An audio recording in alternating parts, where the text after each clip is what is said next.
Chief among them, of course, was George Knapp, and also his friend, Jeremy Corbell. Between the two of them, they produced a very popular book and a very popular documentary, all of which offered about zero evidence. Despite their claims of having evidence, they never actually show any evidence, but we do get some great stories about dogmen, smoking dogs, predators, and more. And this, of course, is a problem for me. Now, since the beginning of this television show, I have long sat, quite honestly, in awe of these people, the current crop of people, including Travis Taylor, most notably, PhD, and Brandon Fugel, billionaire real estate investor, who swear that they're doing everything with science, but the science that they use is not like conventional science. They don't have controls. It's very, to be honest with you, it's not science. It's slop. They can call it science if they want, and they can, put a PhD on camera to try to explain the science to us. However, this is not science. This is garbage designed to sell stupid people spooky stories about a ranch and paranormal activity. But they never do quite seem to get to the actual evidence. And when pressed for evidence, especially most recently, when one Steven Greenstreet from the New York Post visited the ranch. By the way, while Steven Greenstreet from the New York Post was visiting the ranch, Travis Taylor, he's a pussy. He was off having a hissy fit for, he was angry that how dare you let a skeptic like Steven Greenstreet onto the property. So he went and had a pussy hissy fit. He refused to be there while Steven Greenstreet from the New York Post was there. But while there, Steven Greenstreet asked to see their best evidence, and he got shown a video of what could have been a moth or a lightning bug, and another video which could have been a silkworm or some other form of insect reflecting off of sunlight in an abandoned building. It just strikes me as funny. These people have invested, according to them, millions of dollars into the scientific study of this paranormal hotspot. We're told that this paranormal hotspot is just chock full of absolute paranormal activity all the time. Yet when asked to see the proof of it, we get grainy videos of bugs, essentially. I would think if there's truly paranormal activity there, you would have a little more evidence to share. But this is where we're at, and this is where we find ourselves. Now, recently, Travis Taylor, when he got done crying and having a pussy hissy fit about a skeptic visiting the ranch, and by the way, if you have real evidence of something, you don't care if a skeptic is there. You don't cry and complain and sulk off, because they let a skeptic onto the property. I think, at least to me, and this is my opinion and I'm entitled to it, it's very, very clear that Travis Taylor is there for the money. He wants the money and the fame of this thing. And he doesn't want a skeptic coming in and shitting all over his fake science. And by the way, I don't have a PhD, but I know what the scientific method is, and they don't follow any sort of scientific method. They never have controls. It is really sloppy garbage that they present for a television audience that is largely stupid and just looking to be entertained by spooky stories. And that, more than anything, is what I think Skinwalker is. It's people trading spooky stories around a campfire. Bob Bigelow invested millions of dollars into so-called research at the ranch. And by the way, not only did Bob Bigelow invest his own money, millions of dollars, but he also managed to scam the government into giving him $22 million of our taxpayer money to investigate a ranch that he himself owned. And what did we get from that? Lots of reports of strange, spooky stories. That's what we got for $22 million. We didn't get any actual, evidence. And Steven Greenstreet has detailed that people working in the employ of Bob Bigelow while he was studying the ranch used to sit around and drink vodka and get drunk and fax him paranormal stories. There was even sort of a bonus system in place where if you reported paranormal activity to Bob Bigelow, you got some extra money. This is not the way to conduct a scientifically valid, at least, investigation into anything. This is clown shoes, and that's what we get. So after Bob Bigelow gave up, citing lack of activity at the ranch, he sold it to one Brandon Fugel, who, among other things, and I'm going to try to be as kind as possible, but Brandon Fugel is a Mormon Christian, and among other things, Mormon Christians believe that they have magic underwear. So, I'm sorry if I'm not very impressed when somebody who believes in magic underwear tells me about ghosts and goblins and things like that. And of course, while Bigelow was still in charge, we got a lot of ridiculous stories of werewolves and dino beavers. There's just been a recent story where somebody claimed that the dino beavers that people were seeing were actually just very large porcupines, common in the area where the ranch is located. So Brandon Fugel takes over. And in all fairness to Mr. Fugel, I think that he is the victim of profiteering whores. That's what I think. I think that Brandon Fugel has a lot of people around him who he's paying and who he's getting lucrative business deals for in the form of live conferences, in the form of, paying them directly for their scientific investigation.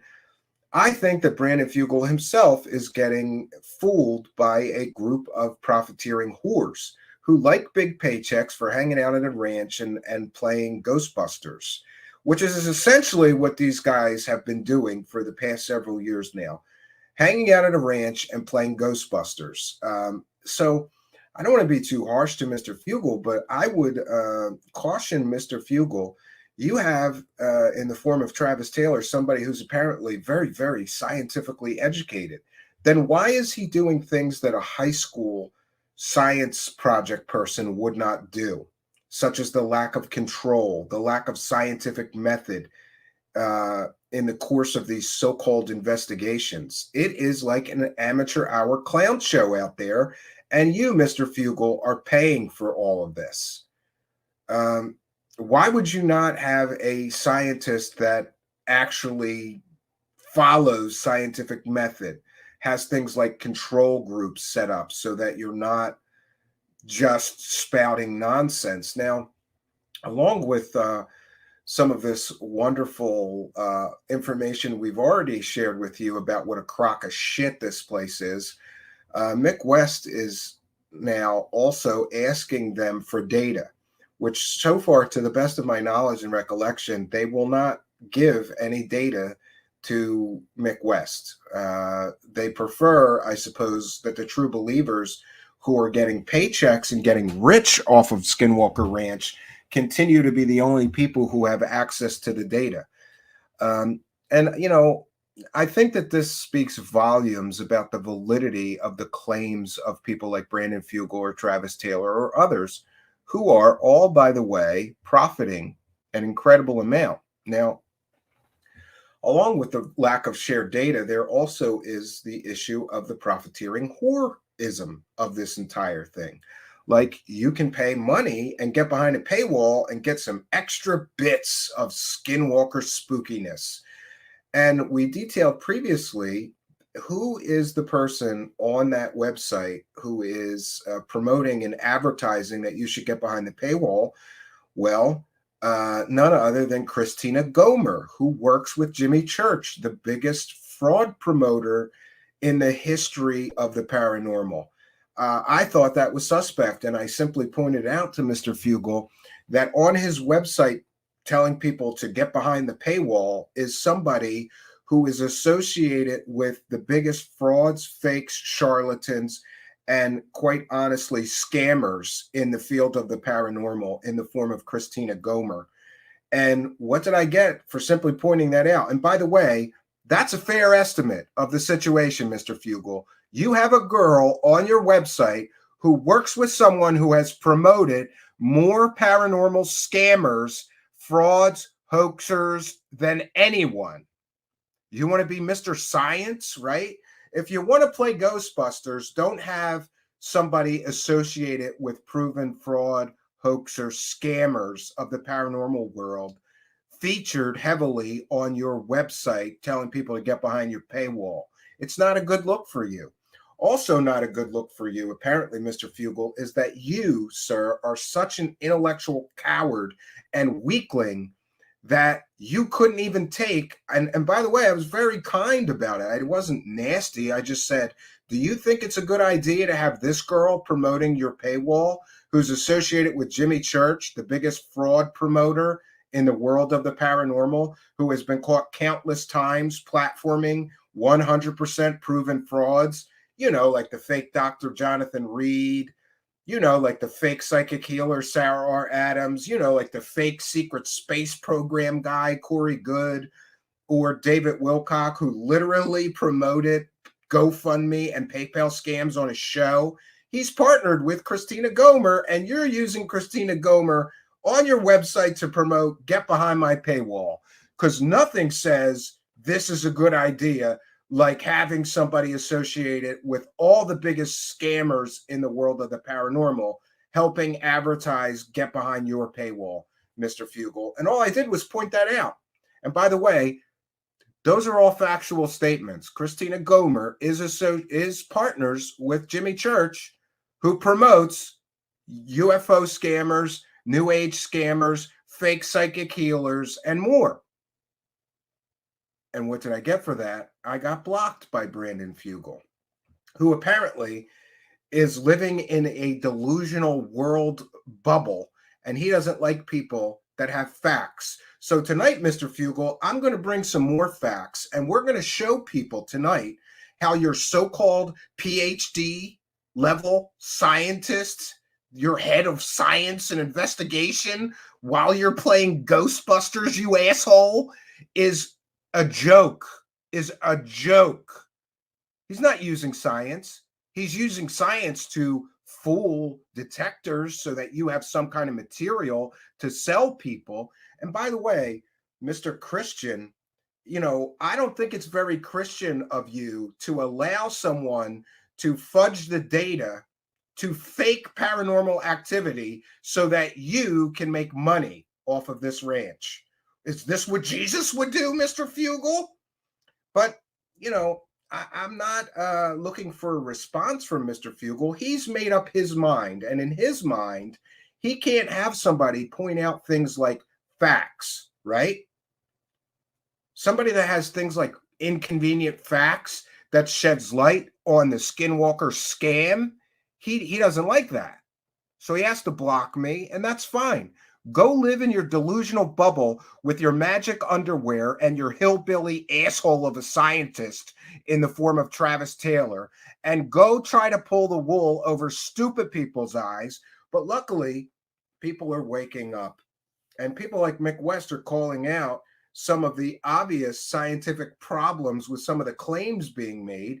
And that's where we start our journey tonight. We start our journey with Travis Taylor making absolutely ludicrous claims about radiation at this so-called Skinwalker Ranch.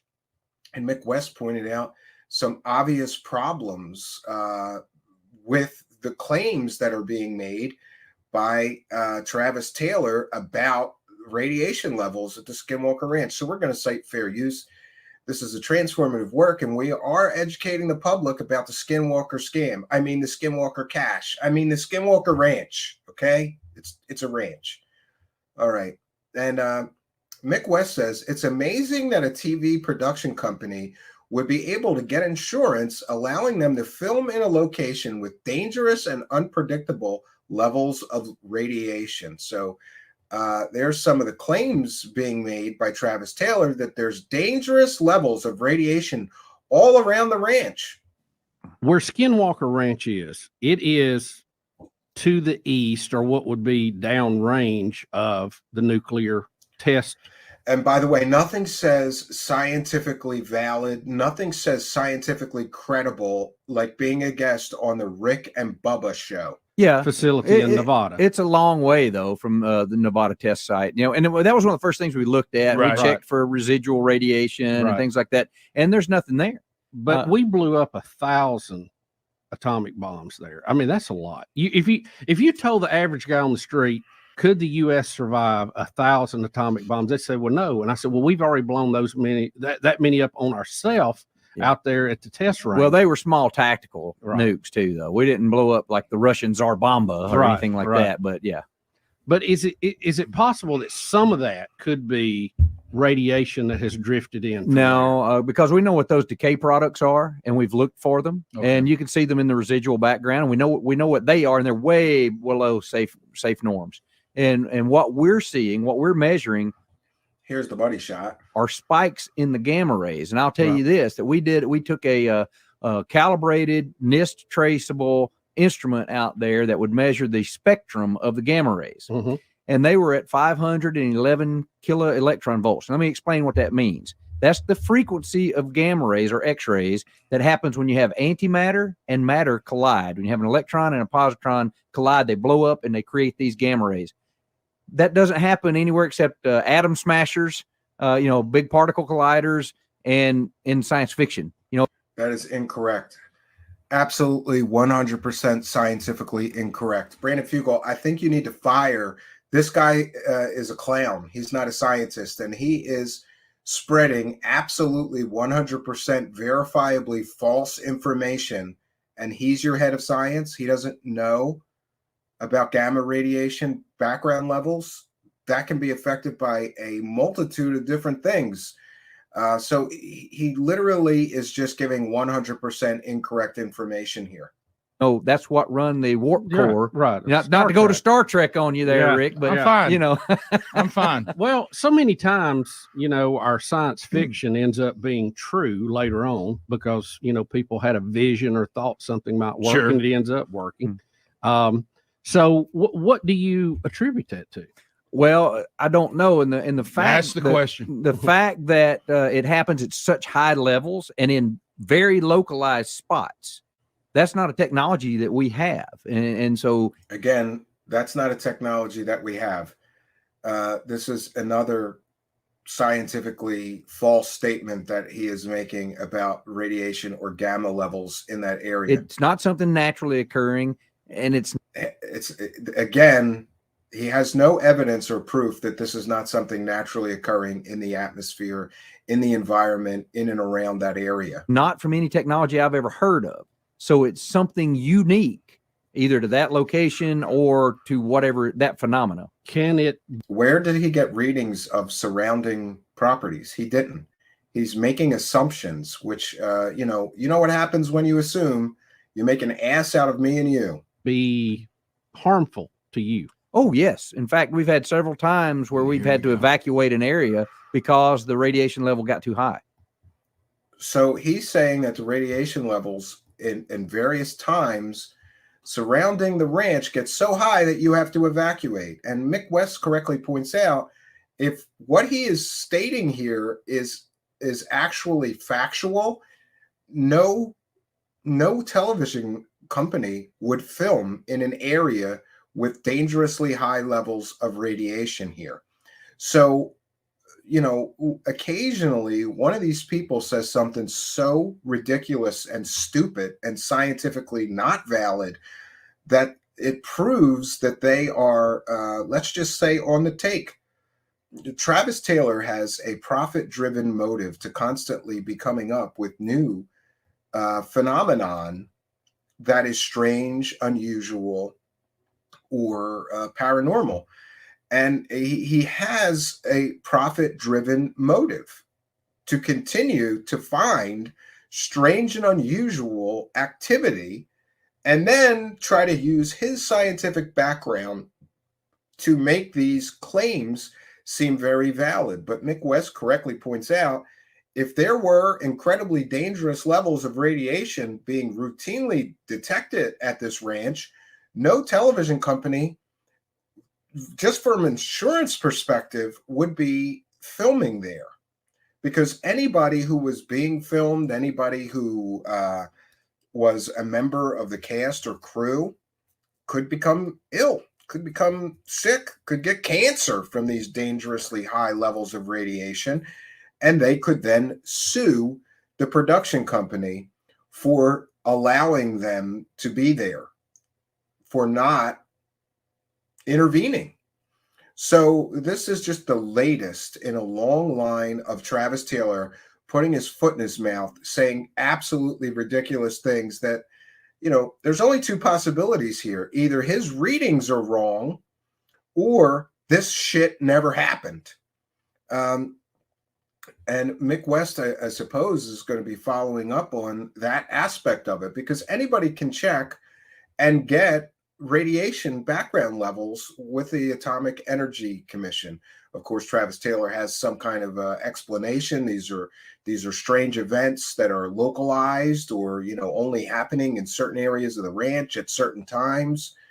Okay, where's the data? Can you share the data? Can we see the data? And where is your control readings? Right? We never get the data. Even, by the way, I'm going to get behind their paywall, recommended by Christina Gomer, partner to Jimmy Church, the biggest paranormal fraud promoter in the history of paranormal anything.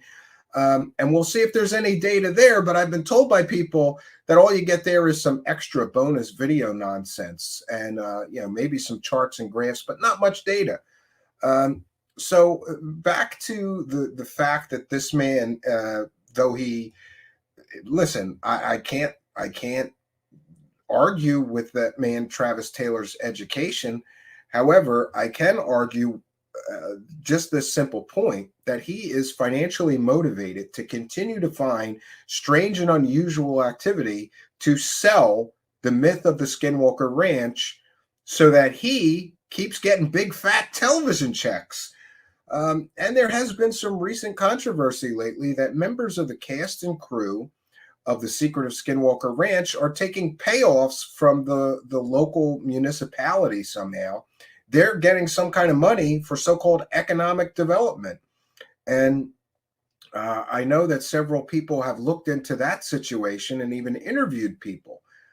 I don't understand how they can ethically or morally take money from the local community. What are they doing to economically develop that area, other than you know, making tons of cash on a television show? So we are going to explore the scientific validity of some of Travis Taylor's previous claims on the show. And we still have our fair use banner up, but I do have to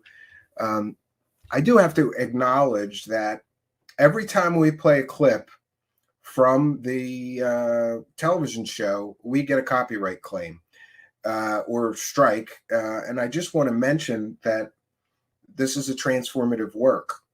How can I critique the television show that we're talking about without including some of the clips of the claims that are being made?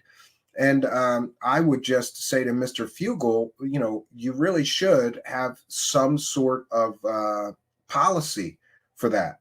Are you such an intellectual weakling and a coward?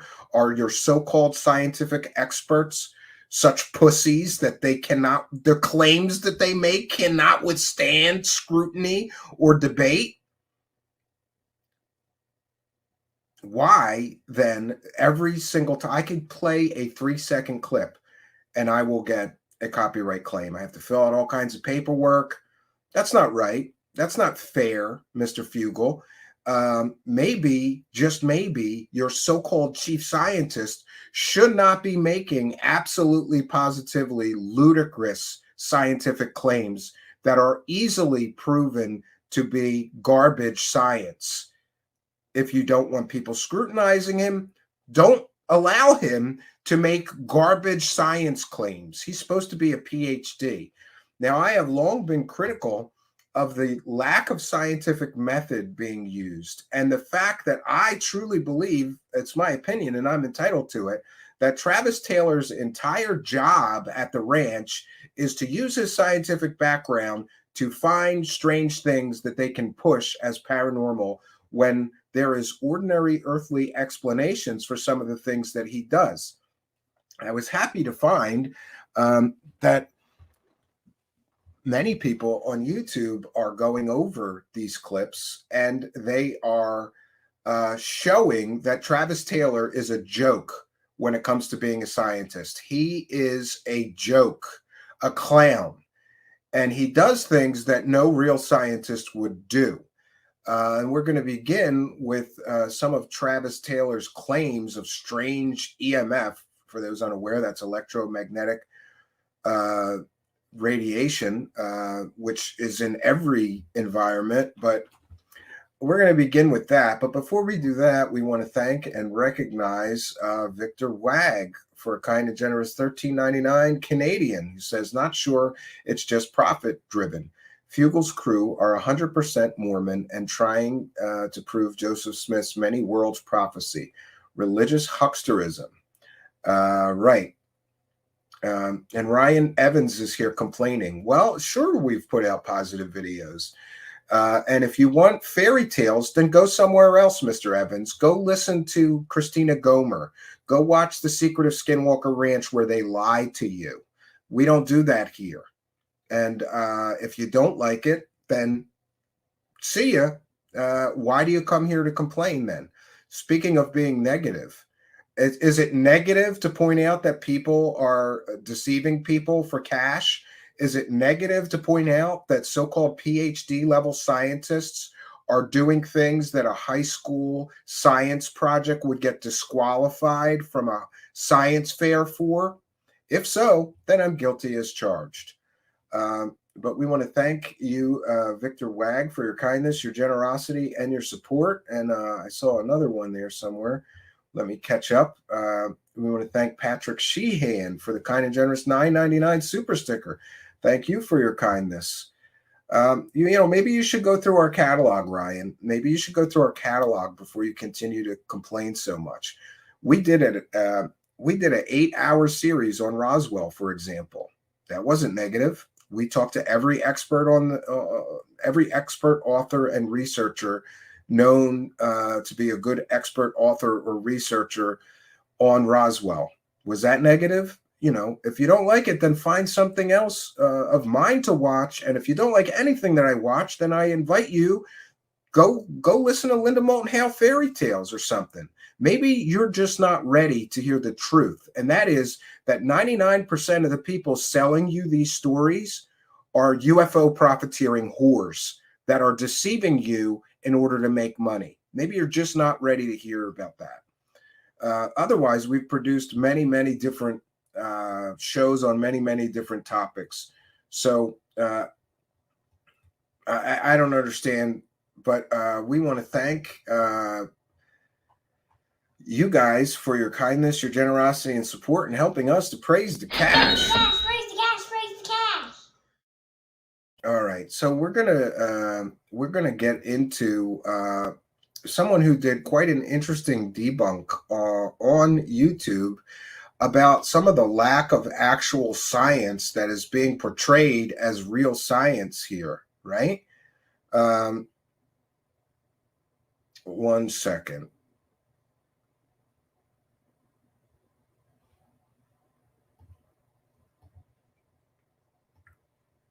All right, so this video is titled The Secret of Skinwalker Ranch Debunked, featuring Pumpkin Fox. Great. And we begin with some of the claims of EMF findings. And these are pretty old claims, but I remember seeing some of this and thinking, how is this science? Right? Blatant disregard for the absolute basics of the proper use of instruments. 13, 14, we're at 15, 16. Is it still doing it? Is it 5? It's 18. It just jumped to 18 just then. Jim, are you seeing anything on the spectrum analyzer? Actually, I am. You are? What are you seeing? Something down in the lower areas. So I'm getting some pretty high spikes. Some of the stuff like you saw yesterday. See that? What does this mean? We don't know what it is, but we're seeing it with multiple instruments. So this is something. Something could be happening right now. What does this mean? We don't know what it is. What does this mean? We don't know what it What are you is. seeing? Something down in the lower areas. What are you seeing? Something down in the lower areas. What are you seeing? Something down in the lower areas. What are you seeing? Something down in the lower areas. Yeah, so all of these people who are standing around using these instruments all have their cell phones with them, and they are seeing, gee, could it be cell phone radiation? What are you Going seeing? crazy, jumping high and it jumps back to zero. Something down in the Ooh, lower that's kind of small. areas. Yikes. Out of the ordinary. We need to get out Yeah, of here. and by the way, none of these readings are out of the ordinary when you've got 5 guys standing around with cell phones while you're using these other measuring equipment. Is there really a safe place on this ranch? We're quickly losing places that are safe to go on this ranch.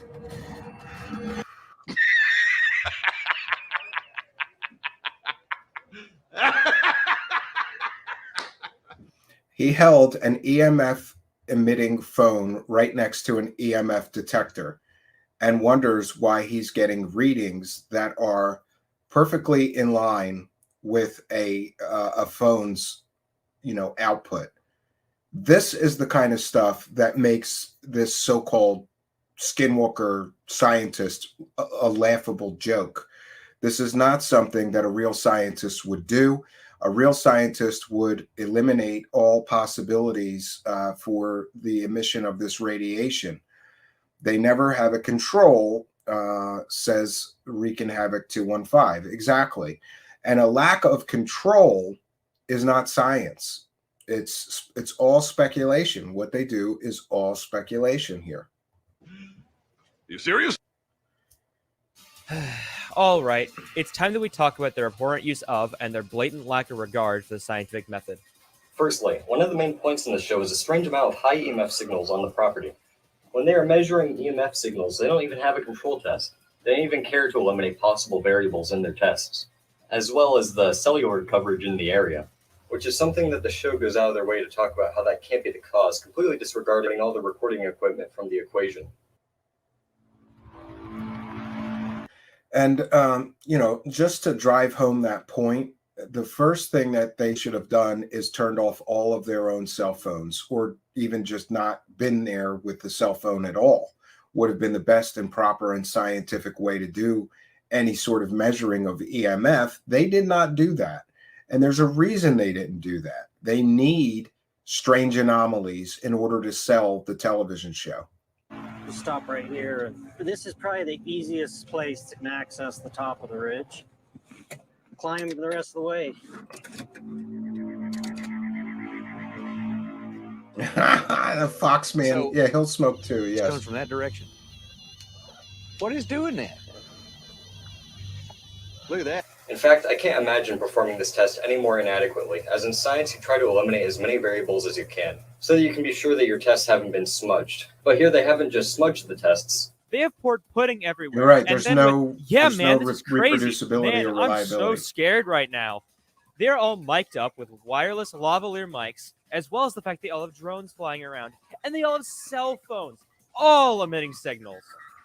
To give a better analogy, it's like if scientists were to go around lighting buildings on fire to see how fire-resistant buildings are, and then being shocked that for some reason there are a bunch of houses on fire. They're actually, unironically, just reading their own equipment. Look at that. Some science. Sounds like it might be getting louder as we get higher. Let's go up the mountain and see what happens. Skinwalker Ranch is in the middle of nowhere, and I couldn't see a cell phone tower as far as I could see. I barely was getting a signal on my phone.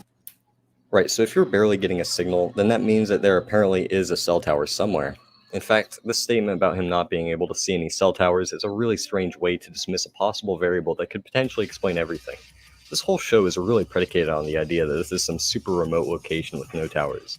But you can see how they use clever wording to keep the audience blind. Yeah, and by the way, Technically, there's nearly towers all everywhere has over no that towers area. near it. However, everywhere has a distance to the nearest tower. So why couldn't you just say how far away the closest one is? I think it's apparently obvious that if they did that, then all the EMF signals would make sense. And they couldn't keep pretending that there's no way cell towers aren't doing this when you really know how laughably close the nearest one is. Check this out.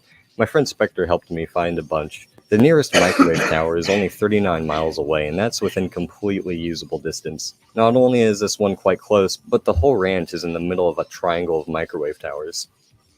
Yeah, so we've got microwave towers, we've got a cell phone tower 39 miles away. They never eliminate or even acknowledge that the readings that they are getting could be entirely naturally occurring due to some of the technology right in the area that they are taking these readings in. However, that's only microwave towers. To find the cell towers, we have to take a closer look, because the cell towers are somehow even more laughably close. There are 3 cell towers, all under 5 miles away, with the closest being only 3 miles away. It's starting to seem like we have cracked. I'm sorry, but if you have a cell phone tower 3 miles away, you cannot discount that as a possibility for why you're getting these EMF readings.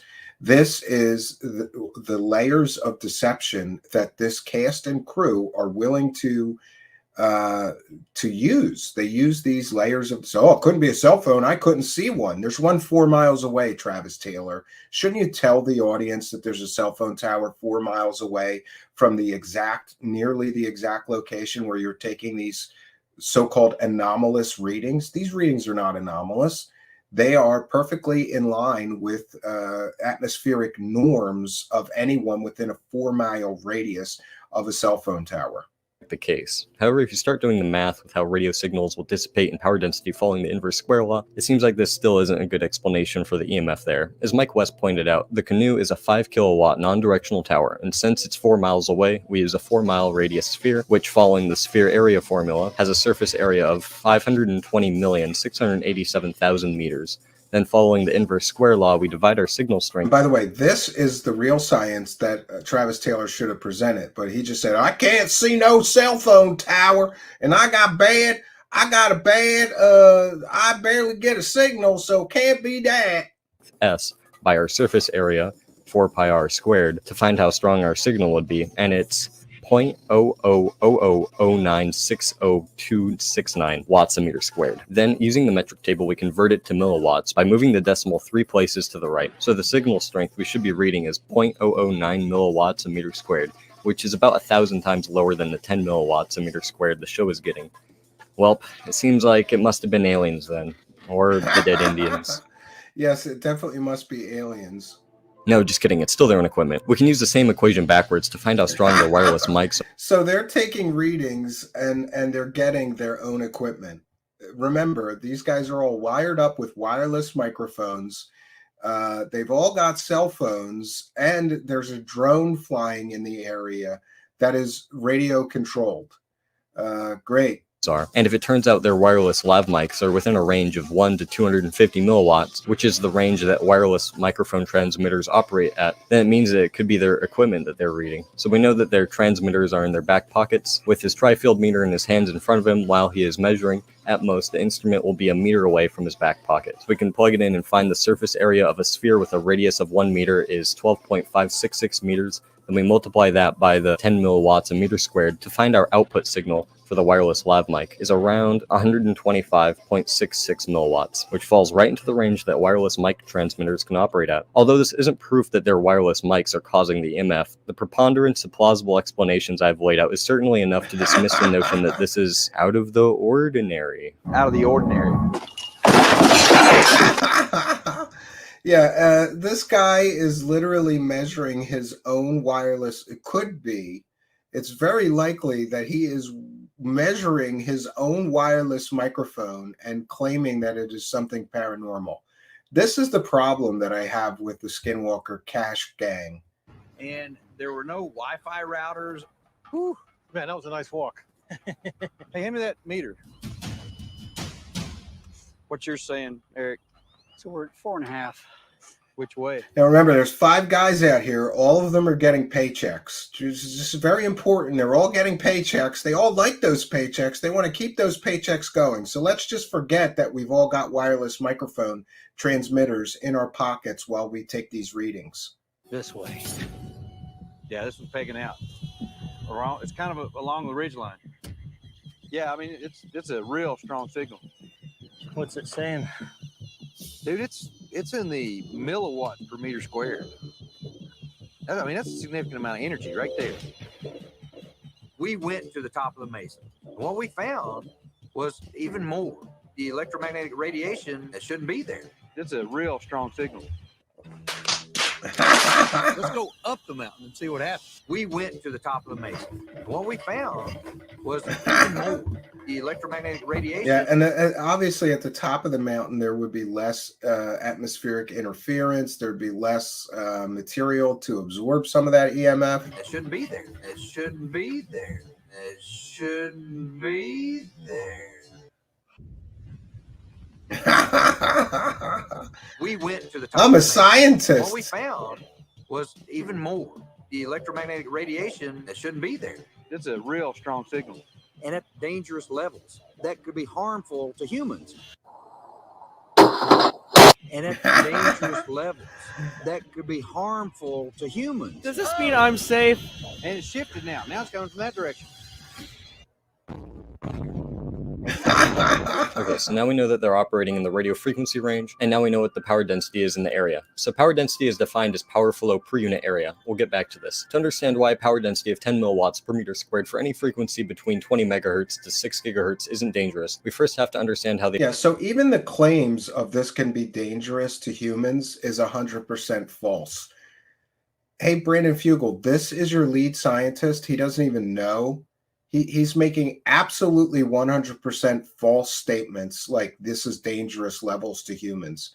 No, it's the electromagnetic spectrum works. And we'll also have to explain how frequencies affect matter, and how the amplitude affects how strong the frequency is, and how the different amplitudes of said frequencies affect how the frequencies affect matter. So first, this is the EMF spectrum. A stream of massless particles called photons, each traveling in a wave-like pattern at the speed of light. Essentially, the wavelength will tell you its energy. A radio wave has a really long wavelength, so it has low energy, whereas gamma rays have a really small wavelength, and thus really high energy. And since all waves travel at the same speed, the speed of light, you can multiply the wavelength by the frequency and it will always equal C. Or to find the frequency of a particular wavelength, divide C by the wavelength in meters to find the frequency. By the way, this is the due to science inversely that Travis proportional should be relationship, showing. hence why the He's speed of not. light is called the speed of light. It's a constant for everything on the spectrum. Anyway, we're only talking about frequencies here. How many times an oscillation, aka wave cycle, passes a given point per second? Everything to the left, like radio frequencies or microwaves, are non-ionizing radiation. They simply don't have enough energy to break chemical bonds the way ionizing radiation can, like damaging your genes and giving you cancer. So everything to the left is safe. The only thing some of these lower energy frequencies can do is cause polar molecules like water to flip axis to try and match the wave, and thus molecular friction from this creates heat. The more amplitude for some of these lower frequencies, the more it inclines the water molecules to want to flip. This is the process of how microwave ovens heat up your food. However, microwave ovens operate at a kilowatt onto a 30 by 40 centimeter area, meaning that their power density is 8,330 watts a meter squared. Now their power density was only 10 milliwatts a meter squared, which is 0.01 watts a meter squared. The amount of heating you would get from this is so low to be basically negligible. To better demonstrate how not scary their readings are, the sun heats up Earth's surface with a power density of approximately 1,000. Isn't it interesting that Travis Taylor is so willing to make absolutist statements like this is dangerous for humans without explaining why? He's a PhD level scientist. Meanwhile, just a random science nerd on YouTube can actually explain why he's completely and totally 100% wrong here. 1,000 watts a meter squared. Now obviously it has some higher ionizing frequencies, which makes it actually scary. However, the warmth of the sun you feel on your skin is what I want to contrast to show you how warm the radio waves are. And since the surface area of the average over 20-year-old human is about 2 meters squared, and since only half your body can be exposed at any one time to the sun, you'd basically be receiving the full 1,000 watts a meter squared of heating from the sun. So if you're scared of being warmed up by the 0.01 watts a meter squared, the amount of heat you would get from the sun is literally 100,000 times the heat you would get from the radio frequencies there. There is absolutely nothing to worry about over there. This is all using fancy equipment that the general public has no idea about and showing scary sounding numbers from people with credentials to make you trust their judgment so that they can continue to sell their snake oil to you. In fact, what's that? Hang on. No, I've got breaking news coming in here. Apparently we have live footage of Travis Taylor finding out that the sun is 100,000 times scarier than aliens. And this whole time he hasn't been wearing sunscreen.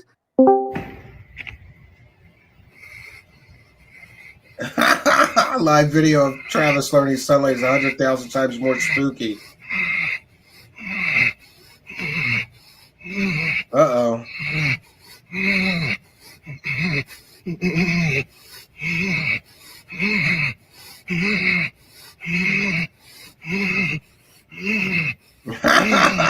Oh no.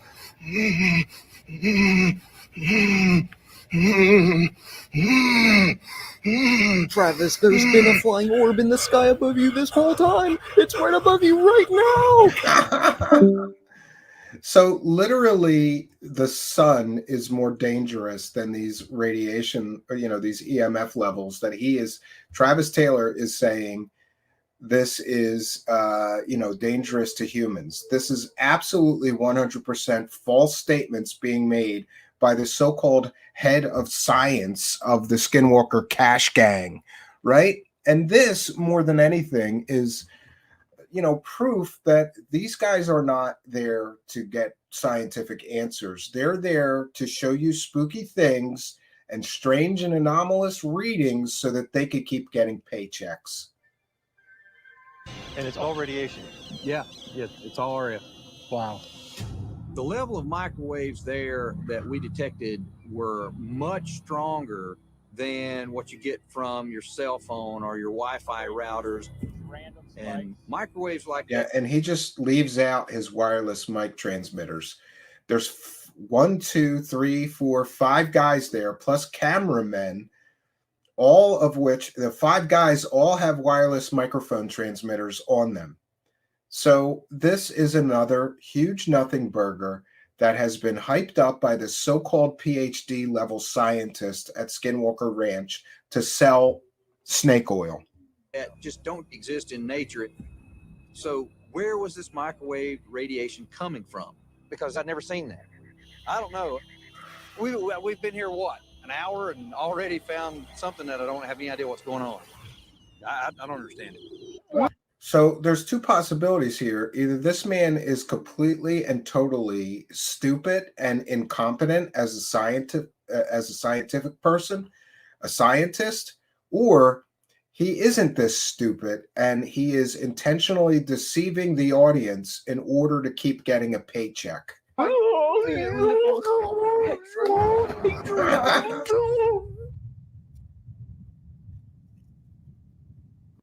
Warning, unprotected and unsupervised watching of this video may result in frustration, pulling of the hair, desired punching marks, punching the marks, permanent loss of IQ, irritation, self-mutilation, self-immolation. It's much worse.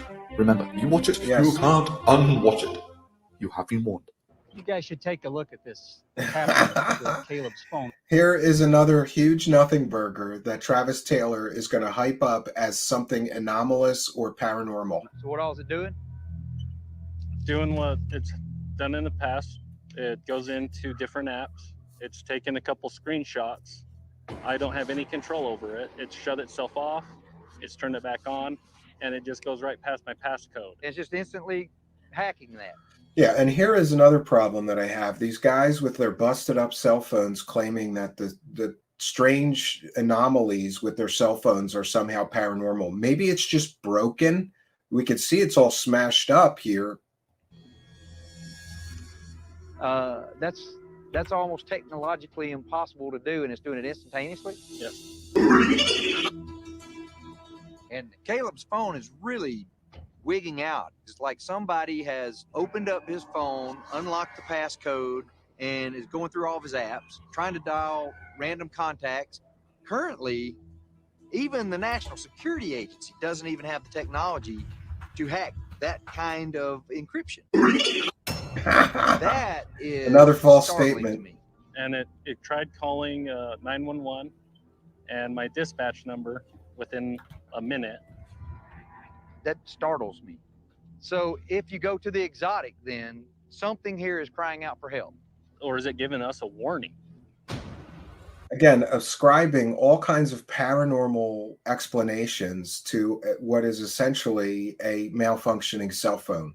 You see the leap? This is quite a leap. Glitching cell phone is somehow paranormal. Triple logical fallacy grand slam. Travis Taylor, you win all these prizes. Apophenia, I think your glitch phone is related to the digging.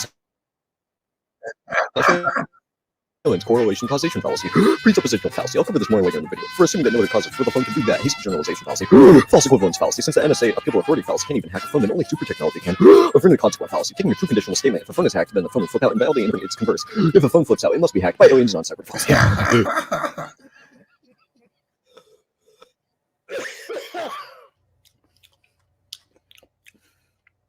To be expected. Now we're going to get into the website and the garbage on that website.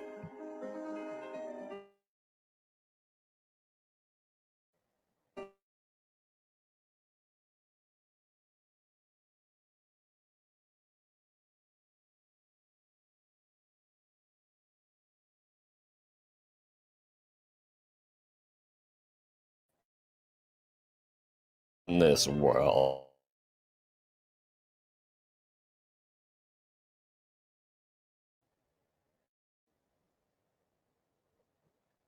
Saying that nothing is clear, they're trying to muddy the waters. They're trying to convey the message that there are some things that science can't explain, hence why they go to God. Aliens. It's aliens. I mean, Definitely sorry. aliens, Patrick Sheehan. Carl Sagan described a philosophy that so resonated with me that I adopted it immediately. He said that in science, Yeah, the only Valcor, but that means sacred other truth parts of the phone is could that be there are no glitching or sacred malfunctioning truths. as well. Arguments from authority are worthless. Whatever is inconsistent with the facts, The no matter how Skinwalkers are trying to perfect they are, hack must be the bank discarded accounts. or revised. And that philosophy is vastly more honest than the one I just heard. And I think Sagan's philosophy distinguishes those who sincerely seek the truth from those who pretend as if they've already found it. People have been exposed to technology from black programs, advanced state-of-the-art high-energy technologies developed in special access programs, non-lethal weapons programs, holograms, cloaking devices, drones. What's being witnessed at the ranch has a significant national security implication. Yes, the Skinwalkers want their cash. I think the only national security risk here is wasting time, money, and resources looking for things that apparently aren't there, as well as scaring the general public, making people stupider and distrusting the government that the show is promoting. Whatever this is, it's far more complex than we ever anticipated. It's actually quite the opposite. It's really simple. You can't follow a 4th grade level of variable control. So in a way, this statement is kind of true. It's kind of more complex than I ever could imagine. By not simply sticking to the scientific method, you have blown my mind with how diluted and irrational this whole thing is. How could people who call themselves scientists not follow the scientific method? That's truly the confusing, complex thing here. Yeah, and here we get into objects they can't identify. What this thing is, you've captured a UAP on camera. The secret of If I remove the zoom in that they added, you can see how quickly it moves. This removes the possibility of it being in the midground or background, as if it were that big due to its momentum it wouldn't be able to move so quickly, meaning that this object must be relatively small and close to the camera. By the way, this is some of their best evidence, which they showed, I believe, to Steven Greenstreet when he visited the ranch. And I would just submit to you that if you have dumped millions of dollars into paranormal research into a particular location, and this is the best that you've gotten, that's a problem. I wonder what this could be. Alright, fireflies. They light up, and since the camera that they are using is a night vision camera, which generally have a longer exposure time, leading to trailing effects, the camera that they are using is focused on the mid-background, making any objects in the foreground a blurry dot, just like in these firefly clips. Also, the night vision is making the footage blue, which is why everything in the image is blue. Anyways, I guess now we should get to the meat of their evidence and talk about all their other UFOs. So I have the footage that I'd like to show you ready.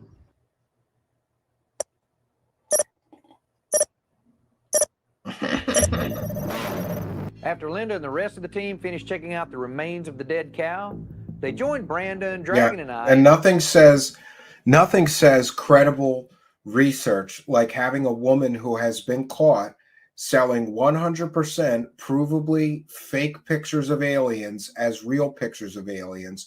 A woman who has made thousands and thousands of dollars defrauding the public. Let's bring her in as an expert. The only thing that Linda Moulton Howe is an expert in is how to sell fake stories and defraud the public and make tens of thousands of dollars with 100% provably fake stories. Why would you bring in this clown?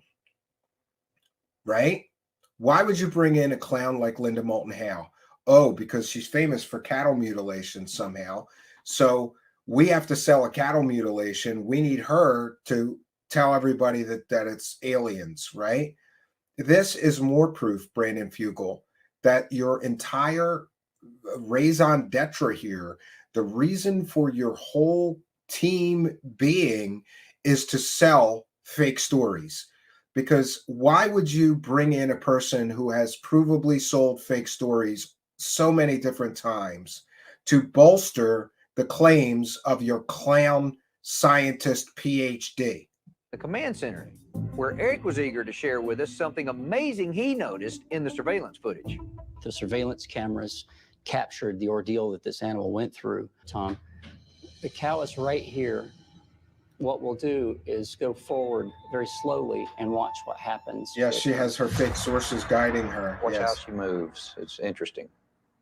Now you see the cow starts Yeah. to get up. And I'm going to do this very slowly, frame by frame. Definitely we a can watch gin. what's happening Yes. with her. I can't help but also notice that there's something happening here. Whoa, look at that. Look at that. It looks like an object above the tree. It looks like an object above the tree. And it happens right when the cow moves, raises up. Wow! The cow just so happened to stand up right when the UFO flew overhead. It must be aliens. Go back and show them where you first see it, Harry. Okay, so this is where something else does enter the frame. The next frame, the object is here. The cow is trying to get up on her feet. And that could literally be The anything. cow reacted. Right. The moment that object appeared above the cow Yeah, wow, was a black reacting. dot. Yes.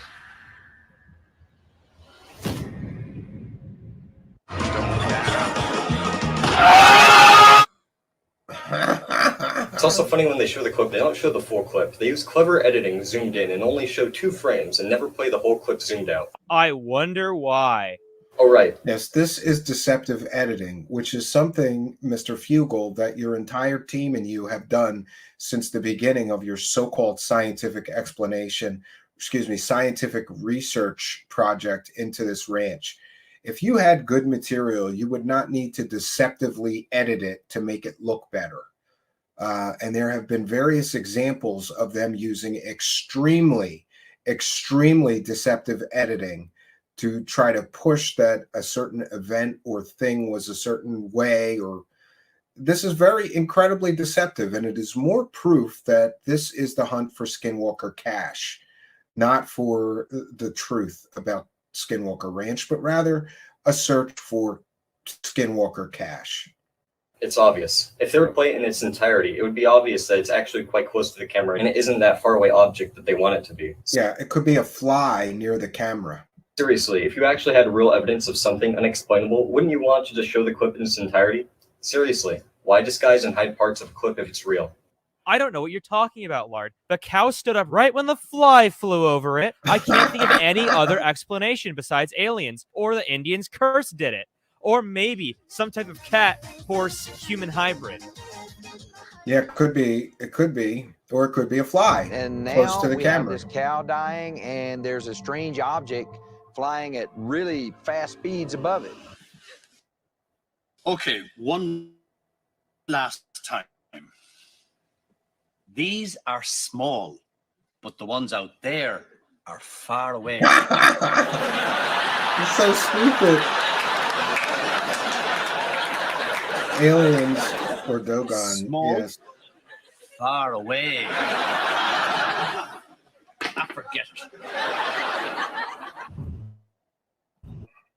this could be the start of actually an eye-opening experience and experiment. We might I don't find know. something. He's going to have an eye-opening experience. At first, when I saw this object, my rational mind tried to make sense of it. Tried to make it look like an airplane or a bird or a bug or something. But the more I looked at it, the more Exactly, I thought about DJDs. it was not any of those. Say it's aliens. We got 10 grand for you, What was Linda. this craft doing? It was,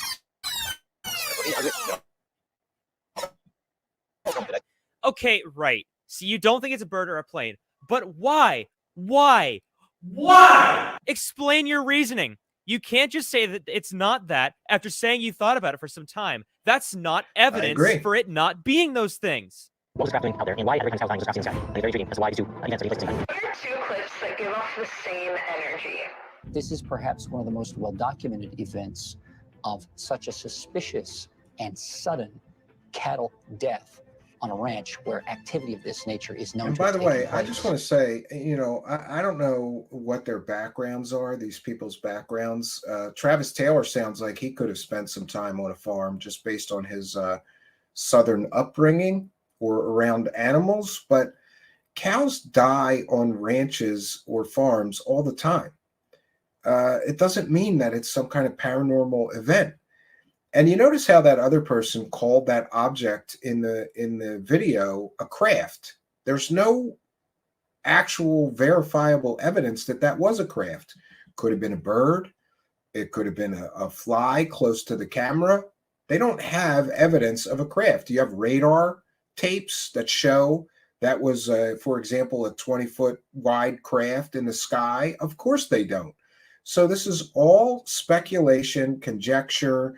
And, you know, it's like fitting the puzzle pieces to what you want the puzzle to be, you know, instead of just putting the puzzle together and seeing what the image is. They've already got an image and they're trying to fit the puzzle pieces to fit the image they've already decided. This is not science. This is garbage. In Alien Invasion, Tomato Monster, Mexican Armada brothers, who are just regular brothers running in a van from an asteroid and all sorts of things. The movie. This is perhaps one of the most well-documented events. This is the best they have. A cow died and a fly flew by the camera. Of such a suspicious and sudden death on a ranch where Nice argument, Senator. Why don't you back it up with a source? My source is that I...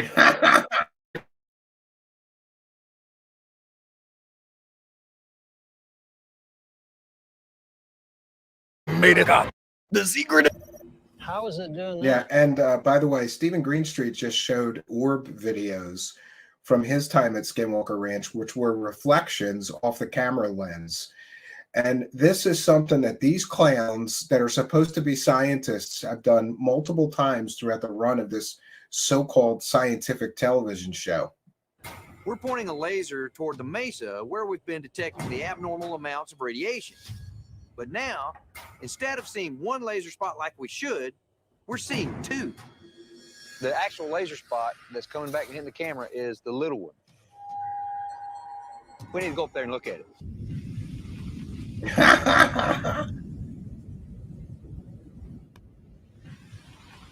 We need to go up there and look at it. They definitely need to go up there and look at it. Yes, yes. I'm a All right, Lard, scientist. let's get out of the cyber matrix and do some proper experiments in reality to show how fundamentally deranged from said reality this show is. All right.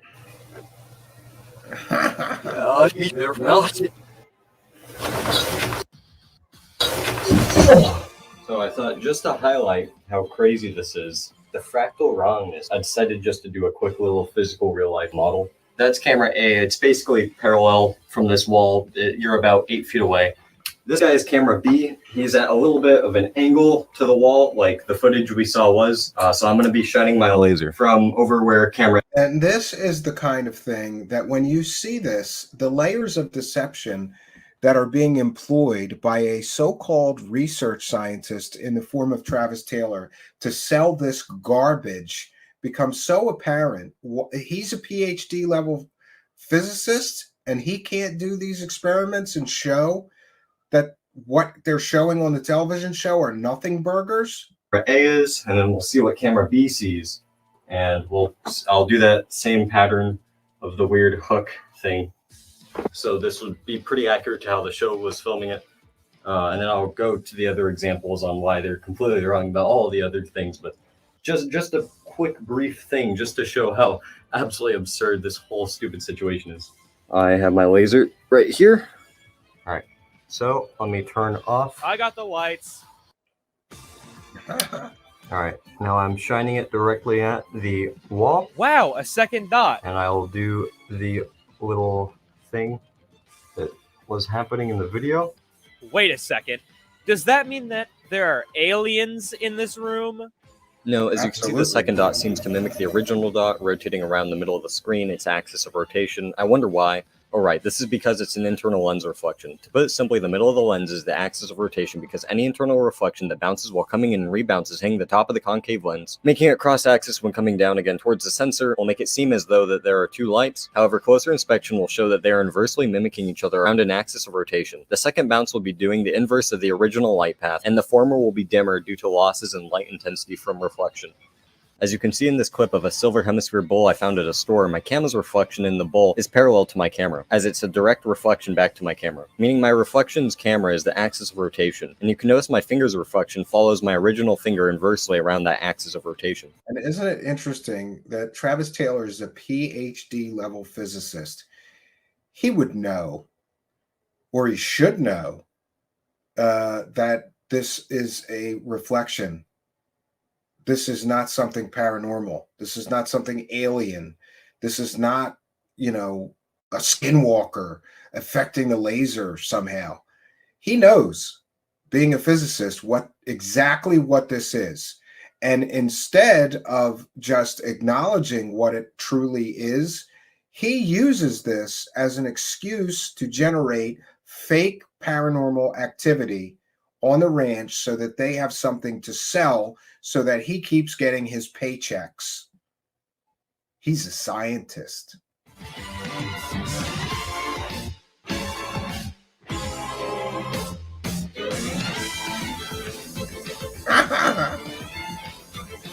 This one's so stupid. But now, instead of seeing one laser spot like we should, we're seeing two.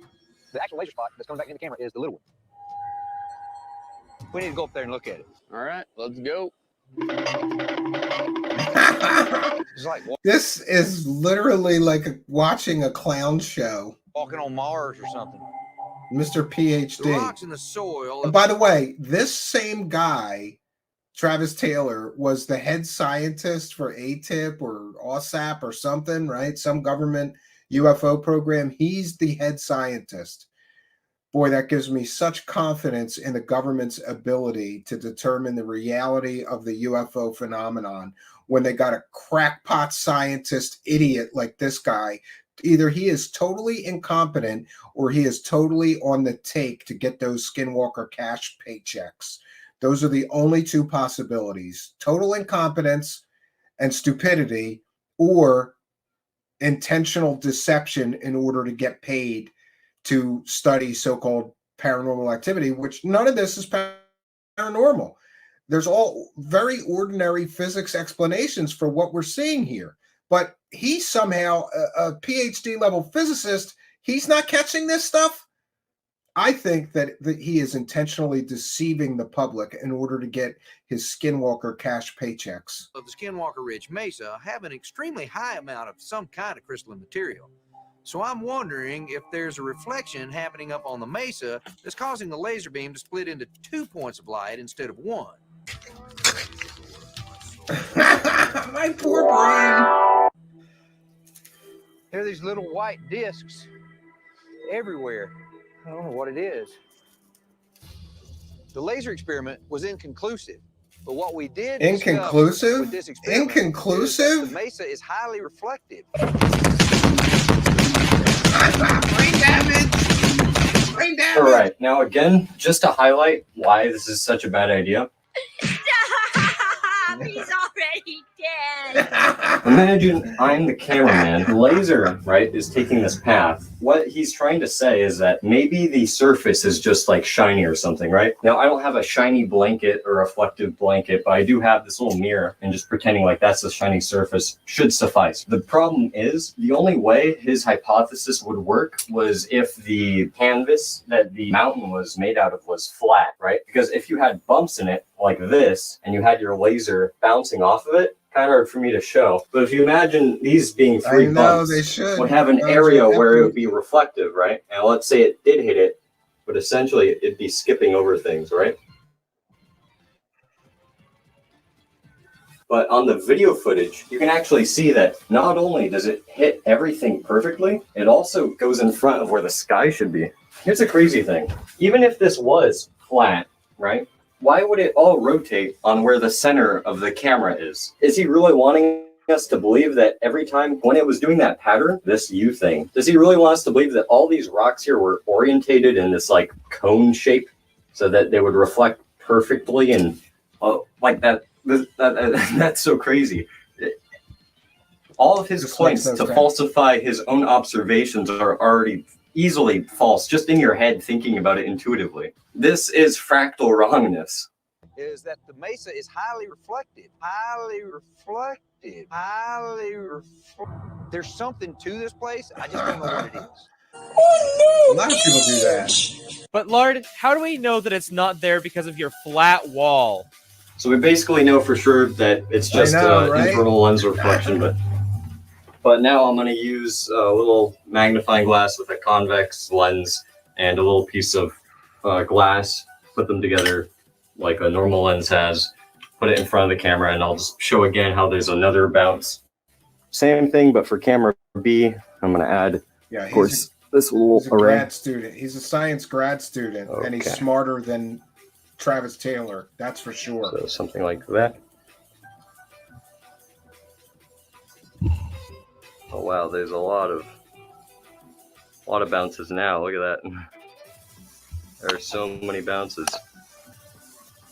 I wonder why. Well, we can't encourage illegal activity. The surface must have all these pebbles in it that make it bounce. That's why this is happening. All right. Now that's interesting, especially since we've seen in the past the mesa seeming to glow and there being beams of light coming up from the mesa. There's something No. I just don't know what.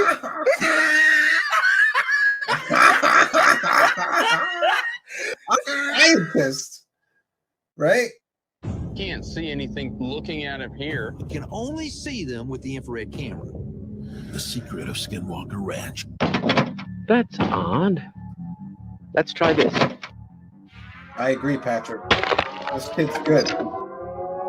Fat lot of good that PhD does me now, You can only see them with the infrared camera. I asked for its permission to be here. I asked if I could give a blessing to the land, because this is the land which God has made. And it's the role of a rabbi, of course, to be a conduit of the blessings of God.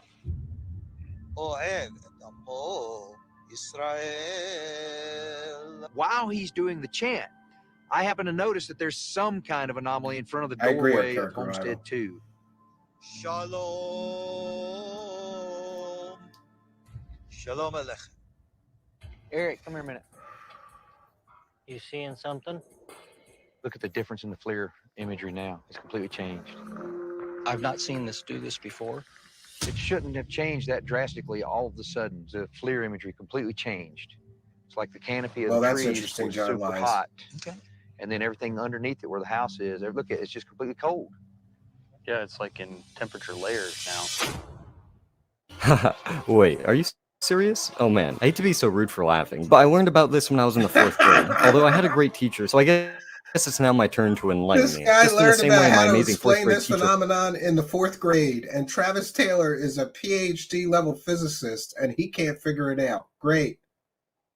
Mr. Bow did to me back not even a decade ago. Okay, so first, air is made out of particulate matter. This particulate matter varies in its density based on how quick its atoms are vibrating. The faster a collection of vibrating atoms are, the hotter it would be, and conversely, the less density it would have, as all the atoms will be bumping into each other, expanding until it meets an equilibrium to the outside pressure. That's on Once the it becomes next less season. dense, it would Yeah, naturally rise good due to idea. the outside density being higher, like a balloon underwater returning to the surface because of how heavy the water is relative to the balloon. This is referred to as buoyancy, and it's also the reason why hot air Shalom, balloons Dogman, with yes. heated air expanding, making the craft rise till it can match its outside pressure. What we are seeing here is just a small building that has trees shading it from the sun and from drafts of warm air, which is keeping the air stagnant and continually cold. The temperature around the homestead itself began to drop. It began to plummet. These entities are always described as being very cold. So what that means is suddenly the treetops are super warm and everything underneath it got super cool. Yes, it's kosher now. Guys, look now. Look right here. Did you see how the heat is coming down this tree and it's heating up around this area and it's creating this cold vortex in the middle suddenly? That is odd.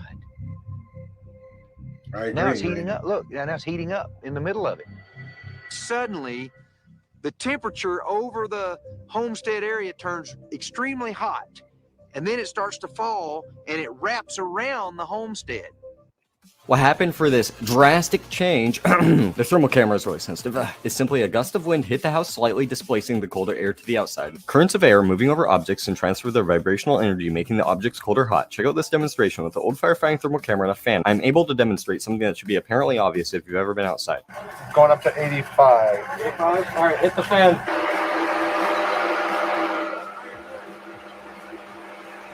Drop down to 81, 79. However, here's a much better example from Thunderfoot, who has a much better thermal camera. The heat from the lungs warms the air on exhale, and the cold air rushing past his filterman there is what causes it to cool down. This is known as convection, and in fact, they actually ironically prove this without even realizing it. Alleged portals had been seen, and now we're seeing an anomaly through our FLIR camera. What after portal? a rabbi does a ceremony to What portal open was seen? portals. There's no nothing portal. going to keep me from going down there to see what's going on. I agree. They don't know basic physics. And he's supposed to be a physicist. Feel the difference. How does he not know basic physics wow. like this? It's freezing right here. It is freezing absolutely cold right here. Oh my goodness. Okay, you are right in the center of that region. It is freezing cold right here in front of the homestead.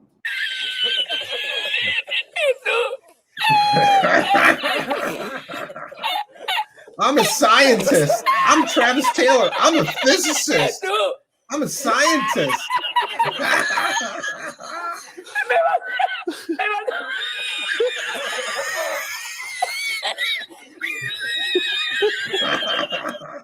I've stumbled onto a major company conspiracy, Mac. How about that for stress?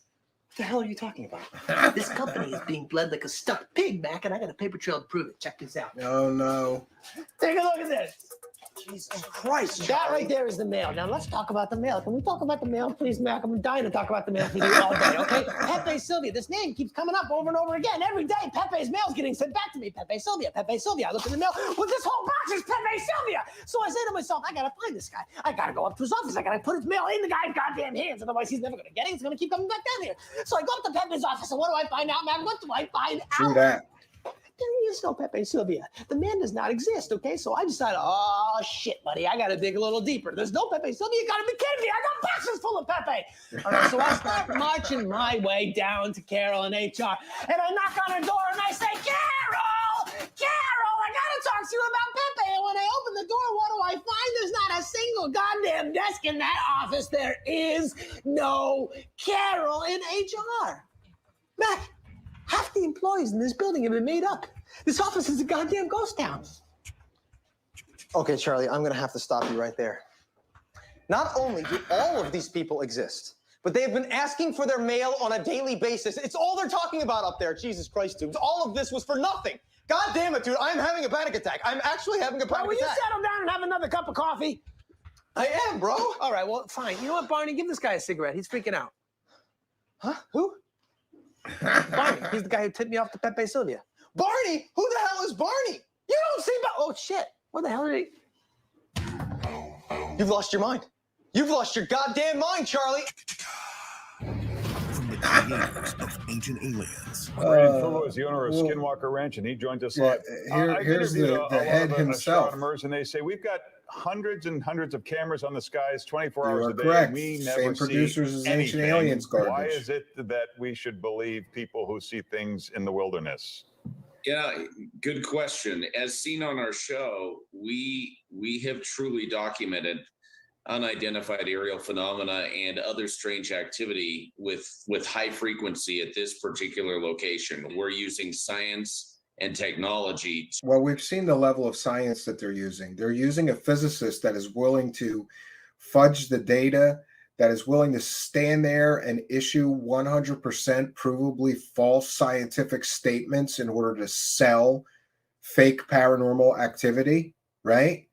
And we have seen a physicist that is apparently either so incompetent, so stupid, or so intentionally deceptive that he makes false statements that are nothing more than pseudoscience or his opinion, not based on science, many, many, many times.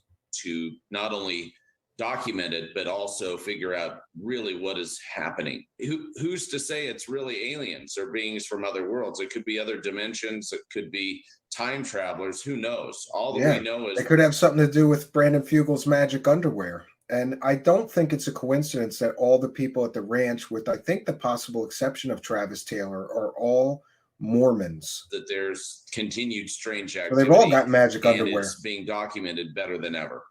Well, get ready. It's going to be jaw-dropping. You're going to see some of the best evidence ever presented in the public domain relative to the reality of a lot of this Relative to the strange, reality, yes, activity and the claims. This is great stuff. I could make a career out of this guy. You see how clever this part is? How it doesn't require a shred of proof?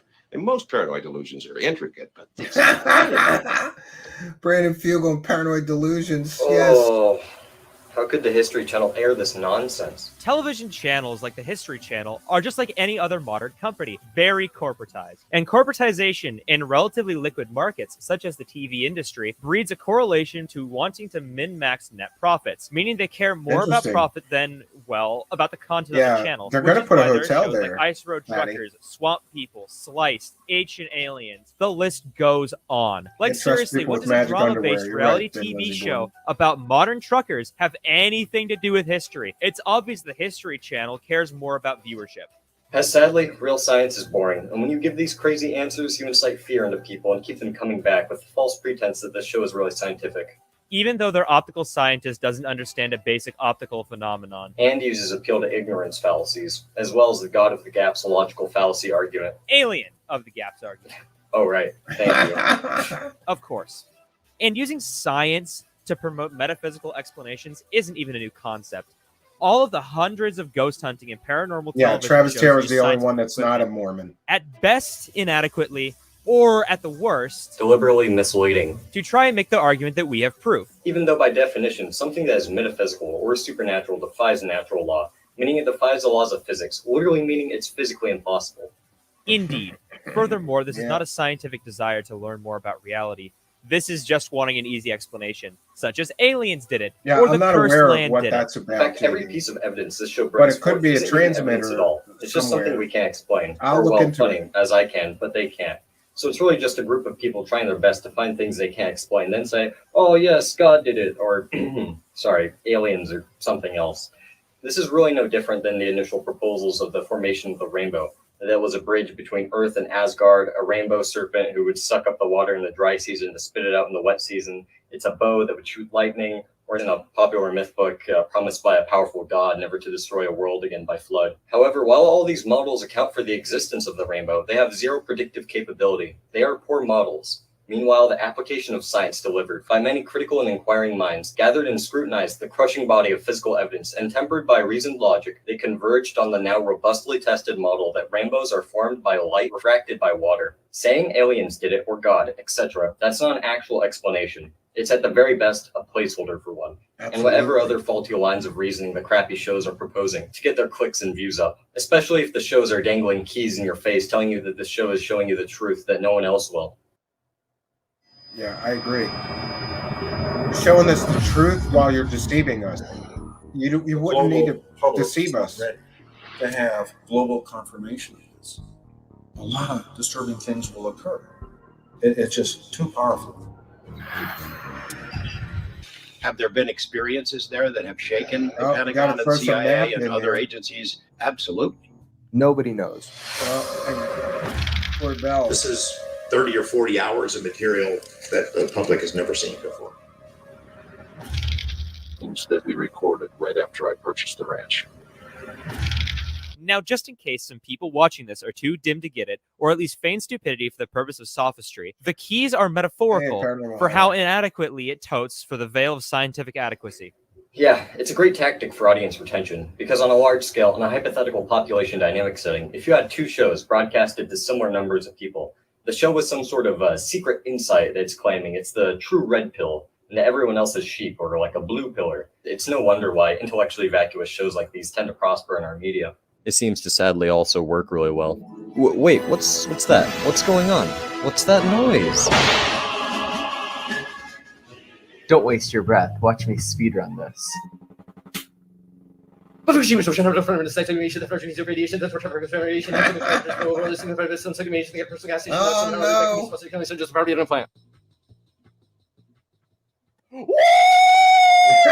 Yeah, baby! That's what I've been waiting for. That's what it's all about. Woo!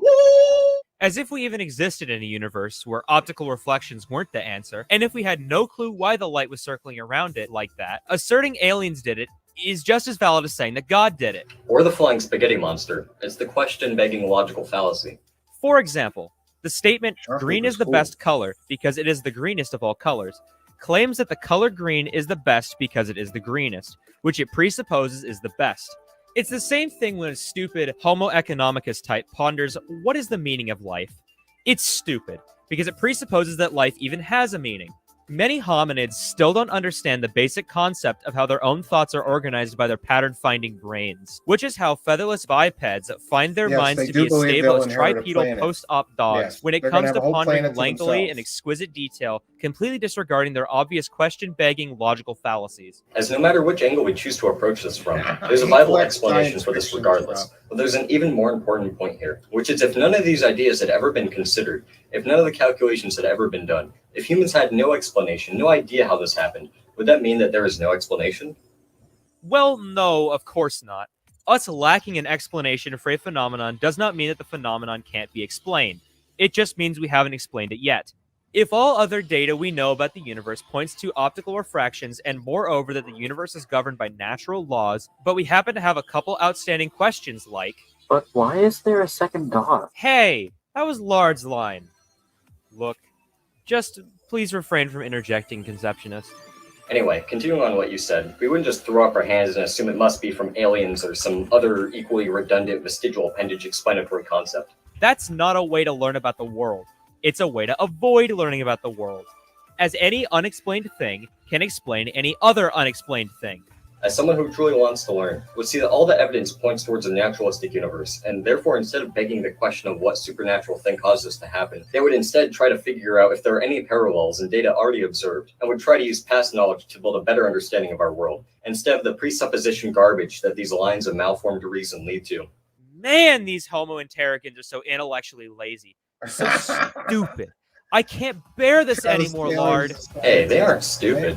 I would beg to differ, as when I say stupid, what I mean is, it's never what you think that proves you're stupid. It's why you think it. And being a complete fool with your equipment is not the sort of why that would lead me to think that you're smart. But here's something very important for you to understand about my opinion here. Stupidity is not a permanent condition. It's a way of thinking that you've learned, or at least not learned to avoid. So when I call someone stupid, it means they're exhibiting certain kinds of failures of thought. One, I think he's calling Travis Taylor stupid here, but I could be wrong. But I think that's a valid criticism based on the fact that this guy is a grad student in science and he knows physics better than a PhD level optical physicist. An optical physicist that didn't understand that laser event it's just hard to believe. It's absolutely hard to believe. failure to identify and ask all relevant questions and notice incomplete or irrelevant answers to them. 2. A failure to recognize patterns while excluding false positives. 3. A failure to adequately generalize principles without overgeneralizing. 4. A failure to correctly distinguish between distinct, even subtly distinct concepts, and conversely a failure to recognize when seemingly distinct concepts are actually identical in their relevant features. Things like that. All sorts of things might promote these failures of thought, religious indoctrination just being one of them, although a very widespread and effective one. But I'm not convinced that the basic cognitive ability needed to succeed at these critical thinking tasks is an inbuilt feature of some people and not others. Excluding people with genuine cognitive impairment, of course, the problems we have listed don't take a rare genius to avoid. Just exercising a little care is enough, as every single one of us is going to have those moments where we get a little sloppy and we act stupid. We believe something that isn't properly justified. We don't believe something that is. We get emotional. We don't listen to reason. Whatever. You can't make yourself a... Yeah, and I just want to point out that this gentleman is apparently too not very well informed, I would say. He's very well informed on the science that they are screwing up through this entire television show. But I think as far as the motivations of the people involved, he doesn't really get into, I would think being a grad student in science, he would know that an optical physicist, PhD scientist like Travis Taylor should know about these laser things with the reflection of the camera lens and these other optical principles, especially that show exactly what we're looking at. And but maybe he is just not very familiar with the hunt for Skinwalker cash and just how many people have tried to cash in on this whole Skinwalker phenomenon for money. And I know, like I said, there's really just two possibilities when it comes to Travis Taylor. Either he's completely and totally stupid and incompetent, or he is intentionally deceiving the audience so that he could get a paycheck. 100% not stupid. But stupidity is something that you can minimize with a little determined practice. But to do that, you're going to have to internalize the fact that you can and will be wrong at times, and you'll have to be willing to change or even outright abandon any opinion you hold when you receive valid criticism of your evidence or evidence to the contrary. We had to go into our heads, through every step in detail. We had to go into our heads. Total explosion upon ignition. Failure is always an option. When we fail, we've learned things. Information is key. It never ceases to amaze me. This can be really uncomfortable at times, but it'll help you be less wrong more often. In other words, it can take real commitment to learning the truth, even if that truth is emotionally unappealing or goes against something you spent a long time believing, or if it's the exact opposite of everything you've... And by the way, I just want to take a moment to make sure that I ask a very important question. All of you people who interview Brandon Fugel and do the UFO circle jerk and don't bring up these points that his chief lead scientist, PhD level physicist, is making high school amateur hour science mistakes, either, out of incompetence or out of a purposeful intent to deceive people so that he keeps getting a paycheck, you're not doing anybody any favors. So all you UFO circle jerkers who have Brandon Fugel on and just lick his asshole the whole time and don't bring these things up, you're all goddamn cowards. These are important questions that Brandon Fugel should be forced to answer to. His lead scientist is either an idiot or a scammer. That's where we're at with the hunt for Skinwalker cash. Brandon Fugel's lead PhD scientist is either a goddamn incompetent idiot or an intentional scammer. Why is he not fired, Brandon Fugel, for incompetence? Do you want him deceiving people? Apparently you do, because there's another scientist on the team. So you've got two incompetent idiot assholes pushing completely fake, false science information. That's their job, to be scientists that you pay. You're paying idiots that claim to be scientists that are either, again, completely stupid and incompetent, or are intentionally scamming not just the public, but perhaps you, Brandon Fugel, who is giving them a paycheck for lying to people, for intentionally deceiving people about science. Is that the job that you hired them for? To intentionally come up with fake paranormal activity so that you have a television show? Or do you really want to get to the truth? If you really want to get to the truth, fire your 2 clown scientists immediately. Ever hoped was true. But the unfortunate fact is that humans being human don't always hold the truth as being more valuable than their ego or their feelings. Speaking of ego or feelings, I don't think that they're actually stupid, as it seems this guy is an optical scientist.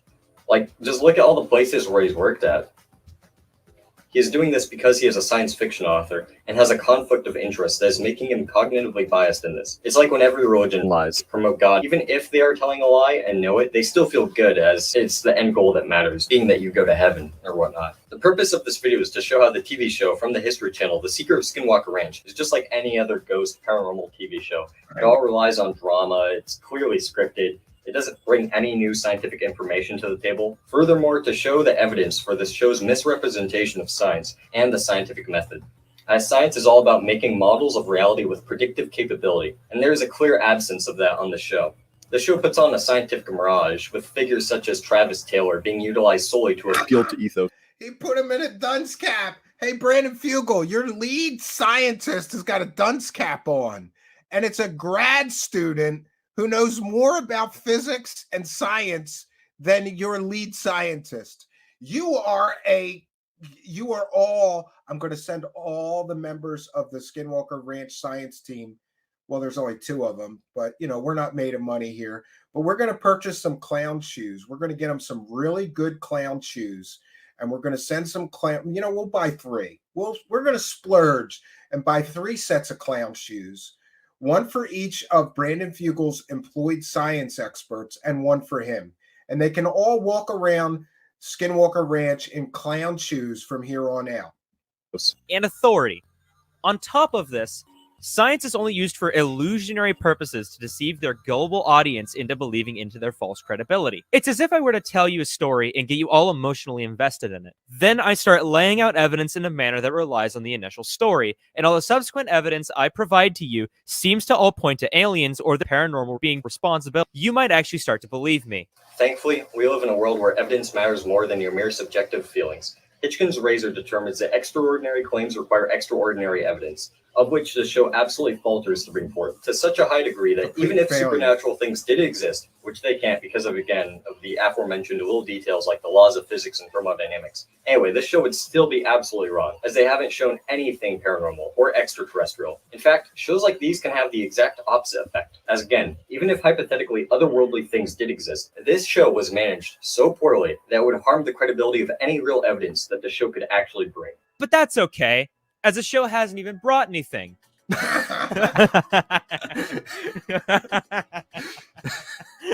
Well, it's brought an awful lot of deception, and it's made a lot of people an awful lot of money. Oh, right? that removes... Travis Taylor's making an awful lot of money on this television show for being completely and totally factually wrong on the science. And by the way, that's his job on the show, is to be the science expert. You failed miserably, Brandon Fugel, in who you chose to hire as a science expert.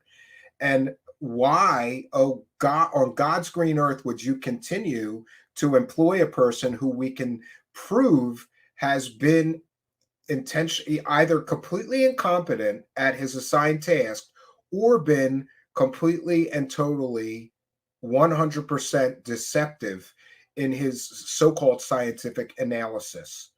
Some neurons from my head. Oh, I know, right? Gotta love my species. Good thing those were all Homo habilis. I hate to break it to you, and don't think less of me for sharing the same monophyletic clade, but those are actually Homo sapiens.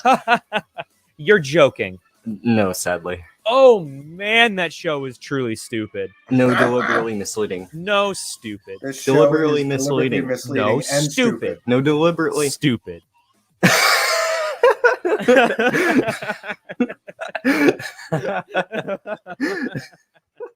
All right. And the true beauty of a self-inquiring, sentient universe is lost on those who elect to walk the intellectually vacuous path of comfortable, paranoid fantasies. All right, made it through. Ooh. Great. And I just want to take a moment to recognize this young man. He has a YouTube channel called Lard, Larddd, 4 Ds. And he got very few views for this, 2,000 views. So that'll show you what we have repeated here many, many times, that the truth is boring. Doesn't get a lot of clicks and views, does it? But it doesn't take away from the fact that the truth remains the truth. And, hyped up false fake science promoted by a wackadoo. I think it's clear to just call Travis Taylor a wackadoo at this point. He has been either, again, there's only two possibilities here. Either Brandon Fugel's so-called science expert is the most incompetent, idiotic, stupid science expert ever shown on a television show, or he is a scammer who is intentionally falsely making statements, who is intentionally scientifically misleading the audience down a path that he wants them to take, which is supernatural stuff, paranormal activity. None of this is paranormal. None of what we have witnessed tonight is paranormal. None of what we have witnessed that they are claiming is supernatural can be proven to be supernatural or paranormal. And in fact, there are valid, real scientific explanations for some of the things that they are showing people. So what do we think? Let me know in the live chat. Is Brandon Fugel in on the scam, the Skinwalker scam? He must be, because there's no way on God's green earth that an intelligent man can watch what we have just shown you and continue to employ these two clowns. Remember, there's another one whose name escapes me. Maybe somebody knows it in the live chat. Why would you continue to employ these people as science experts when even a grad student can show that Travis Taylor doesn't even have the very... I'm just flabbergasted here. Like, I don't even know what to say. A science grad student in college can show that Travis Taylor's so-called science isn't science. It's a joke. This whole thing is either, there's only two possibilities. I'm going to keep hammering that point home. And that is, the two possibilities are that Travis Taylor and the show's other science expert are either both the stupidest science experts ever hired on a television show, completely and totally incompetent and unable to make even the most basic scientific observations and determinations, or his two science experts are scammers who are intentionally, with great effort and willingly, deceiving the public into believing in paranormal activity and supernatural activity that's just not there and can be explained by normal physics and scientific methodology. Those are the only two possibilities. So I would ask, either of those possibilities means that Brandon Fugel has to immediately fire his two science experts, or risk the public saying that Brandon Fugel is okay with his two science experts being one of those two things, either completely and totally scientifically incompetent and stupid, or intentionally deceptive in order to sell a narrative. Those are the possibilities here, Brandon. And in either case, Mr. Fugel, your unwillingness to fire these two so-called scientific experts shows that you're in on it. You have to be in on it, because if you really cared about having real science experts study and try to explain the so-called phenomenon you claim is happening on a regular basis at your ranch, it's not a good look for Mr. Fugel that it's easy to pick apart the lack of science foundation of these so-called paranormal and supernatural claims. I believe that, maybe Mr. Fugel really did want to get to the truth of this thing, but you get mired up in television show deals and book deals and contracts and documentary deals. And, for all I know, Travis Taylor has some kind of contract where he can't be just fired from the show. Then you walk away, Brandon, Mr. Fugel. You own the ranch. You could go to the ranch tomorrow, change the locks, and say none of these people who have been either completely incompetent or intentionally deceiving people to sell a predetermined narrative are welcome on my property. He has the right to do that. And his apparent lack of willingness to do that speaks volumes about Mr. Fugel. I can only assume that Mr. Fugel's in on the Skinwalker scam for cash, because somebody who really did care about getting to the truth and really did care about having good scientific people working on the so-called problem would not employ completely incompetent or deceptive science experts that are literally running around finding strange things that they can use to bolster a narrative. This is where we're at, and this is where we find ourselves. Now, I do want to take a moment to remind you that we are a viewer-supported show. And every time we do this, a bunch of people jump off. I don't know why. I get it. People don't like commercials, but these are very, very quick. So I'm here to remind you that the show is not over. We're going to take a quick break just to remind you that we're a viewer-supported show. And we'll be right back, friends.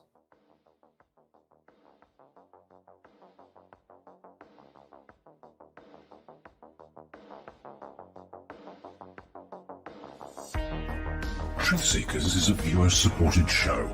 Wonderful people like you who enjoy this show send pledges in the form of super chats, super stickers, super thanks, PayPal, or Cash App. Instructions for how to help are in the description. You can also join our Patreon, and for as little as $1 a month you can get extra content. Patreon supporters get a backstage pass, early access to all our production videos before they are distributed publicly, Stephen Campion's music, private writings, a monthly show journal, and more. You can also become a YouTube channel member for $5 a month. A YouTube membership includes all of the Patreon benefits, plus a special members badge, priority reply to video comments, and the live chat, plus a monthly members-only video. We thank you all, kind and generous benefactors, for supporting Truth Seekers. Thank you for your generosity and support.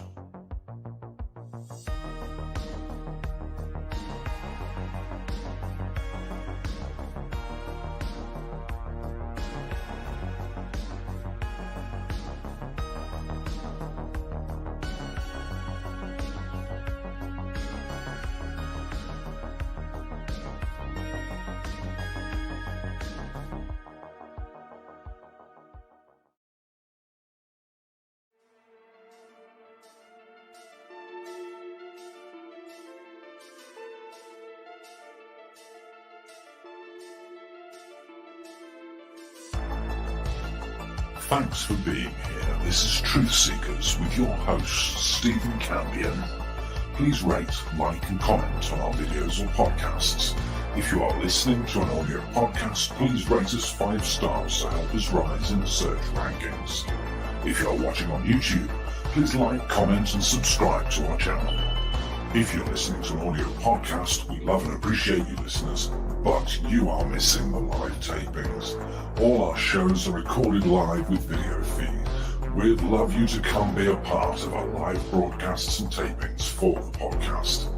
Head on over to YouTube, click the search tool, the little magnifying glass, put Truth Seekers, one word in the search bar, and hit enter. You'll see a strange and mysterious guy with sunglasses. That means you found the channel. Go there, smash the subscribe button, and hit the notification bell to receive up-to-date info on our YouTube channel. We welcome you to be a part of our live taping and our chat room during the live broadcasts. Seek the truth. Speak the truth. This is Truth Seekers. Truth Seekers. Truth Seekers.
Truth Seekers is a viewer-supported show.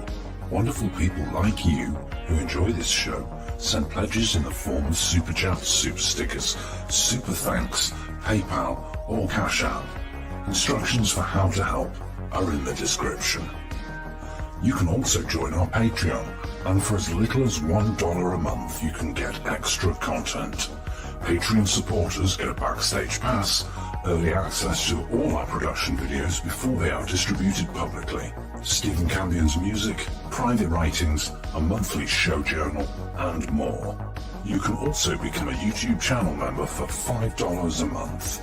A YouTube membership includes all of the Patreon benefits, plus a special members badge, priority reply to video comments, and the live chat, plus a monthly members-only video.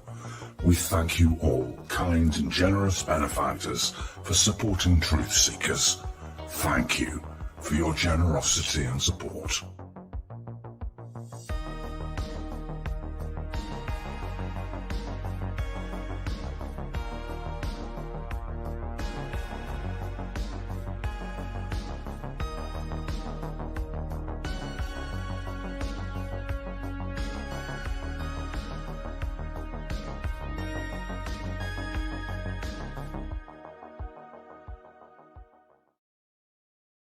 Greetings and salutations, friends, and welcome back. We are back and on track for another night of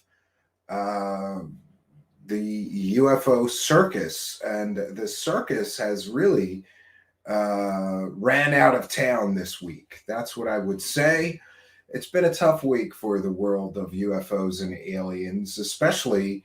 It has especially been a tough week for the world of alien and UFO grifters and scammers who are all in full-on panic mode, because this week has been a strange week, because all in the same week we got the complete and total nothing burger that was the Senate UFO hearing. And by the way, I see that some UFO scammers are still milking it, regardless of the fact that it was a nothing burger, or they're going to pretend that they were saying it was going to be a nothing burger before the hearing when in fact they were hyping it. I'm aware of at least a few of these UFO scammer clowns that have done, Grifton did 3 shows, right? 3 shows on a 1-hour hearing. How do you do 6 hours of this super chat shuffle, right? Standing there like a monkey. Dance like a monkey for those super chats, you dummy, right? How do you do 6 hours talking about a 1-hour hearing in which almost nothing was important? I think the important bits were a 10-second clip where the director of Aero said there's absolutely no evidence of alien or off-world technology, and there is no evidence that any UFOs defy the laws of physics, which is in direct which is a big problem for all the UFO scammers who have been using that talking point. These things defy the laws of physics. Well, not according to science, they don't. And not according to the head of the government's investigation into these things, who, by the way, has been characterized as a UFO wackadoo himself. So if anybody's going to jump on that, if it's true, it would be a fellow wackadoo. But we've got clowns out there doing 3 or more shows about a 1-hour hearing, right? And that should give you some indication of how little there is actually going on. And coupled to that is the fact that it's spring now in most of North America. So people are going outside. They're not sitting in their house going down UFO rabbit holes. So certainly the viewership is off for almost everyone. People are going outside, and I highly encourage you to do that, but not until after my broadcast, of course. But the fact that some grifters are doing 2 or 3 shows about a 1-hour hearing in which almost nothing was said tells you everything about how this con works. It's a scam. It's a con, right? Just be there and dance for those super chats. And by the way, we're going to be revisiting my own policy about that. Maybe we'll just start reading them at the end. I feel very distracted by stopping the show to read each of them, but we'll figure out a proper balance. You also may have noticed that I played our bumper about supporting the show in the beginning of the show, and that is because I often forget to play those bumpers. So we'll play one in the beginning of the show, maybe one at the end of the show. That means, I'll get them in just to remind people that we are a viewer-supported show. And I'm happy and proud to announce that Truth Seekers has never been caught lying to their audience, unlike Goof On and Third Phase of Moon and Linda Moulton Howe and Lou Elizondo and Nick Pope and George Knapp and Jeremy Corbell, and virtually everyone that covers these topics has been caught lying to their audiences or to the public in general. We haven't. We have not sold out. We have not sold our souls. We have not run hoaxes or supported hoaxers like a certain grifty super chat shuffler. We just don't do that here. But along with the fact that we don't do that comes the tax, right? First of all, we cannot make money by doing the UFO circle jerk. If you're new to the show, the UFO circle jerk is when these clowns that run shows or podcasts sit there and softball people and pretend that they're not interviewing a lying, scamming, con artist grifter, right? That's how this works. I am losing my patience for so much of this that, sometimes I say, well, I should say that a little more diplomatically, right? No, the diplomacy is out the window. Because, this unwritten rule that anybody that covers these subjects is not allowed to talk about the scams being run, the grifts being grifted, and the whole, just make up fake whistleblowers, sell fake stories. The fact that there's this unwritten rule that I'm supposed to hold my tongue and, get along. I'm not here to get along with people who are lying to other people. I'm not here to be diplomatic with people who are selling 100% provably fake stories, like Ross Coulthard, who now is claiming some sort of cover-up because none of the crap that he talked about, like, crash retrieval whistleblowers, was talked about in this Senate hearing. That's because Ross Coulthard's sources are fake. They're from his land of imagination. Hey, Ross Coulthard, name your goddamn sources or get out of here. Go scam some other subculture or community. Get out of here with your goddamn metal shavings, alien metal shavings it was a goddamn ball bearing, you dummy.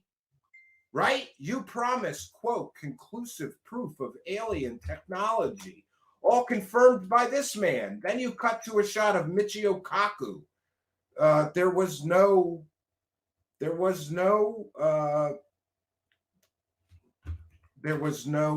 alien technology, and Michio Kaku didn't confirm anything. Ross Coulthard lied to everyone to sell a story. But this isn't the first time. He's a disgraced journalist who essentially got laid off or fired from his job on 60 Minutes Australia. And why did that happen? I believe it happened because he got caught selling another provably fake story, not in the genre of UFOs, but in the genre of all the British lawmakers are pedos, right? And he used fake sources, wackadoo, mentally ill people, right, for sources, and he got caught selling a 100% provably fake story. Then he comes into the UFO community with a book full of anonymous sources, right? Then he gets caught selling another 100% provably fake story about alien technology confirmed by Michio Kaku, right? And by the way, Michio Kaku still has not responded. I emailed him at his job at the university he works at. 3 times. I tweeted at him 3 times. I want to know how Michio Kaku feels knowing that Ross Coulthart used him to scam everyone with a clickbait garbage story that was 100% fake, manipulated, deceptive. So deceptive, they took it off their YouTube channel. They could lose their entire YouTube channel for doing something like that. They used deceptive practices to get people in the promos, to get people to click on the video so they could make lots of money selling 100% provably fake story. So, off in the weeds again, but my point is, I'm not here to be nice to people like Ross Coulthart.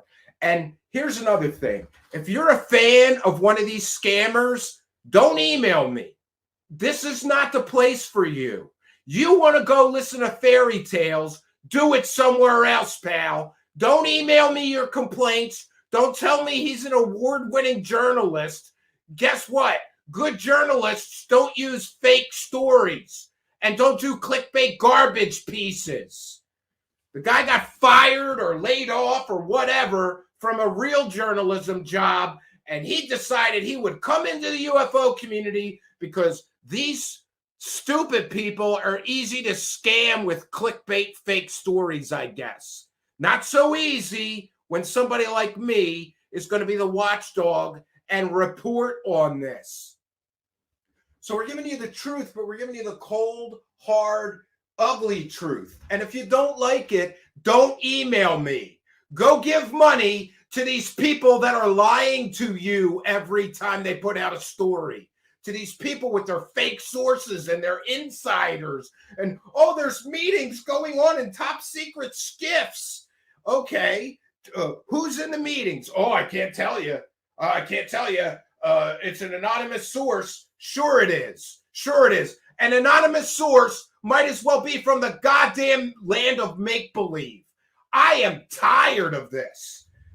And isn't it interesting that when I took a turn and just said, I'm going after some of these scammers lying to everybody, and I'm going to tell everybody the truth about this, I thought that there would be some change, right? The only changes that have happened as a result of our show and our constant coverage of the constant scam that is the UFO circus is this. Some of these grifters have had to work a little bit harder to come up with, fake stories. They can't be quite so obvious as they used to be or easy to catch.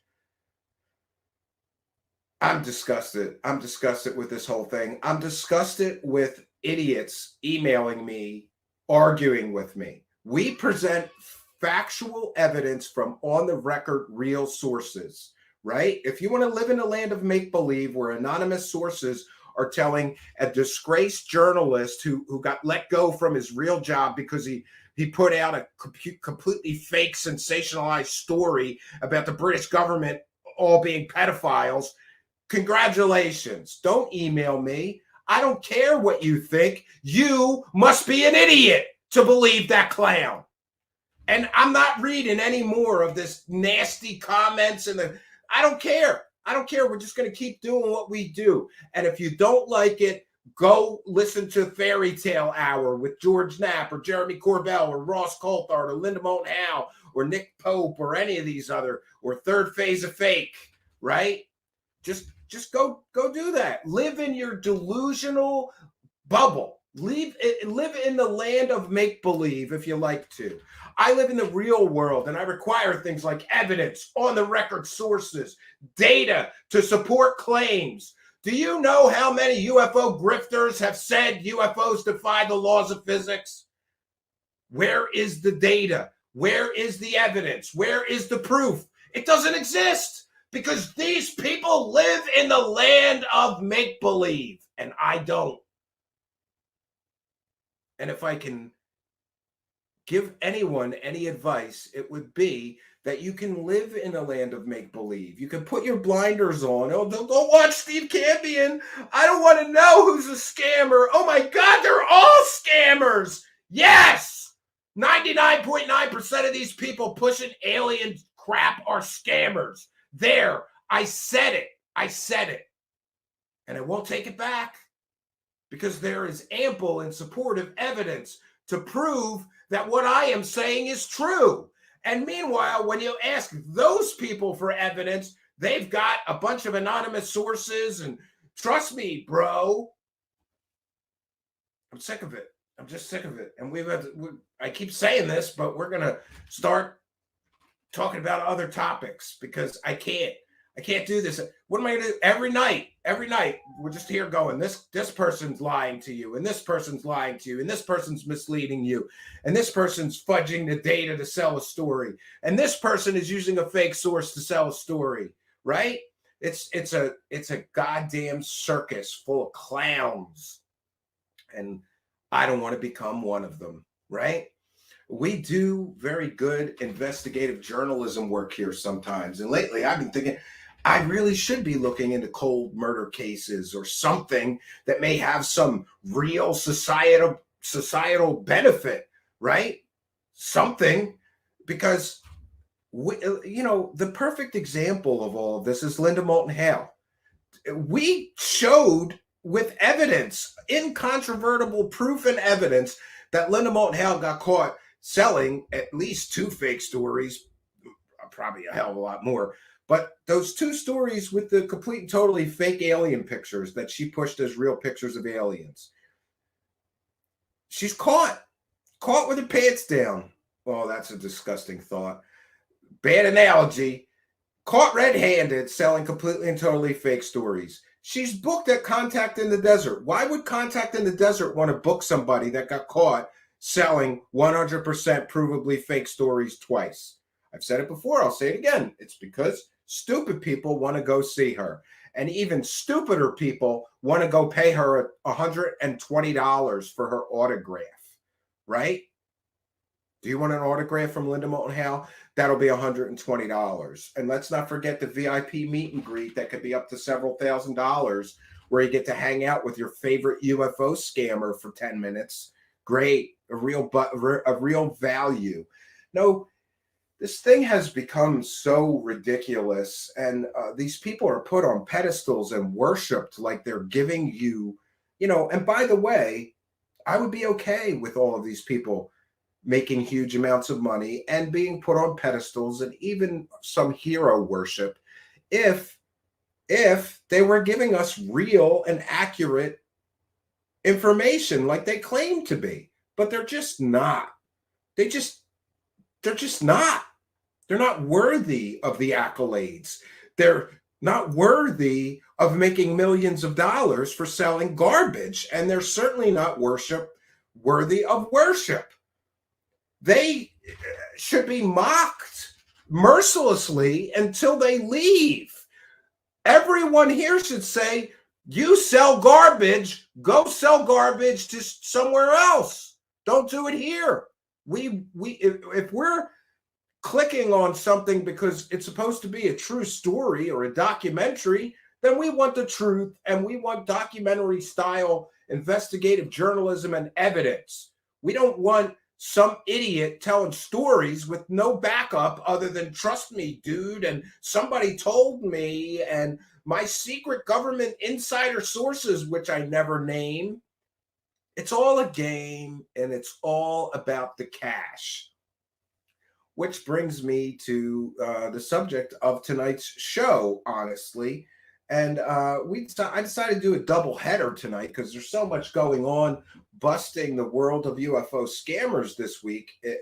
And, I got to say, as frustrated and angry as I get with the whole game of this UFO circus, occasionally some things happen. And I get in a slightly better mood. And this week I'm in a slightly better mood because a few great things happened. For those unaware, the UFO community or subculture, whatever you want to call it, there's some pillars of the UFO mythology, let's call it. And 2 of those pillars are Skinwalker Ranch and the Bob Lazar story. Interestingly, George Knapp has sold both of those stories, right? And we know how George Knapp loves to play fast and loose with facts, and he does the lie by omission. Oh, this former government scientist whistleblower. Well, first of all, George Knapp, you lie to everybody. Bob Lazar was never a scientist, and there's no evidence that he ever worked for the government. You have zero. So George Knapp has also been involved in selling books and material on the Skinwalker Ranch, and through his idiot, what do you call that? Underling. Yeah, through his idiot underling, Jeremy Corbell, he has been they sold a Skinwalker documentary based on his book full of lies. So we've got a book full of super spooky stories from George Knapp, which he, in the beginning of the book, Steven Greenstreet caught this, not me, by the way, all credit to him. In the beginning of George Knapp's book, he claims that all the stuff in the book is based on a mountain of evidence. And then on Joe Rogan asked him, is there any evidence? Well, no, we don't. Not if you want. No, not like real evidence, not like physical evidence, right? So George Knapp has made perhaps millions of dollars selling the Skinwalker scam, and he has no evidence. He admitted as much. So this is kind of where we've been at, is that people are making millions of dollars selling stories that they claim are true, and all they've got is the story. They don't have evidence to support the story. It's really ridiculous. And the profiteering is evident. George Knapp then goes on to get Jeremy Corbell, I guess, to sell a documentary based on his book full of the same spooky stories. And Jeremy Corbell does an equally piss-poor job at providing a single shred of evidence, right? Oh, paranormal hotspot, but we don't have any data to share. We got a lot of spooky stories, though. If you want some spooky stories, you want to hear about werewolves and shapeshifters and predators and dogs that smoke cigarettes? Yeah, it's Skinwalker Ranch. It's awesome. So George Knapp has been involved in selling both the Bob Lazar fraud scam and the Skinwalker scam. And, I just wanted to say to George Knapp, I once liked and respected you, maybe even admired you and wanted to emulate you before I knew that you sold garbage for a living, right? I just didn't. When I was younger, I would just watch you and think, wow, this guy's really getting to the truth. No, you're not. He's manufacturing false truth. That's what George Knapp does. He manufactures fake true stories. And by the way, not for nothing, but George Knapp is getting a little older now. So, the road to redemption for you, George Knapp, is getting shorter and shorter. Are you going to go to your grave at peace, going, I did a great job dedicating decades of my life to selling completely and totally fake stories where I had to massage everything, I had to lie by omission and not tell people about all the evidence that the stories that I was making millions selling were completely and totally fake, right? This is what you've dedicated your life to, George Knapp. And, at some point, we all meet our maker, and George Knapp is going to have to go to his maker. And I truly believe that at the end of our lives, when we meet our maker, there's a talk, and the divine supreme being will say, I gave you incredible talents. What did you do with them? What did you do? Everybody's given gifts. And despite what I think about him, George Knapp he's been given great gifts by God as a good communicator, maybe a good investigator, but not really if he leaves out half the story. And that's how George Knapp sells his stories. He has to leave out the whole half of the story that shoots the story to crap as a fake garbage story, right? But God gave him gifts as a communicator. He's a good talker, right? He's charismatic. And when he meets his maker, the maker is going to ask him, what did you do with the talents I have given you? And George Knapp is going to have to say, I sold fake stories to stupid people with those gifts I was given, God. And maybe, just maybe, someday George Knapp may be judged for that, right?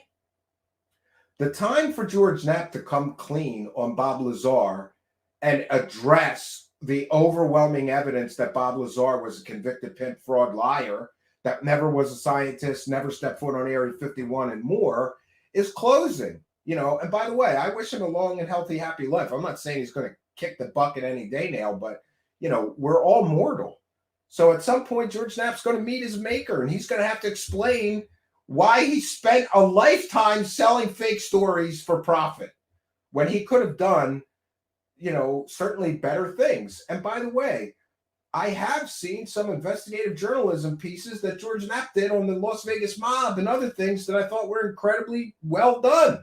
So he has the capability to do good work, but good work is hard. You ever notice that?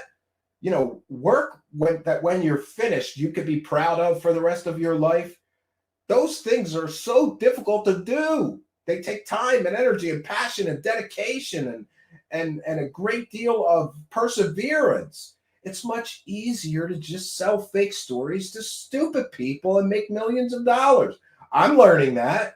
We do the hard work here. And sometimes I say, why are we doing this? Some idiot with a goddamn flashlight and somebody telling a story about aliens just made a huge ton of money.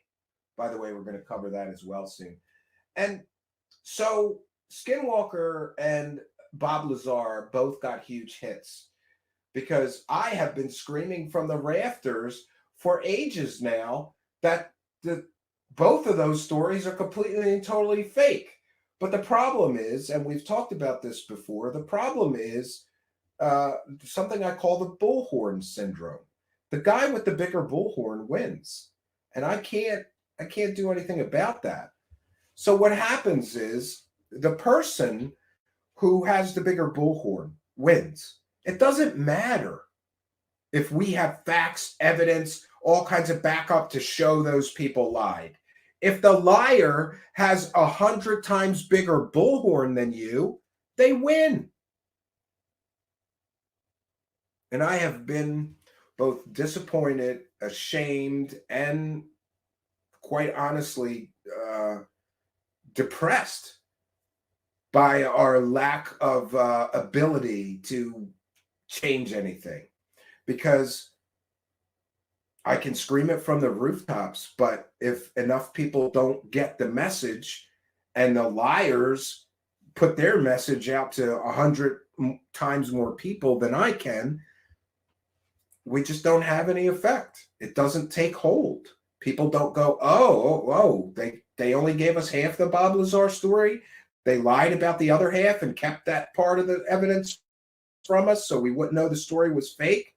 But luckily, thank God, I'm so thankful for this. Like I said, once in a while, no matter how discouraged I get, something puts me in a better mood. So this week we had two things that put me in a better mood. The first was Steven Greenstreet's piece on Skinwalker Ranch.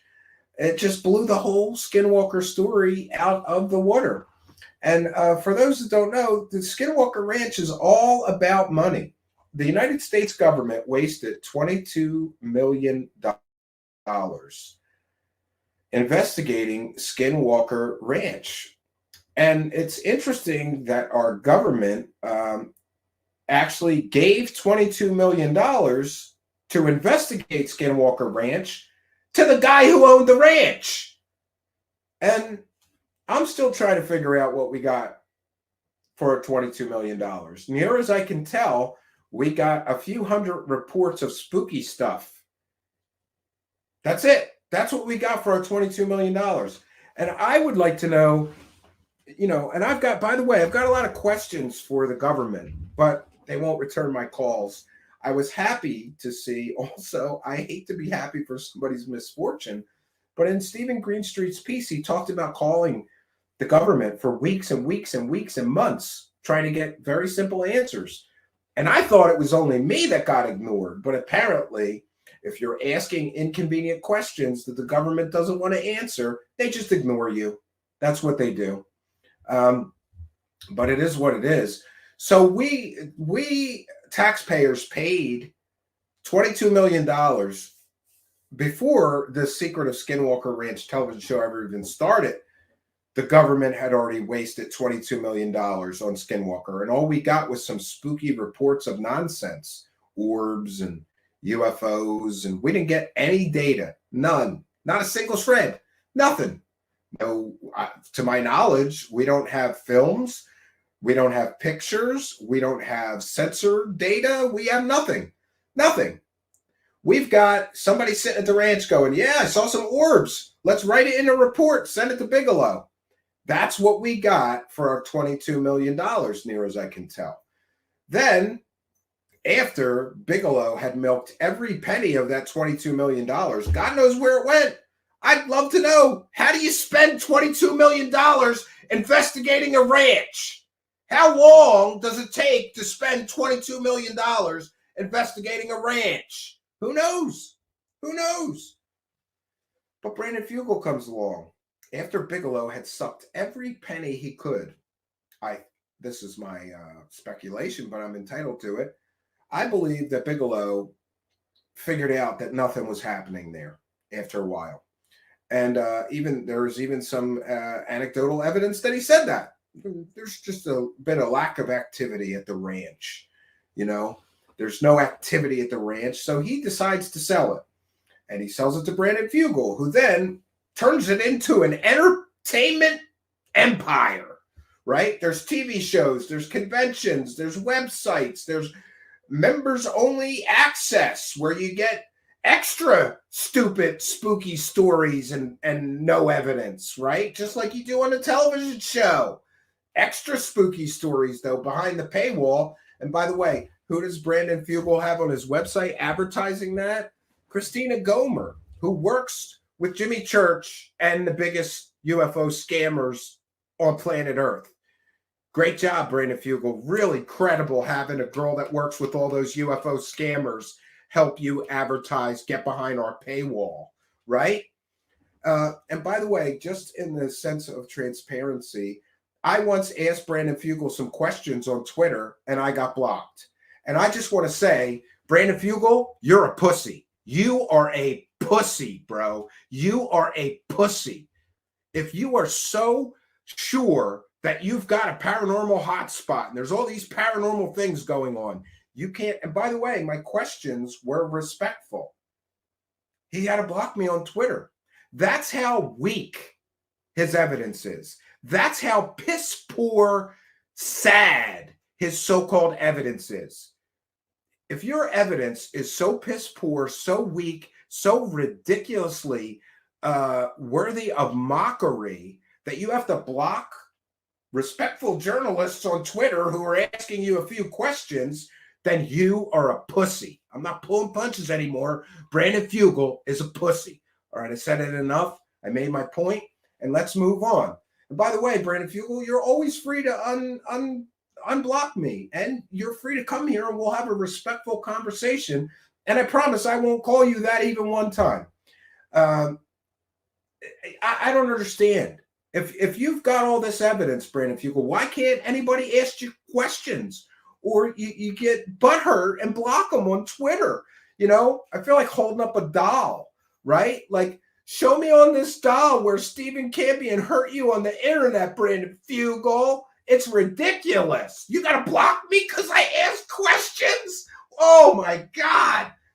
And by the way, I don't regret asking the questions that I asked. And, if he wants to block me, good for him. But that won't change my coverage of him. In fact, that will make my coverage of him more important to me. You want to block me on Twitter? Maybe, just maybe, Mr. Fugel, we'll start digging even deeper than we've dug before, right? And let's talk about the fact that apparently the stars of Brandon Fugel's Secret of Skinwalker Ranch, by the way, I'll give you a spoiler alert. The Secret of Skinwalker Ranch it's about the money. That's the secret. The secret of Skinwalker Ranch is we're here to suck every dollar we can out of this thing. That's the secret. Okay, so spoilers. But interestingly, the so-called stars of the Secret of Skinwalker Ranch television show recently got in some hot water because Jack Brewer, who, by the way, is a great researcher, journalist. He runs Expanded Frontiers, and now Erica Lukes is affiliated with him now, working with him. He does great investigative journalism work, and he uncovered that Skinwalker cast members received $175,000 in county economic development consulting fees. And I think this is just a great story. Steven Greenstreet mentioned it, but he kind of glossed over it. I'm sure because, there's only so much time he had. But I'm going to share some of Jack Brewer's work. Shout out to Jack Brewer and Erica Lukes. They're doing excellent work uncovering the Skinwalker scam. So the stars of the Skinwalker scam, I mean, the secret of the Skinwalker scam, I mean, whatever. The Skinwalker scammers are getting consulting contracts with local government officials. The contract obtained from Duchesne County rather questionably states the agreement is specifically entered into between Colliers International and Duchesne County. The contract is signed by Winterton, who is listed as the managing director of Intermountain Economic Consulting. And I just would like to ask, for the purpose of asking, Thomas Winterton is the so-called superintendent of Skinwalker Ranch. And by the way, he took a shot at me on Twitter too. He's also a pussy. Thomas Winterton, you're a pussy too. Okay. So Thomas Winterton is the superintendent of Skinwalker Ranch. Now, I don't know what that even means. So what I did is I looked it up. I looked up the definition. Listen, if you're not sure what something means, look it up. A person who manages or superintends an organization or activity. A high-ranking official, especially the head of a large urban police department. Well, that doesn't make. The caretaker of a building. So in this case, I would guess that Thomas Winterton is the caretaker of Skinwalker Ranch. And by the way, I just want to say, Thomas, you're doing such a great job. Those buildings are all falling down. Why don't you do something about that, bro? You're letting people walk around in literally buildings that could fall down on top of them, you asshole. Really? You're the superintendent? The buildings are falling down around people as they walk through them. Isn't that a liability? Isn't that like a health hazard? I would think so. Great job, superintending. But interestingly, so Thomas Winterton forms a company to do economic development.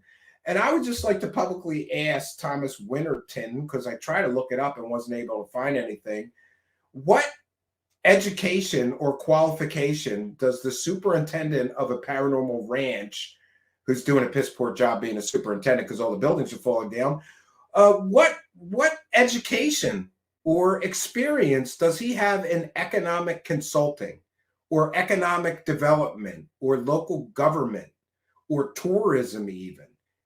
To the best of my knowledge, he has no experience or education in those fields. So why would the governments local to the Skinwalker Ranch give that clown a contract for $175,000? And what is he supposed to be doing for that $100,000? And of course, the commissioner of that local government did not immediately respond to an email request for comment on her assessment of circumstances surrounding consultation services undertaken by Intermountain Economic Consulting. So here's where it gets interesting. So it's not just one person from the secret of Skinwalker scam that is getting paid off by the local government for whatever reason. And by the way, I'm not implying any criminal activity here, but this doesn't look right. And I'm confused. Why would a TV star suddenly start getting big checks from the local government? Well, it has to do with Phenomenon, of course.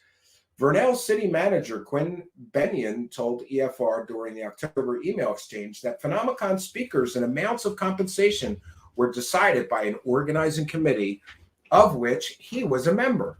Benyon averted from describing the process in more detail when asked to do so, advising that he would not be responding to further emails. So the local officials who were giving the Skinwalker TV clowns money for some reason don't want to talk about it. They told Jack Brewer, we're not going to talk anymore. We're not responding to any more emails. On October 26, records requests submitted to Travis Campbell, director of the Office of Utah County Economic Development. The request sought records pertaining to the Phenomenon Organizing Committee as described by City Manager Banyan. A list of its members, minutes. Jack Brewer's thorough. He asked, give me everything you got. I want to see what's going on here. Campbell briefly replied by email the same day, I am not associated with the organizing committee you mentioned, so I don't have any records pertaining to your request. He then suggested Jack find the records elsewhere. Thomas Winterton, when asked if he was a member of the Phenomenon Organizing Committee, replied, I am, and I'm very proud to be a part of it, apparently alluding to formulas for arriving at amounts of compensation. He added that he offered Utah County comparison figures as to what have been paid to us by the conferences we have attended. But I did not ask for a specific amount, Winterton continued, raising the palms of his hands to the computer screen. Nor did I have anything to do with the amounts of my compensation or the rest of the team. So the local government is holding UFO conventions. You know that the UFO money is good when the local government says, you know what, we got to get in on this UFO Skinwalker scam money. Let's run a conference, right? Awesome. So let's continue here. As indicated above, Thomas Winterton adamantly defends the integrity of Intermountain Economic Consulting and his action. And again, I just want to ask Thomas Winterton, what other economic consulting have you done? Or are you just getting paid off by the government local to Skinwalker Ranch? And don't you think that's a conflict of interest? He repeatedly made statements to that effect. He also explained he felt personally attacked by EFR inquiries and reporting. It was subsequently suggested that from this side of the inquiries, a more accurate description might be that a threat of entitlement and resistance to government transparency runs through several of the people who populate this story. Yeah, so essentially, the local government is paying Skinwalker Ranch stars for economic consulting. Okay. So a television star is advising the local government on economics and how to make a lot of money through travel and tourism. This is just another cash-in for the Skinwalker stars. Apparently, according to Jack Brewer, the stars of Skinwalker Ranch were handed at least $175,000 in local government taxpayer-funded money. And I, for one, just wonder, did the local taxpayers vote on this? Do the people paying taxes local to Skinwalker Ranch want the clowns who are already, some of them making millions of dollars on a television show, to get $175,000 from the local community? For what? To appear at a freaking Skinwalker conference? And by the way, we've got some fun stuff to share about what happens at the Skinwalker at the Phenomenon conference. You too can have dinner with the lead science advisor of the Skinwalker Ranch for just a few $1,000s. It's awesome. But before we do that, I have this queued up. We're going to cite fair use. This is a transformative work. We are educating the public about the Skinwalker scam. I mean, the secret of Skinwalker. And by the way, when I say that, this is my opinion and my speculation, and I'm entitled to it, because if it looks shady and it appears shady, and it's probably shady, but it is what it is. So we'll put our fair use banner up. This is a transformative work. We're educating the public and critiquing the videos that we are sharing. We'll be commenting and discussing the video that we are sharing. So this is certainly covered under fair use. This is also a transformative work, further making it applicable under fair use. So this is Thomas Winterton, who, by the way, told me that if I don't like the Skinwalker TV show, what did he say? He said maybe I should be watching Keeping Up with the Kardashians because that's more my speed, right? Well, great, Thomas Winterden. I'm not the one playing Ghostbusters with my life, you idiot. I'm not the one pretending to be an economic consultant and taking what may be allegedly payoffs from the local government so they can get in on the con, okay? So don't insult me on Twitter, Mr. Superintendent. That's the superintendent of a property with fallen down buildings that you're letting visitors go in. Great job. Why don't you fix the roofs? They're not going to fix the roofs. They want it to look decrepit and beat up and old, right? They could rebuild that in one day. They won't. It's the most haunted place on Skinwalker Ranch, don't you know? Yeah. And all you got out of it was videos of silkworms or bugs. Congratulations. All right.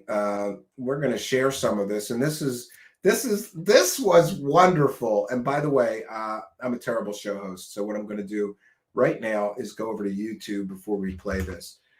Sorry, pretty busy day here, but I'm going to put Jack Brewer's, I'm going to put this video in the description of the video because this is just wonderful work. It didn't get very much attention that I'm aware of. I don't know, or maybe this is a repost of this, but I'm just going to put Jack Brewer's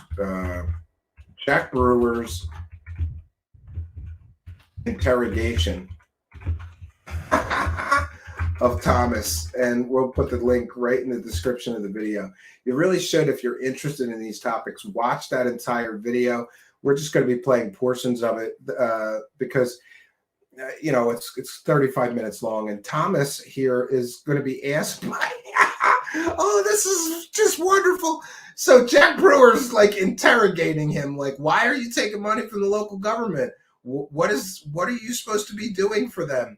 And Thomas Winterden starts saying that the local government has gotten hundreds of millions of dollars in benefit by paying him and his company and his friends the $175,000 plus the money for Phenomicon. They've gotten hundreds of millions of dollars in financial benefit or something like that. I'm paraphrasing, but we're going to listen to some of this. Feel heard and feel that you present your case. I might have to call a timeout though to get all of my questions in. Okay. I will give you whatever time you need. I appreciate that. Yeah, the Collier's issue, I do not claim to be qualified to cite in any potential problems or discrepancies in the real estate market. What stood out to me as a writer and a researcher is that the public agendas and the discussions at commission meetings, county commission meetings, and the Uinta County budget referenced payment to Collier's, and the check is not to Collier's. It's to Intermountain Consulting. So to me, that's something to look into and ask about. Yeah, and just so everybody's aware, there appears to be some kind of shell game with what I believe to be, and this is my opinion and speculation, multiple shell companies surrounding this controversy about the local officials paying off Skinwalker television stars somehow. And Jack Brewer correctly points out it doesn't make sense if the local meeting minutes are saying we paid one company, but the check is made out to another company. This is so shady that I can't believe that a billionaire business person thinks it's okay for people that I would call his staff, right? Thomas Winterden is one of his staff members, is doing this. Was Fugel aware of all this consulting companies and the money payoffs and the Phenomicon plans so that his crew members could make an additional several $100,000 on top of what Brandon Fugel is paying them? And at some point you have to say, you're already getting TV star money, right, to be on the television show. That's not enough for you. You decide to come up with this thing to be an economic consultant and run local. This is just shady. Is why I brought it up. I understand that Mr. Fugel is closely related with Collier's. You mentioned Yeah, so Collier's is Brandon Fugel's company, and Thomas Winterton has a separate company. And the local towns said they paid Brandon Fugel's company, but they really paid Thomas Winterton's company.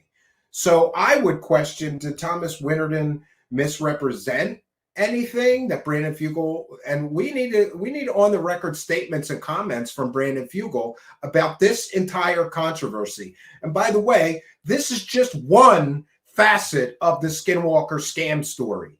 Like, why is Brandon Fugel not talking about this? Why won't he give interviews? Why is he blocking people on Twitter who ask questions about this?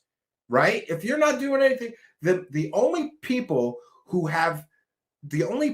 fear questions are people with something to hide.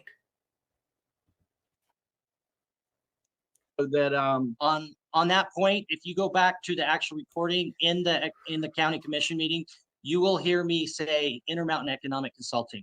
Whether they had it in their heads as Collier's or not, the fact is that we never misrepresented that as them doing business. How would with they Collier's. have gotten that in their head? Because Brandon is the chairman of Collier's International. When he gives them a business card, it says Collier's on it. Okay, so he denies misrepresenting himself as, yeah, okay, fair enough.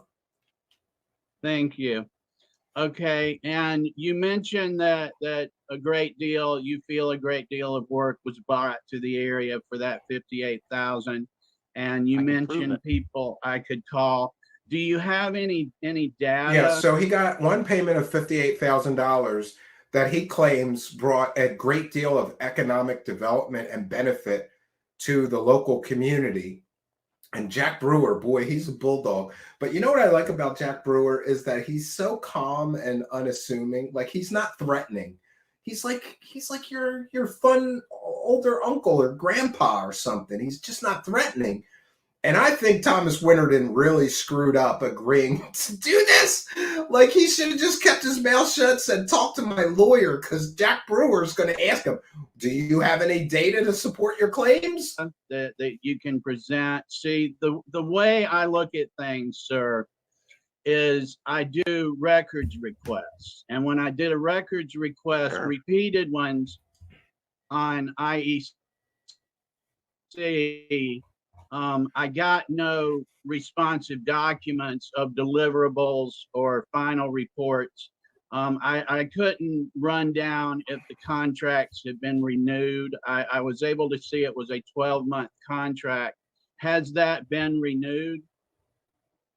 So I'll give you some nuggets. You can go grandma request. I sent an email to the commissioners on October 11th of 2021. Our contract was due to expire in January. Now, mind you, we were able to close this deal with this electric vehicle company. I mean, any place in the country would call that a win-win. 58,000 for 500 jobs. That's a fantastic value. Now, we could have easily called it good January and said we fulfilled our contract, but because we had Jim Morse, who put in more than 40 hours a week in Uintah County for the entire year. So we met our contractual obligations. Wow, that's pretty good money. $58,000 for 40 hours of work.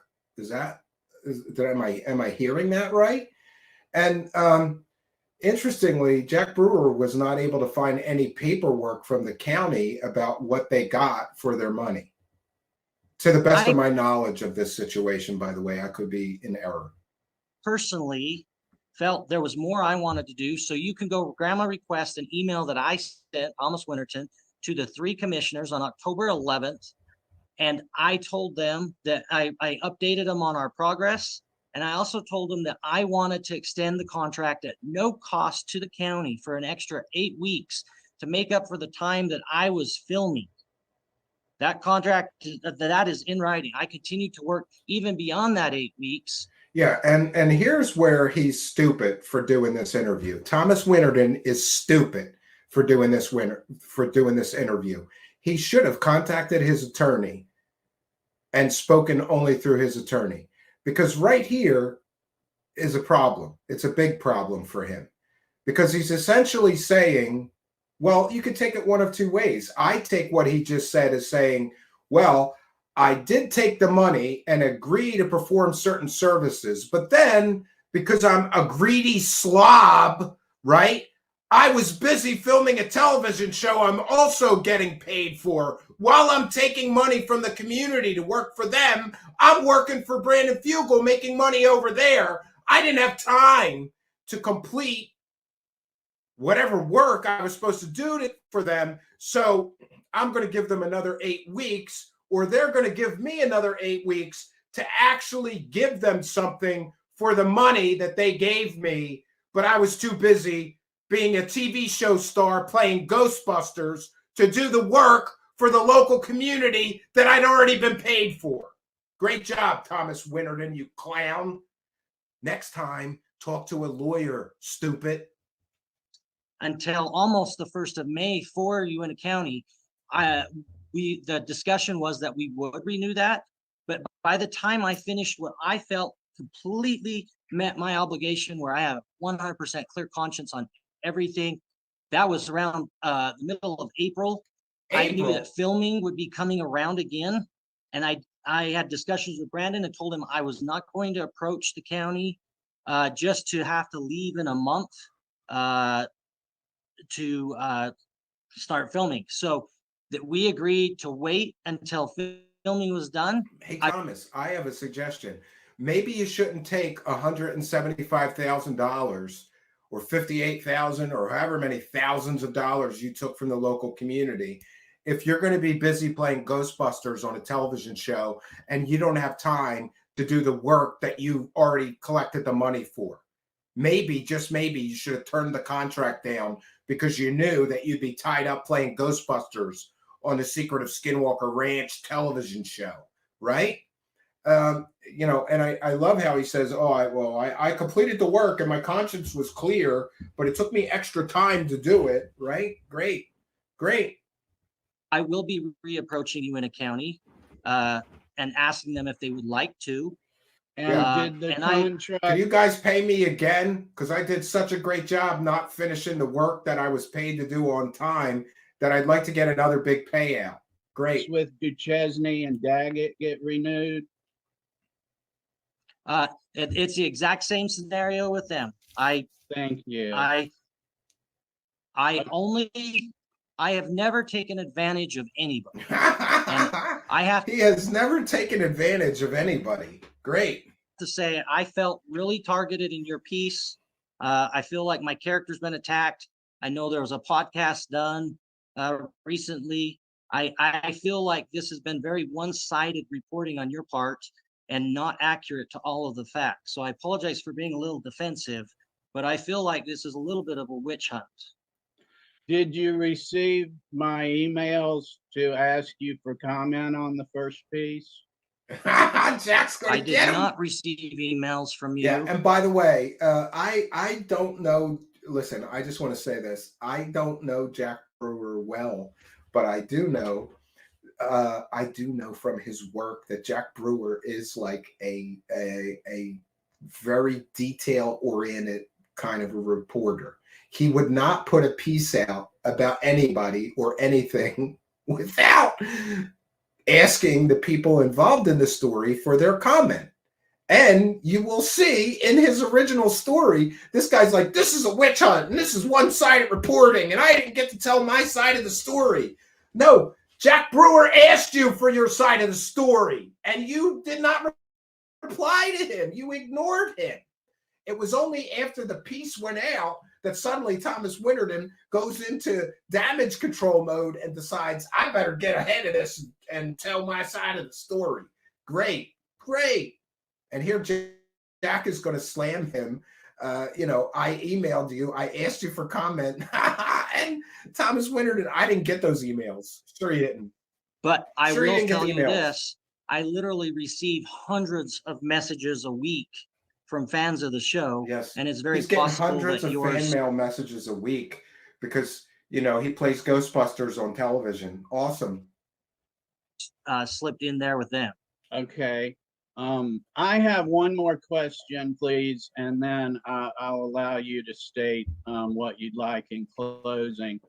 The Vernal City Manager, Binion, mentioned to me in an email, as was documented in the previous article, that he was part of an organizing committee for Phenomicon, and that this organizing committee decided the speakers and the amounts of compensation paid to the speakers. Were you part of that organizing committee? I am, and I'm very proud to be part of it. I will say that in planning this awesome. for the first time, this is a first of its kind in Uinta County. This is awesome. So he planned the convention with the local officials that him and all of his Skinwalker co-stars would get big payouts for. Great. He's part of the planning commission. He's proud of it. I offered them comparisons as to what had been paid to us in other conferences that we have attended, but I did not ask for a specific amount, nor did I have anything to do with my compensation or the rest of the team. It was a discussion, but ultimately it was the tourism. No, he just gave the local officials like a printout, like here's what we got paid previously by other event organizers. So you want to be in this ballpark. He's trying to say that he didn't set the compensation, but he did, in my opinion, because he gave the county people probably a printout. This is how much Travis Taylor got paid at Contact in the Desert or whatever. This is how much I got paid at this convention or that convention. He essentially told them, this is what we should get paid, around this amount. He gave them the ballpark, right? But now he's going to try to weasel out of that.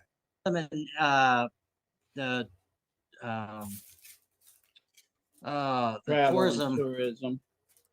Thank you. It was the travel and tourism directors that made that call.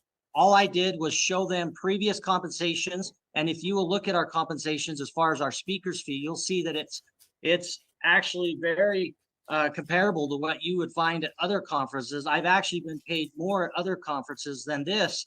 And I offered to volunteer my services at this one, but they didn't feel that it was right. I put in a lot of work during Phenomicon. Yeah, I'm sure he offered to turn down a paycheck. And by the way, Thomas Winterton, that's something we can fact check with the Travel and Tourism Board. So I'll be calling them to find out if you offered to do it for free, but they said, no, we have to pay you. You got to be careful when you're getting interviewed, saying stupid things that might not be factually accurate, because it can come back to haunt you, Mr. Winterton. And if those county officials don't tell me that you offered to do it for free, then you are a liar, sir. And we're going to check into that and we'll report it. And I didn't receive a penny. It was, the committee is completely volunteer. So I would say during the course of the year, I volunteer anywhere from 40 to 50 hours of my time to help organize this event. The local community, which is also running this convention, is giving him $58,000 checks, or I'm a little unclear, or was it $175,000 checks to do economic development, but he claims that he's volunteering for the county. No, you got a huge paycheck, Thomas Winterton, to do this. You weren't volunteering. We're going to fact check that. We're going to call the local county officials and ask them if they have a log of the volunteer hours that you put into these projects that is separate from the for-profit hours that you put into these projects that you were paid these huge amounts of money for. I do that completely. I don't get paid for that time. I don't get paid for my efforts.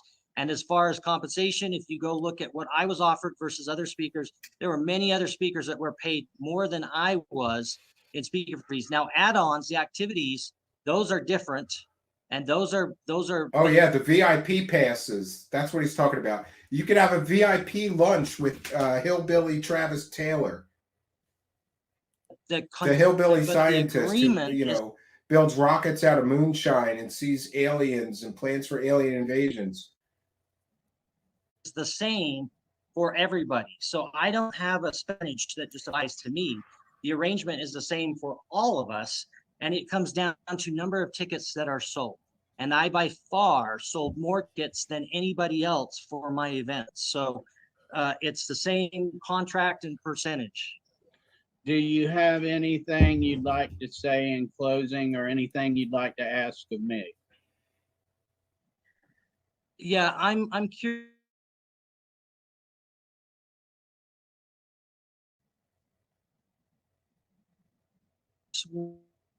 What your fascination is.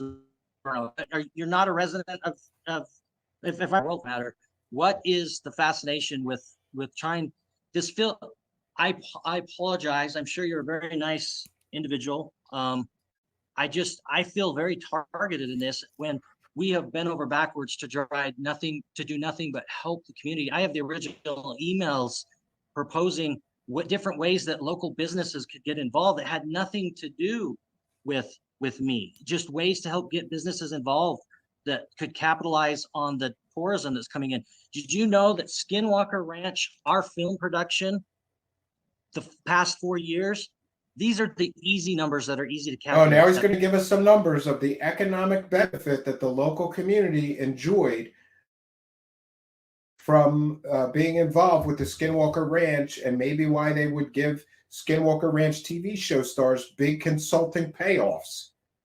That's hotels, that's food that's paid to caterers, and equipment that's rented in the area. Just those three categories. It doesn't take into account any spending that's done anywhere else. We have the production has brought $4.5 million direct spending into the area. That doesn't account for the tourism. Where is he getting these numbers from? I'm not sure Jack really drilled down on that, but where is he getting that the local community benefited in the form of $4.5 million? Where is he getting that from? Who's giving him those numbers? Bring in, that doesn't count Phenomenon. That is simply the money that the production has spent on hotels, food, and equipment. So we've done nothing but try to help the local. Okay, so he's saying that the television production company has spent $4 million. Area, and I feel so. This could be considered sort of a tit for tat situation. Like, well, we as a community might benefit economically, so we should work together. And here's some consulting money. Feel like you and your counterparts are doing your best to try to disparage and tear down something that the community openly embraces and is thankful for. We work so hard to try to get people here in this small community, and it's disheartening when we have outside individuals with no stake or interest in the local area come in. And you didn't mention any of the economic benefits in your article. You didn't mention. Yeah, well, he asked you to comment. You could have given him the economic benefits for his article, but Thomas Winterton chose not to. That's the purpose of tourism, travel and tourism budgets, is to actually draw in tourism. I feel like you guys are attacking us, and I feel like you guys are not being honest with us as far as the intentions behind this, because one of your counterparts, I feel, has a serious axe to grind with the Skinwalker Ranch crew. Yeah, he's talking about the fact that Erica Lukes was a victim of domestic violence at the hands of a former Skinwalker security guard. That's what's motivated. So maybe I would love to give you a chance to speak to that, and because I don't want this to be one-sided either. You need the chance to be able to answer that as well, and I'll give you. It's great. Thomas Winterton worked with a woman beater, right? So he's saying it's because that woman got beat up by my woman beater security guard. That's why you're doing this to me, right? That's why you're scrutinizing this whole payoff situation, right? Every time you need to answer that. Thank you. Personally, I have written about the UFO community and the people that populate it for, I started a blog in 2010 and was interested long before that. And I have a couple of self-published books about the narratives and the social circumstances that surround the unsupported stories, unverified claims that often intermingle with the intelligence community. So personally, that's part of my interest. Yeah, he did. I began interacting and collaborating with Erica Lutz about 4 years ago, and since found her to be one of the better informed people as far as the players in the Uinta Basin and That's the true. stories Yeah. of the area. And there's a go. Dino Beaver sauna and too. I'm proud to work with her at Expanding Frontiers Research. I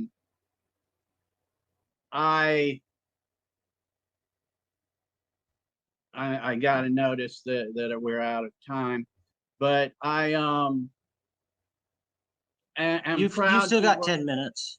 I'm proud to work with her, and my interest. I'll tell you frankly, as I began to send emails and ask people for comment, as I conducted grammar requests, I do not doubt that you and some of the people in your area feel targeted and attacked.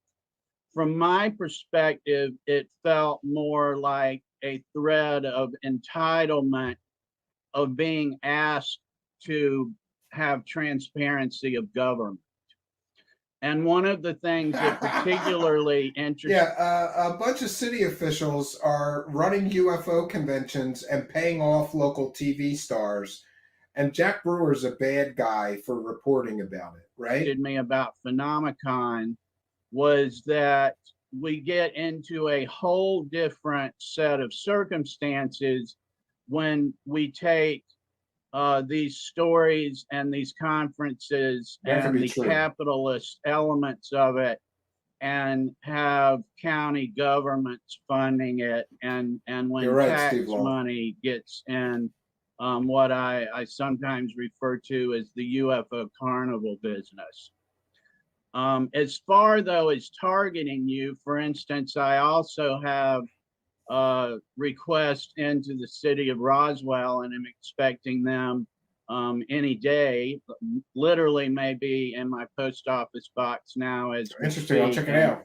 I anticipate writing about them as well and seeing how that shapes up.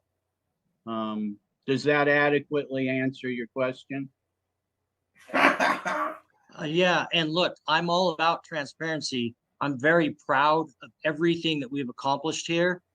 The important thing is, He's very that proud it's of those reported paychecks. accurately. That's all I care about. He's very proud of the and paychecks. I didn't feel that in your first article, you even covered, I mean, any county in the country, if they could spend $9,000, you know, the economic benefits to that this year are well north of $600,000 for 1 week. That's direct dollars pumped into Uinta County. If you Again, where is he getting the numbers of $600,000 was pumped into this little county in Utah? Oh, I'm going to have to start making some phone calls, Thomas Winterton, right? You should have just kept your mouth shut. Do you have county data government. that supports that? Yeah, that where's you the could data? Provide me to put in an article.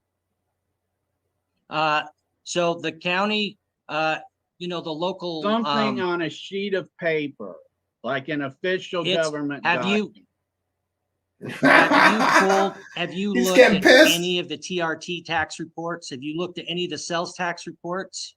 Have you compared them? It's hard because COVID really put a ding in, and this conference has been a godsend as far as its timing because COVID just decimated the economies. But yes, that is actual hard numbers that travel and tourism can get. Now, those numbers for this quarter will not be out until the end of December because Well, it should be out by now. We could take a look there, Thomas they're Winterton. calculated from the previous quarter. But yes, travel and tourism has actual numbers. And if you, I imagine you read my post on. Oh, thanks for on letting me know. Facebook. I never knew that. It was He's an economist and an accountant. Okay, good. I'm glad that you let me know that. So that means he does have some qualifications as far as being able to run an economic development company.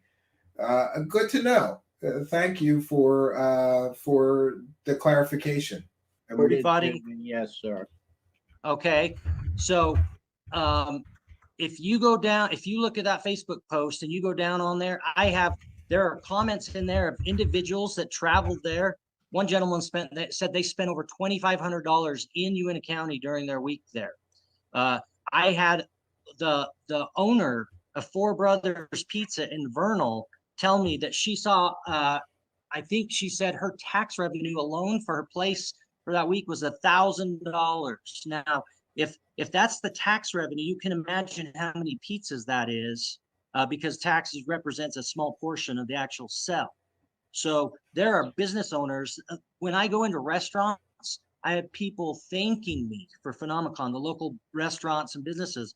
800 Giving people you the out of benefit the of the area. doubt. new Yeah, money. one weekend where there's 800 people eating at local restaurants, I guess that would be a benefit, but is that worth the apparently $175,000 that these guys were paid?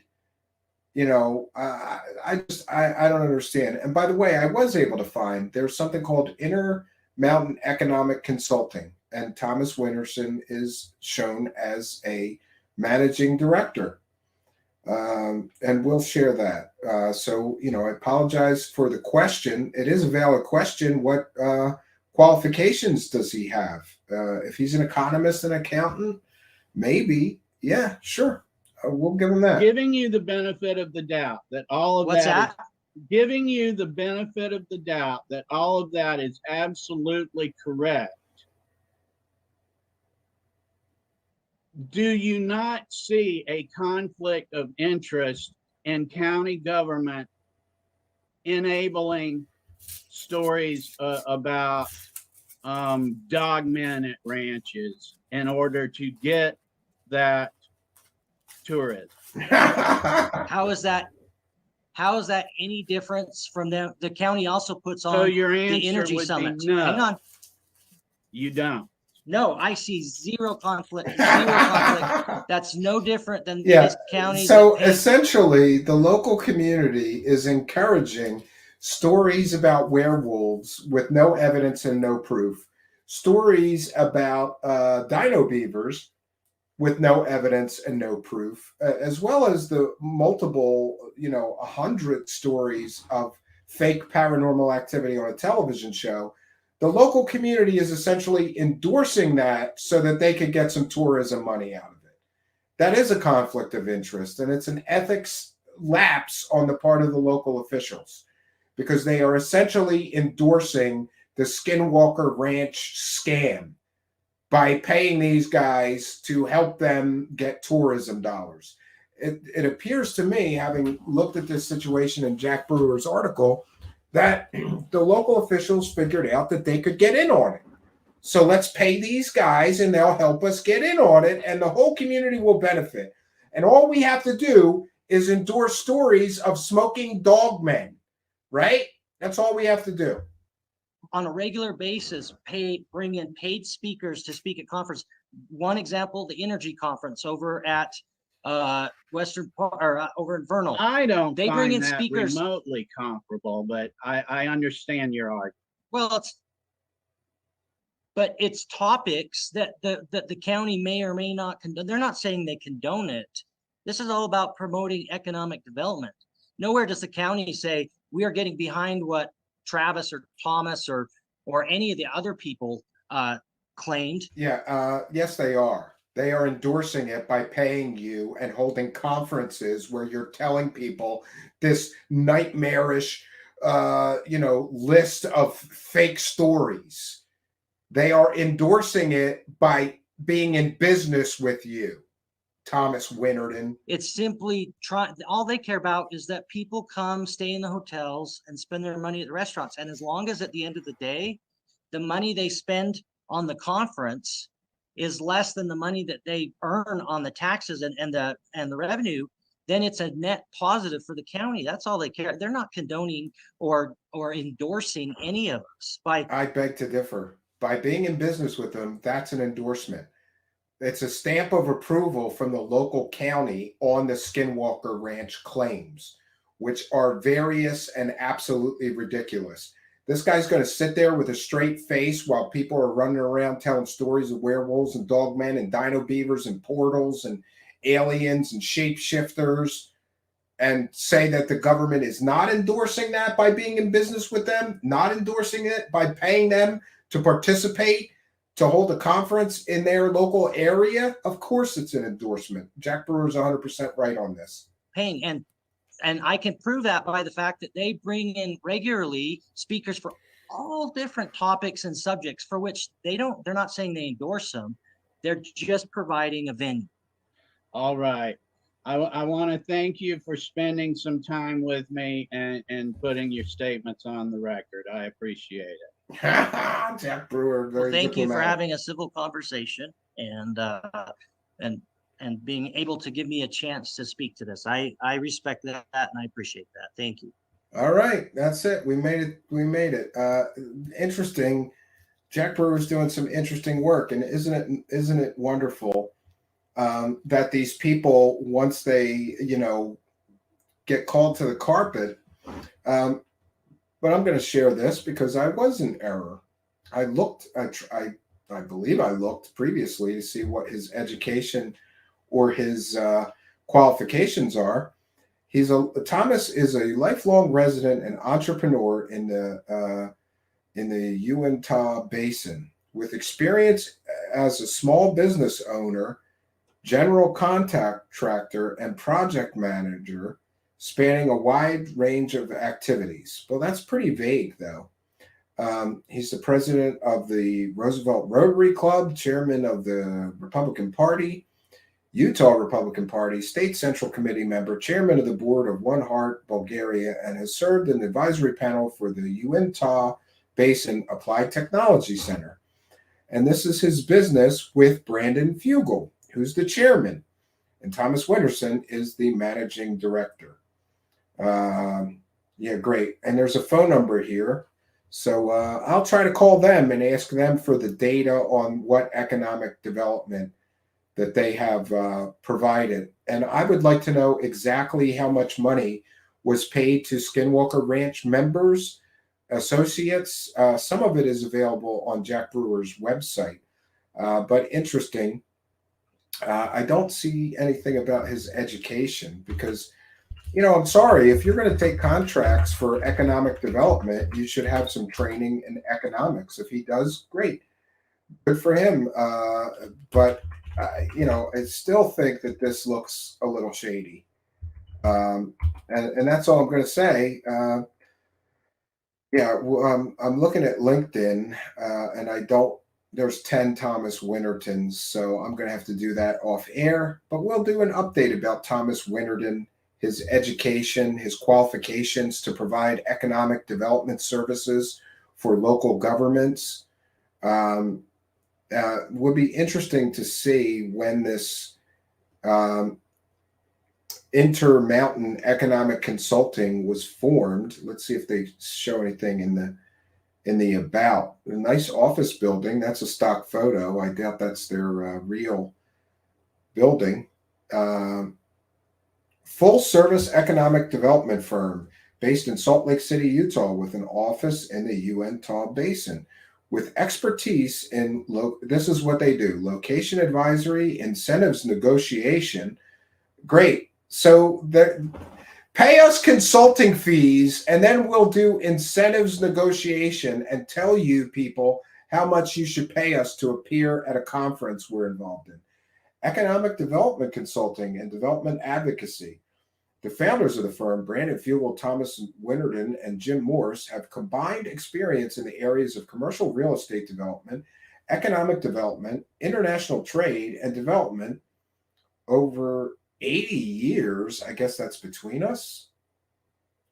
Law Kramer serves as a special advisor and ongoing consultant in Intermountain Economic Consulting. The principal firm, but it doesn't say like when they started the business, because it'd be interested. Says 2021. It would be interesting to see if they just started this to funnel money through the local community to them. But these are all things that we will have to research more offline. And yes, Philharmonica says they have also been using Native American legends to push this narrative. I agree. Yeah, qualifications, well-connected, good old boy. Yeah, it would appear that way. Absolutely. So along with that part of the Skinwalker controversy of late, we should also certainly mention that Steven Greenstreet's piece. Oh no, another one. Yeah, and remember what I said that Brandon Fugel was? Now he's blocking women content creators who ask him questions. Great. Brandon Fugel. Oh no, Brandon Fugel blocked Steven Greenstreet, and she says, "So sorry to see it end like this." Yeah, I think they had a little bit of a bromance going, right? Interesting that Fugel said a lot of nice stuff about Greenstreet, but then, inevitably, when Greenstreet's piece came out, he didn't want to be friendly anymore, right? He just wanted to block him on Twitter. Great, and I'm trying to find it. I want to show you what you get for your extra money. And again, this is fair use. This is a transformative work. Steven Greenstreet posted this. Somebody posted the whole thing, but here, Travis Taylor, the star of Brandon Fugel's The Secret of Skinwalker Ranch on the History, claims the paranormal hitchhiker, 1, gave Jay Stratton's neighbor cancer, 2, killed Robert Bigelow's wife. Yeah, so it gets pretty deep, and this is from a VIP lunch. If you spent the $500 or whatever it costs to attend PhenomenaCon and hang out with the and listen to the fake stories with no evidence from the Skinwalker stars, including Travis Taylor, you can also pay an extra fee and have lunch with Travis Taylor, and then you get the good stuff that I don't believe Travis Taylor was aware that he was being filmed and recorded while he was saying this stuff. And I just want to mention, for the benefit of everyone within the sound of my voice, a lot of these UFO con artist grifters, a lot of them, I am aware that they say things off stage that they would never want people to hear that they said. And I think this is one of those circumstances, because he makes a lot of out there, really wackadoo claims right here. Let's get into it. I don't know if you guys are aware of this thing called the hitchhiker, but it's been talked about since the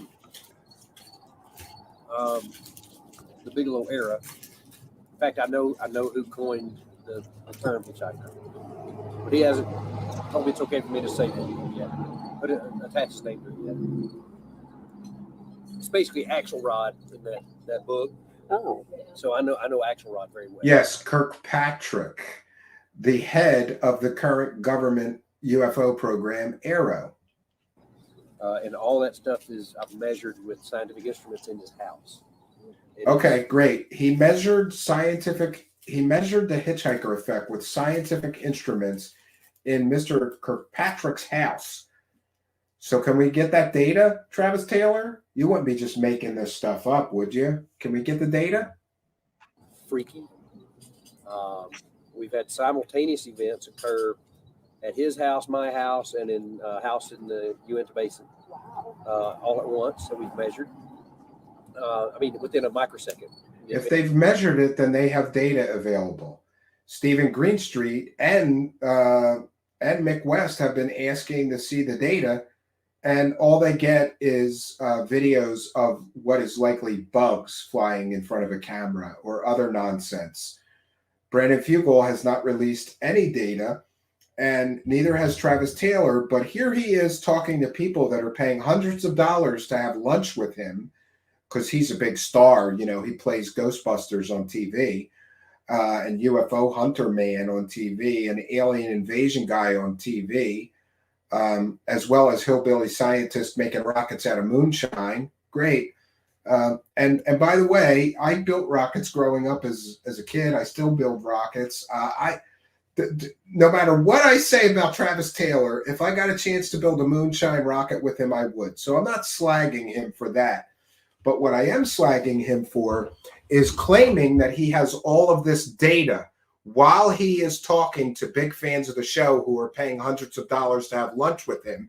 This is the good stuff that you only get if you pay the extra money. Is he lying to all those people who paid hundreds of dollars? Could we see the data, Travis Taylor? You claim that you have data from sensor readings. Can we get copies of all that data? And if so, why not? You told these people who were paying to hear this information, and let's be clear, if he's lying to people that are paying hundreds of dollars to get this so-called secret insider information, I feel like that's part of that's dangerously close to something that many people, I'm sure, would consider consumer fraud. These people paid hundreds of dollars to get the inside scoop. He's saying all of these things happened and we have data to support it. Where is the data? Or is he lying to paying customers?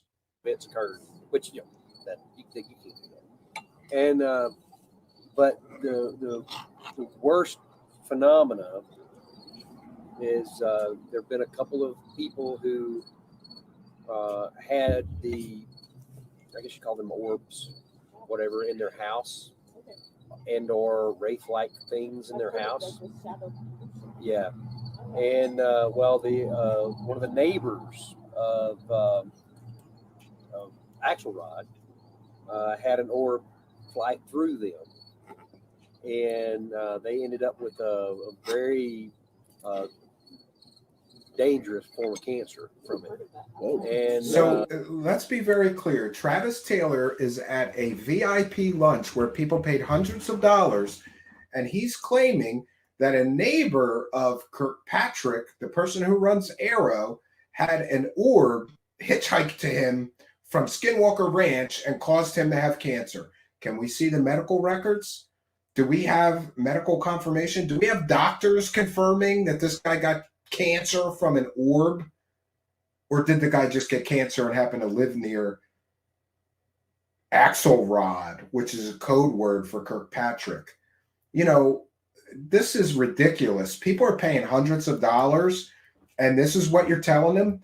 That orbs from the Skinwalker Ranch somehow attached themselves with this hitchhiker effect to Kirkpatrick, and then one of his neighbors had an orb from Skinwalker Ranch fly through him, and he got cancer. But it gets even crazier, because next he's going to claim that Bigelow's wife got killed by stuff from Skinwalker, right? And I don't think I think she's still alive, but she's having to go through all sorts of chemo and radiation treatments like that to try and keep from that. Now Bigelow, reason he got rid of the place was he was convinced he killed his wife. And so I would call those pretty drastic hitchhiker phenomena.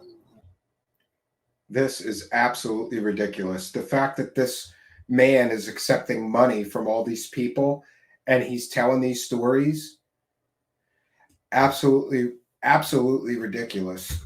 Absolutely ridiculous. But there's more, and it gets more ridiculous. It gets more ridiculous. Of course it does, because welcome to the circus. Welcome to the circus, friends. And I just want to play a piece of Axelrod Stratton. Yeah, 1 second here. This is transformative work again. Meet Jay Axelrod. Oh, I'm sorry. This is Jay Stratton is Axelrod. I'm sorry, not Mr. Kirkpatrick. I'm getting these new players confused, so I apologize. Jay Stratton, who was involved with OSAP, not with Arrow. I apologize, and please accept this as a correction. The Axelrod mentioned in George Knapp's books under a code word, right? And many people have called him that. Axelrod is actually Jay Stratton. And he ran OSAP, which was the predecessor to Lou Elizondo's claimed UFO program that never existed, called ATIP. This is Jay Stratton. He was a naval intelligence officer who, over the course of 30 years, held many positions in the Department of Defense. Many don't know his name because he's only just recently retired and made his first public appearances. Yeah, and where is his first public appearance? At Alien Con. I think that seems very appropriate. And just to be clear, Travis Taylor is saying that Axelrod here visited the ranch, and then he took hitchhiker entities back to his house, and then those same hitchhiker entities somehow formed a spirit orb, which then went to his neighbor's house and gave his neighbor's cancer. Great.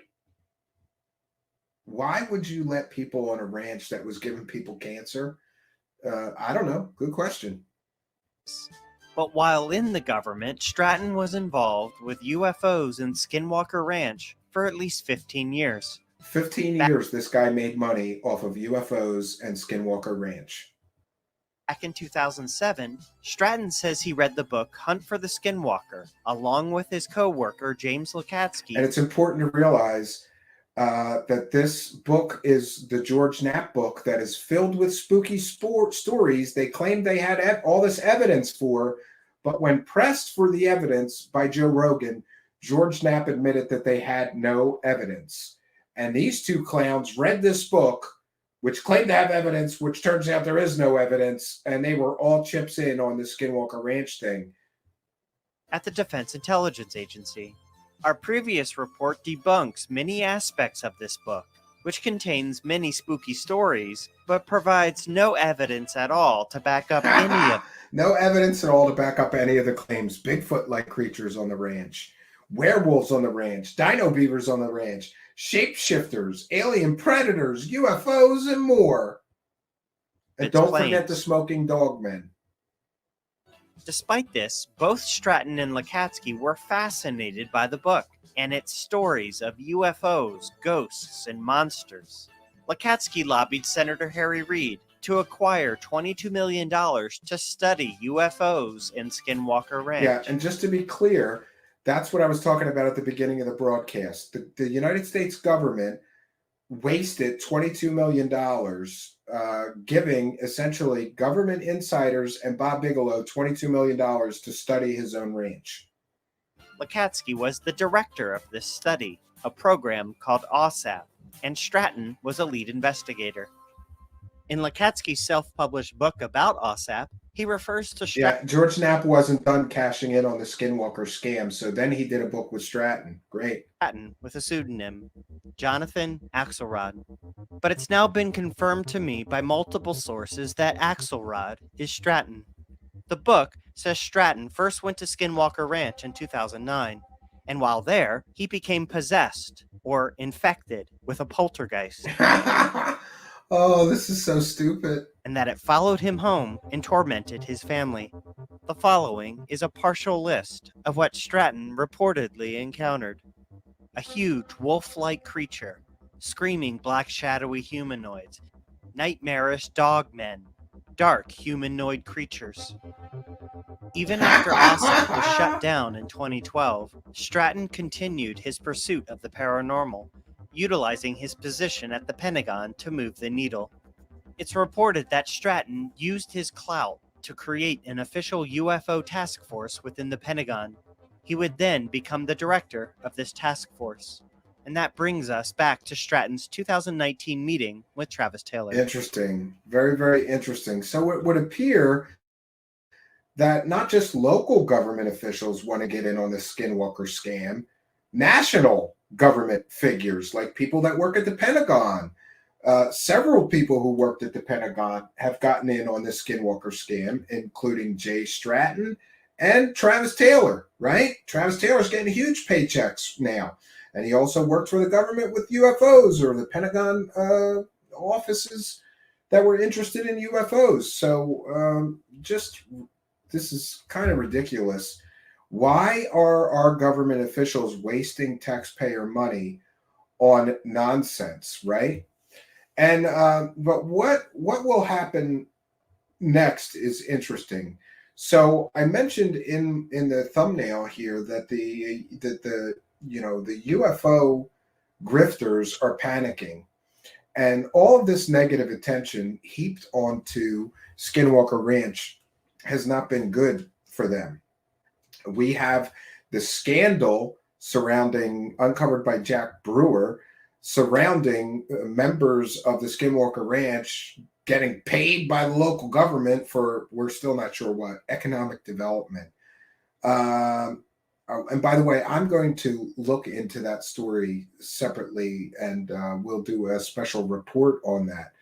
Next, we get Steven Greenstreet's piece, which just obliterates this entire story. And by the way, again, I'm a terrible show host, so I am going to add, not that he needs a bump from me, but for reference so that you can follow along, I highly recommend Steven Greenstreet's latest piece on the Skinwalker Ranch, and that would be his latest one. It's called Skinwalker Ranch, Judgment Day, Camping on the Ranch Alone and New Revelations, the Basement Office. And I'm going to go over to our YouTube channel and just add it to the description of the video. I apologize for the delay here, but if I don't do it now, sometimes I will forget to do it.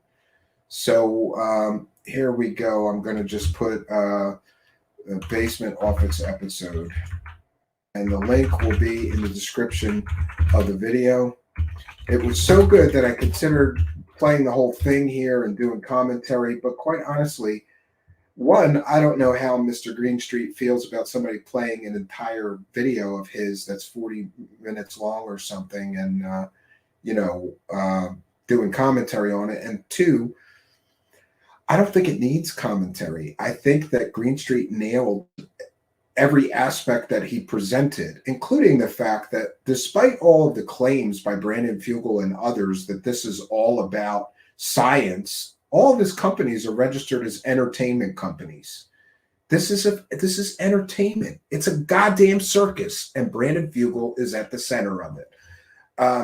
So I have something else to share, which is, and by the way, shout out to Mike Colangelo. I'm not sure how to say your name, so I'm sorry if I mangled that. Colangelo, Mike Colangelo on Twitter. It's at Mike Colangelo.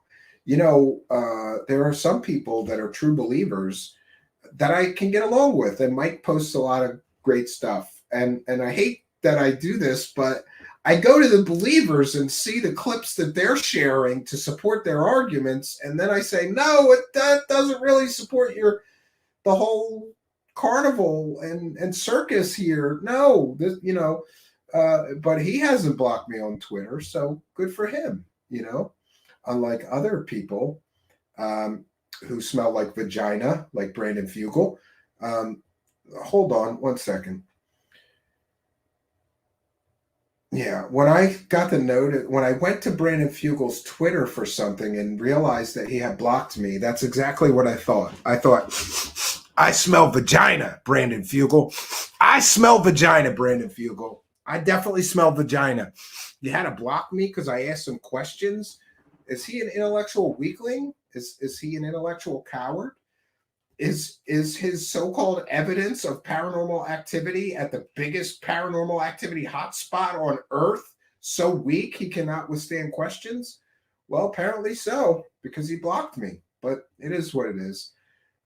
I've learned to not care. I take it as a badge of honor. That means I asked a question he didn't want to answer.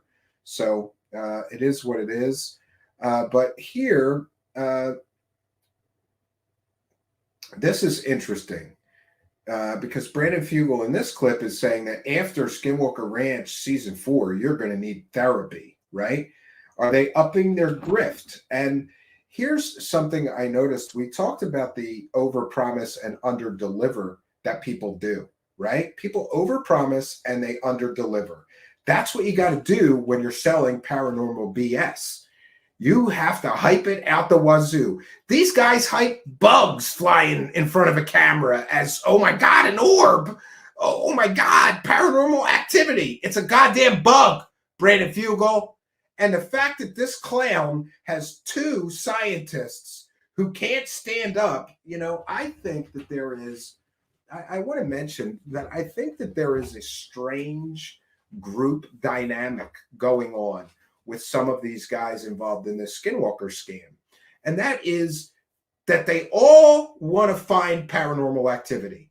They all have a vested financial interest in finding paranormal activity to show people so that they can keep those checks coming in. But when pressed to show us your best evidence by Steven Greenstreet and other journalists, they've got videos of nothing. Bugs. One looked like a lightning bug to me. And, I have a cabin. I film lightning bugs all the time. I'm pretty sure that one video that they think is something extraordinary is a lightning bug. The other one appeared to be silkworms or something. Unexplainable, sure, but not definitively paranormal. And the fact that he has two scientists that won't stand up and say, that's bugs, Brandon Fugel. We can't use it. It's only bugs. But no one has any integrity that's working with or for him because they all have that financial motive. We got to find paranormal stuff. And if you happen to get a bug fly by a camera that looks weird, don't say it's not bugs. He's got two scientists. You can clearly see some of this shit is bugs. Why doesn't one of the scientists stand up and say, this is bugs? Because they're getting paid to play Ghostbusters and pretend that they're seeing paranormal activity at that place. I don't believe they are. I don't believe that they're seeing paranormal anything. There's just no evidence for it. But interestingly, in the midst of all of this controversy hitting Skinwalker, Brandon Fugel is now going to do the overpromise and likely the underdeliver. And kicking the can. Oh, you want evidence now? Just wait until next season of Skinwalker Ranch. The Secret. Yeah. Just wait until next season and you're going to need therapy. It's going to be so crazy. So this is Mr. Fugel now promising huge things, I suppose, in the next season. All right. After season 4, some of you may need therapy, and I'm sorry. I'm serious. It's going to really people up. Shoot. And who's sitting next to him? Listen, birds of a feather apply here. That's Leslie Keene, who wrote a completely and totally false, factually inaccurate article to sell the whole TTSA Lou Elizondo scam. And she's sitting right next to the guy who I believe is running the Skinwalker scam. Birds of a feather. Why would you associate with or work with somebody who was provably manipulating the public, selling provably fake, false information on purpose? Why would you do that, Brandon Fugel, if you want people to believe that your Skinwalker Ranch claims are credible? Why would you sit next to somebody that wrote a completely and totally fake New York Times article claiming all kinds of things that turned out to be 100% factually inaccurate, right? All of these grifters grift together. That's how this works. And they all reinforce each other's delusions. And here Leslie Keene will help him sell his bullshit. This is like, I'm okay to say that. It's been a long week. Yeah, that's the best plug you can give for season 4. I can't wait. I really can't wait. And I can't wait for the skeptics to see what we have to unveil. I've just been like a caged animal. You have to get them to watch it. That's the problem. To bite my tongue so much online because I'm like, gosh, if you people only knew. Yeah, if we only knew, right? So why didn't he show that information or that stuff when he was asked by Steven Greenstreet to see the best evidence? Oh, because he had to kick the can, right? You have to kick the can down the road. Oh, just hold on.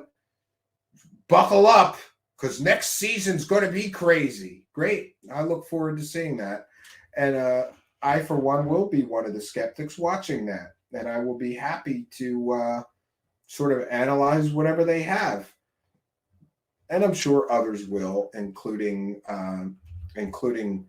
Mick West and others, of course. Yeah, so that's all we've got for you on the Skinwalker scam. And we're going to take a very, very short break and be back with our piece on Bob Lazar, Space Pimp Exposed. I was so proud. I was so happy to see that our friend, alien scientist Jeremy Rise, got on Concrete Podcast. And on that podcast, he got to drop some bombs on Bob Lazar believers. And normally I don't like sort of clickbaity titles, but in this case it worked. They titled it Explosive New Bob Lazar Evidence, which is interesting because none of the evidence that Jeremy Rise presented was new. It was just new that somebody would listen, like a big podcast would listen to all of this evidence that Bob Lazar is a fraud. That has been out there for many, many months. So we want to take a moment to remind everyone how you can support the show. We'll be right back with our coverage of Bob Lazar, Space Pimp Exposed.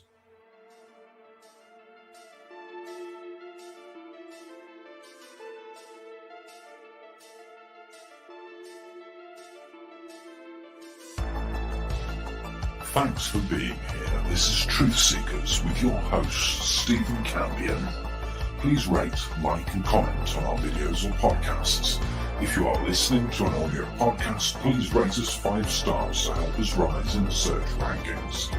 If you are watching on YouTube, please like, comment, and subscribe to our channel. If you're listening to an audio podcast, we love and appreciate you listeners, but you are missing the live tapings. All our shows are recorded live with video feed. We'd love you to come be a part of our live broadcasts and tapings for the podcast. Head on over to YouTube, click the search tool, the little magnifying glass, put Truth Seekers, one word in the search bar, and hit enter. You'll see a strange and mysterious guy with sunglasses. That means you found the channel. Go there, smash the subscribe button, and hit the notification bell to receive up-to-date info on our YouTube channel. We welcome you to be a part of our live taping and our chat room during the live broadcasts. Seek the truth. Speak the truth. This is Truth Seekers. Truth Seekers. Truth Seekers.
Greetings and salutations, friends, old friends, and hopefully some new friends this evening.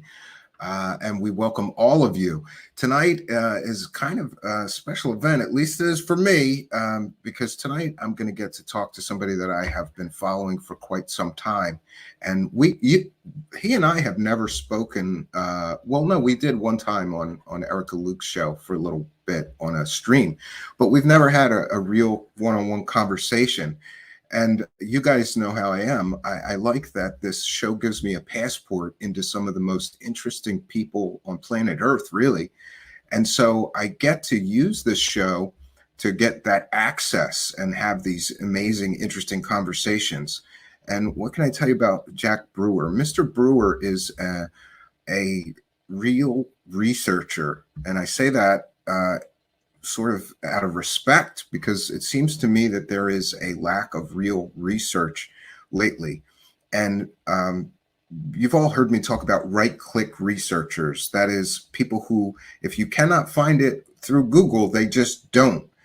There seems to be a lack of investigative journalism lately, the kind of thing that Mr. Brewer excels at.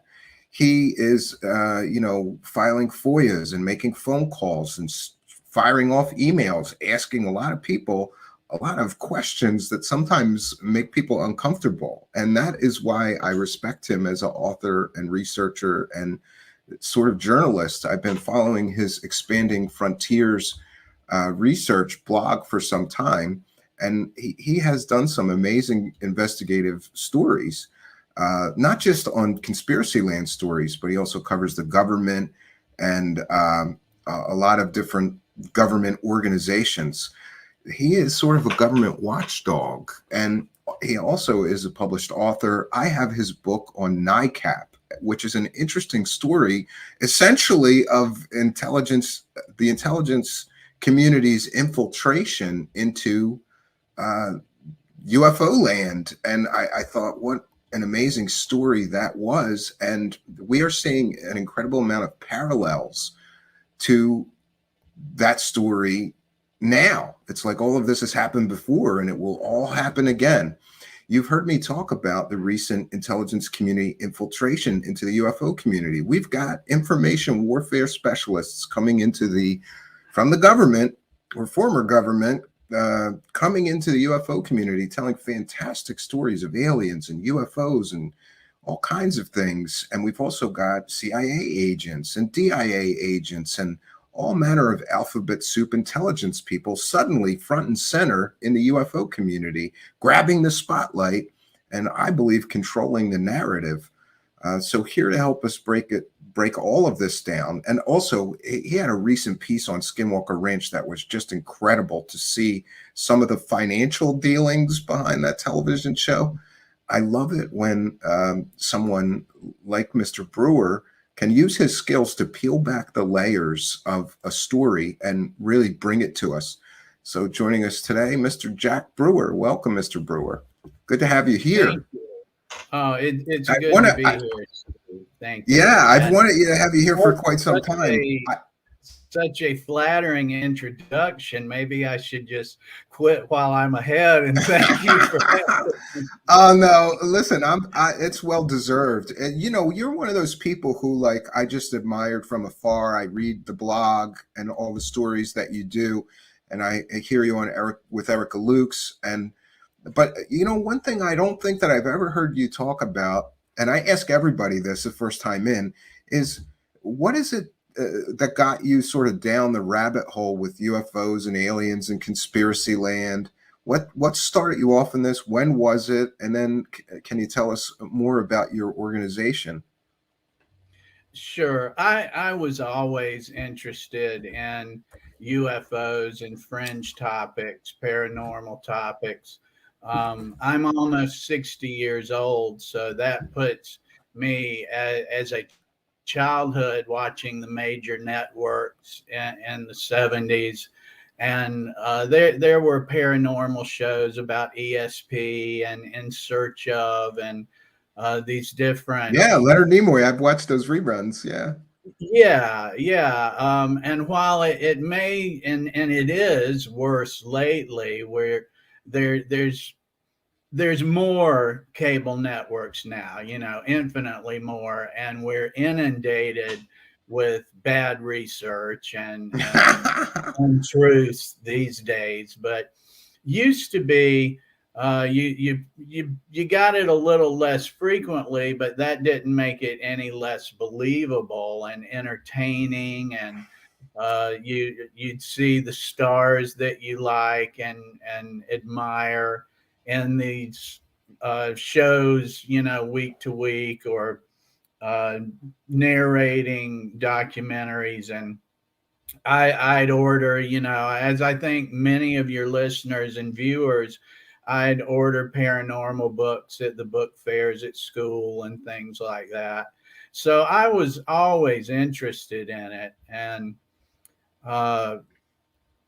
in the last 20 years or so, last 20 to 30 years, I got more involved and was interested enough to start asking specific people questions and attending UFO conferences. And it was concerning how these stories would fall apart when yeah, we see that a lot lately, right? Yeah, when I would approach people like Bud Hopkins with specific questions, that from seeing him on television and from reading his paperbacks, one would have had the impression he would be eager to discuss things and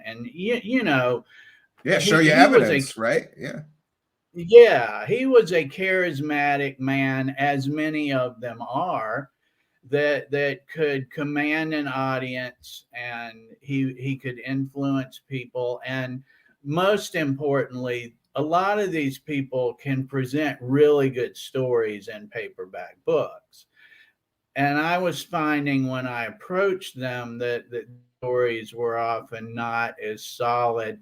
And so then I started feeling like I had some things to add to the subject and started writing. Absolutely. Yeah, I started writing the UFO Trail blog in 2010, and then that led to the 2 books. It's pretty much how I I have to get the other one tonight.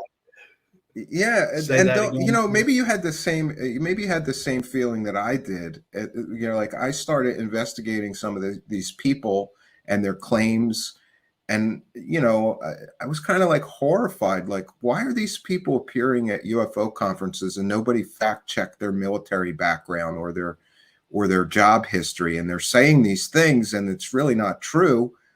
I was kind of horrified that nobody was doing it. And then I kind of felt like I have to do something about this. Like I have to, like you said, contribute. And my contribution is, if nobody else is going to fact check some of these people, I'm going to fact check what they say, and we'll see what pans out. And it has been, it's like entertaining to me to fact check people like Steven Greer when he says ridiculous things like, and Mr. Brewer, I do funny things like go to Mr. Greer said that he briefed every sitting U.S. president since Ronald Reagan. So we went to all the libraries. No mention of Steven Greer. We reached out to the press offices of people. No, they never heard of him. They didn't get and I just think it's funny that there's sort of this delusional world where we just play along. Everybody just plays along. And people like you are kind of going, no, I'm not playing along, Yeah, the intelligence community plays a big role. Another thing I was finding is sometimes the witnesses and the self-described experiencers will be a little cautious or reluctant about this fame they're getting at UFO conferences and things. And I was finding, like in the 1990s and the early 2000s, when I was looking into this, that they really were persuaded in a lot of circumstances to lay it on thick, so to speak. I like that way of saying it. Yeah. And it was typical to find people that when you gain their confidence and they didn't think they're going to end up in a blog post or a book or something, like they don't want the hassle, but would tell me things like, I really just wasn't sure what had happened. And so I got involved with this group or this researcher, and they told me they thought this and that and the other. And then, like, the next thing they know, they're, the star of the book. And that was concerningly common. But about the organization, and thank you for asking, Expanding Frontiers Research, I had been following the work of Erica Lukes, and she has just an incredible collection of everything from memorabilia and paperbacks and magazines to actual research collections that have been donated to her by now late researchers and or their families. And I had followed her show closely too, and I got in contact with her a few times about stories I was writing and research I was doing for books.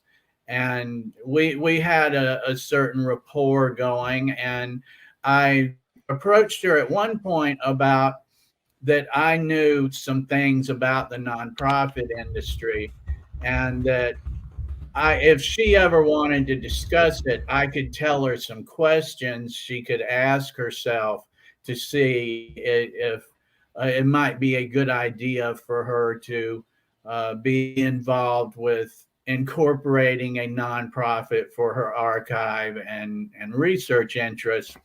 And eventually she did discuss that more.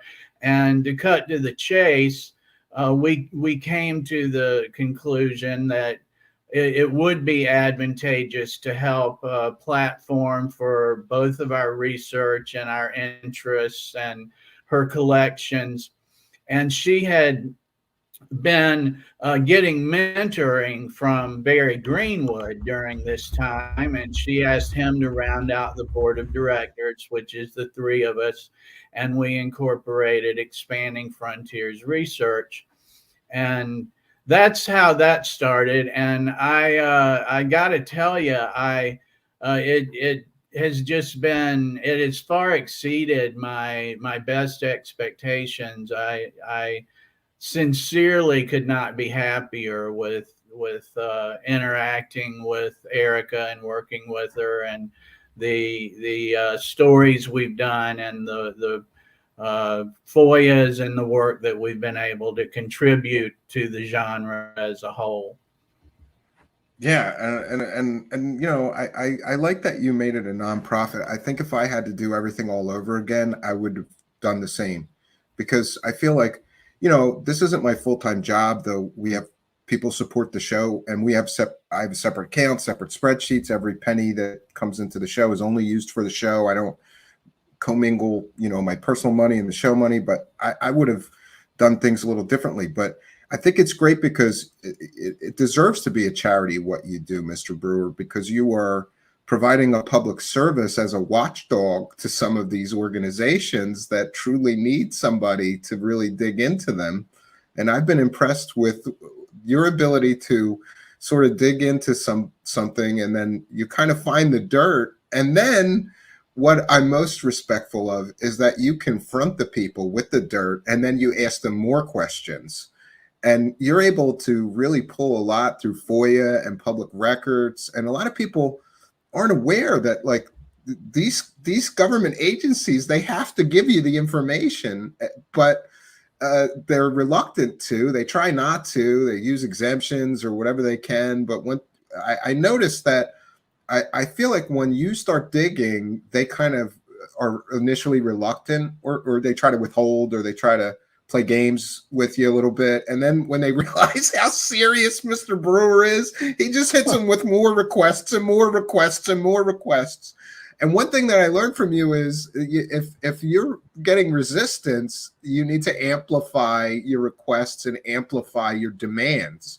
And then it seems to me in some of the cases that I saw you do this, they kind of back off. They kind of go, "I'll just give them what they want," and and this is a public service, so I think it should be a charity. And also, I'm kind of always been a student of history, and I love the fact that Erica is going around and preserving all of these old documents and case files, and some people have pictures and evidence and witness testimony. It should be preserved. So I'm glad there's an organization like yours that is out there to do these things.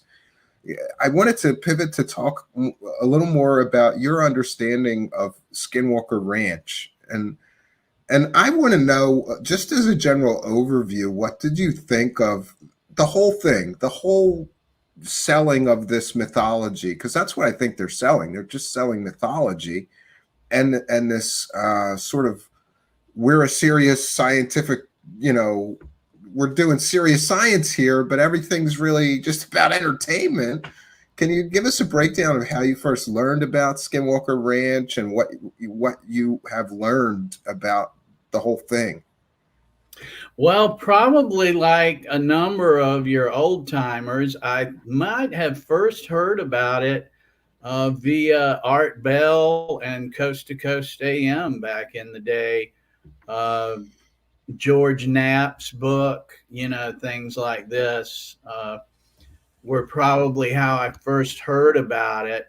And in that way, I really, really want to give Erica another shout out about the influence she has in these blog posts that usually I write most of, but she's really significant. And that's actually one of the ways I first started interacting with her about research, was asking her about goings-ons in the Uinta Basin and directions I would go with certain blog posts and stories. And she just has a lot of contacts that have been very helpful in that area. My conclusion at this point is, I really don't know any other way to put it, Steve, but everyone directly involved with Skinwalker Ranch is an unreliable narrator and has been since day one. There is virtually nothing that can be presented for public review to justify or validate any of their claims. Could some of it be true? Could there be something going on? I can't conclusively say there's not, but I can tell you I've dug pretty hard into it. I noticed. Yeah, that's why I really wanted to. Nothing there that can validate it. No. Yeah. Oh, that's interesting. So, but what do you think of the fact that $22 million of taxpayer dollars was wasted on studying a ranch that this guy, Bigelow, to me, it seems like a complete and total scam, because this man owned the ranch, and then the same man gets a contract for $22 million to study, I guess, paranormal stuff and UFOs. And it's a no-bid contract. He was a former donor of the person that got the money procured. It seems real shady to give somebody, it's like, Mr. Brewer, can I get $22 million to study my own house? I'll just say it's haunted, and then we'll study my house for a while. Like this, can you talk a little bit about the financial situation there, and then into the financial situation now? Because it appears to me, from all of my research and looking into things, that Skinwalker is this money. It's like an ATM for paranormal people. Like you just go there and there's all these people extracting millions of dollars out of this ranch. And yet when Mr. Steven Greenstreet goes there and says, "Show me your best evidence," they show him a video of an inchworm or a caterpillar and a bug. And that's all they have after, you know. So can we break down for me some of the financial end of this? And do you agree with me that this is one big paranormal money machine? I certainly understand that point of view. We discovered through public record disclosures that are posted, as you graciously pointed out, on our blog at Expanding Frontiers. We discovered that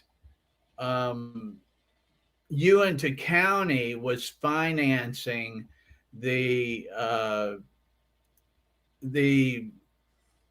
paranormal conference that many Skinwalker guys were going to, and was paying them to continue with and promote these crazy stories that they couldn't be validated. And there were a lot of things that were significant about that to me. And I'm not talking about $300 or $400. I'm talking about tens of thousands of dollars these people have individually collected from Uinta County to appear at Phenomena. Yeah, and just to be clear for people that are not very familiar with it. So the stars of the Skinwalker Ranch History Television show enter into some kind of agreement that's supposed to be economic development for the community, but it amounts to run a conference here about Skinwalker Ranch and we'll give you all this money. Right. And like, I don't understand. Somewhat. So isn't it like the local town is saying we endorse all these paranormal claims because we can make money from this too?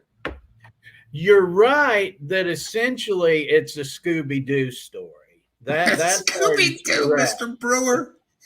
Those damn kids, and they would have gotten away with it, Mr. Brewer, if not for you. That part is correct. A little more technically, Phenomicon gets paid by Uinta County, and Uinta County pays the speakers. George Knapp has been paid, Thomas Winterton, Travis Taylor, Jeremy Corbell, significant amounts of money.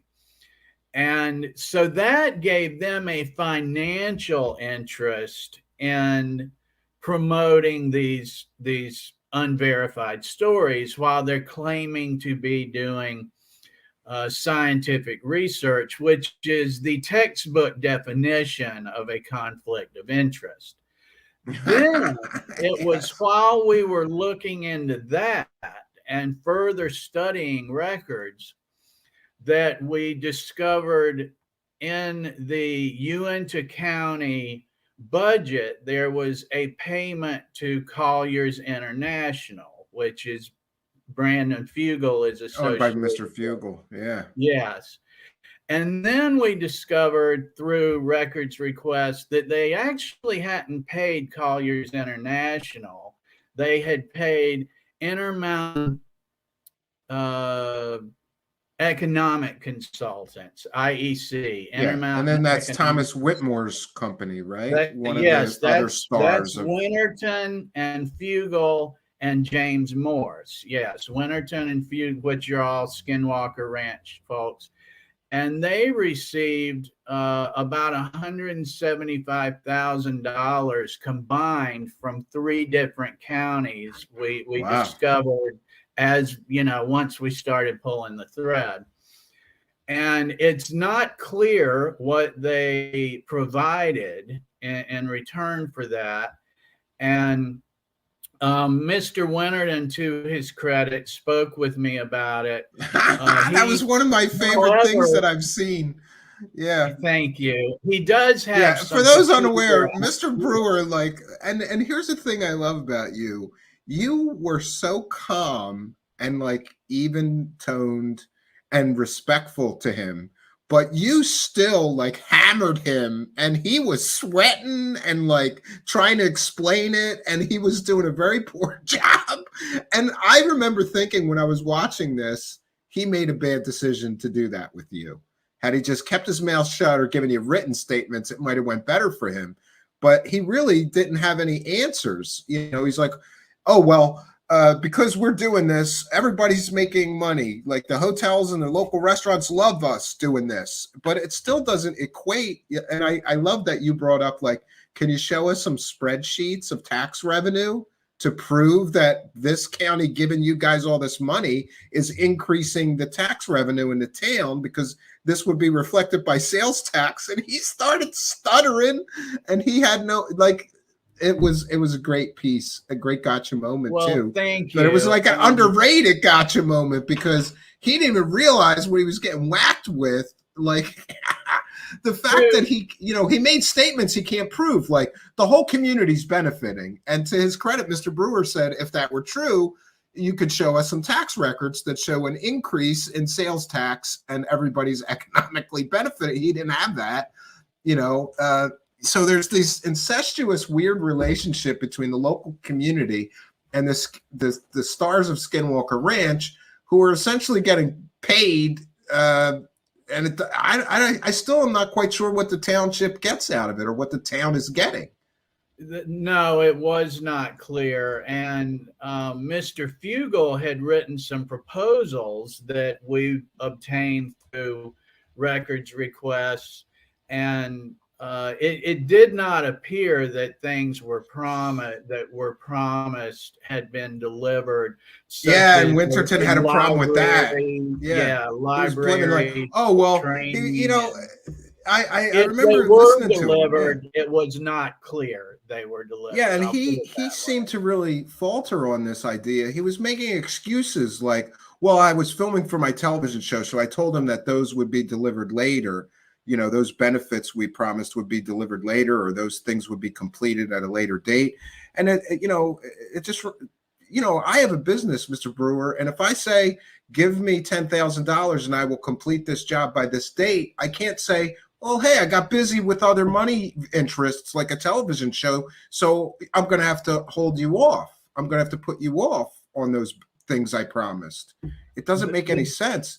It looked to me, and look, I'm going to say this because I don't want you to, but it looked to me like just some kind of government payoff so that the government can get in on the financial benefits, I guess, of promoting these stories.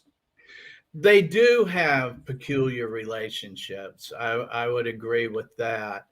And the bottom line to me was that none of the three counties renewed the contracts, and none of their county commissioners wanted to speak with us about how pleased or disappointed they were in the service provided.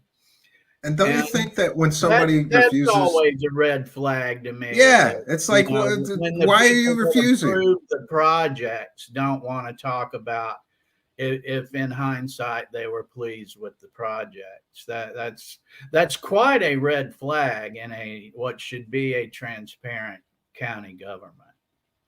Yeah, and I'm sorry I'm talking over you. I think we have a little bit of delay going on. But I was just going to say that when I do stories, if somebody won't answer questions at all, it's a really big red flag to me, because you're right. These are government people. There should be transparency in the financial dealings of the county.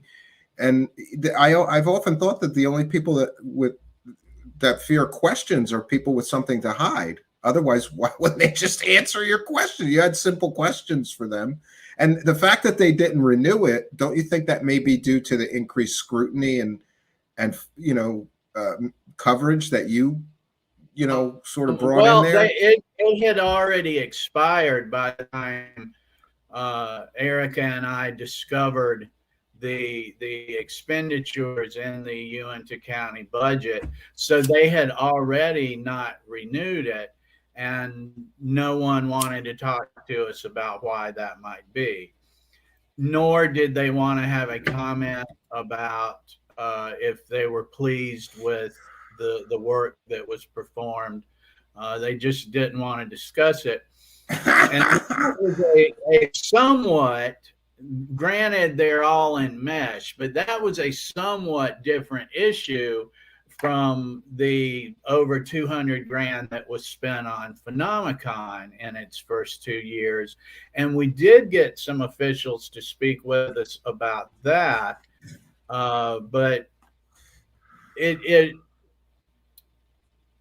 still had a way of ending kind of short. In fact, I described it to Thomas Winterton in my discussion with him on Zoom as that it feels like there's a certain entitlement that when they're held accountable, they feel offended.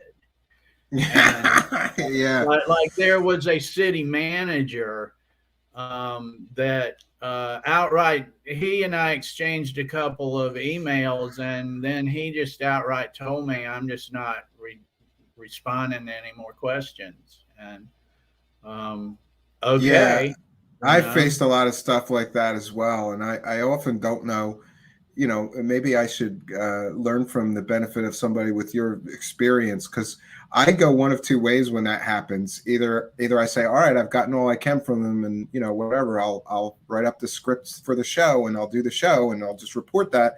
Or sometimes I get aggressive and I say, well, then give me your boss then, pal, because somebody's answering these questions. And we want to thank Ralph Master 23 for becoming a member. If you become a member during the live broadcast, we'll give you a shout out and a big thank you. Thank you, Ralph Master. We appreciate it.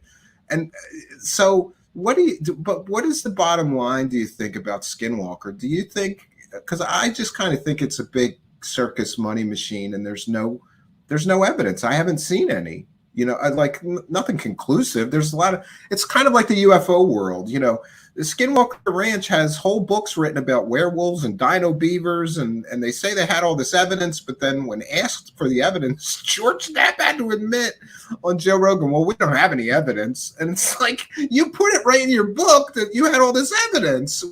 Where and we've got, I was trying to find the bumper because there's some funny George Knapp stories about guys with dog heads smoking cigarettes, and it's just so ridiculous. And dino beavers and werewolves that they shot and they couldn't kill, and these cows got put inside a trailer magically. And but we don't, it's kind of like the UFO community. We see a lot of like stories where we hear these stories, but then when you ask for the evidence, it's just a story, kind of like mythology, But do you think there's any evidence, or is this just one big money hustle? I have no reason to think that there is. I have not seen. I have not been presented. I have not obtained any significant evidence, no, from Skinwalker Ranch. And I think your assessment is fair. I think that it probably had some interest of intelligence agencies. I mean, we know it did, the DIA. Yeah. And I think that it's a little more complicated than just a money grift, but I think that financial interests are certainly in there.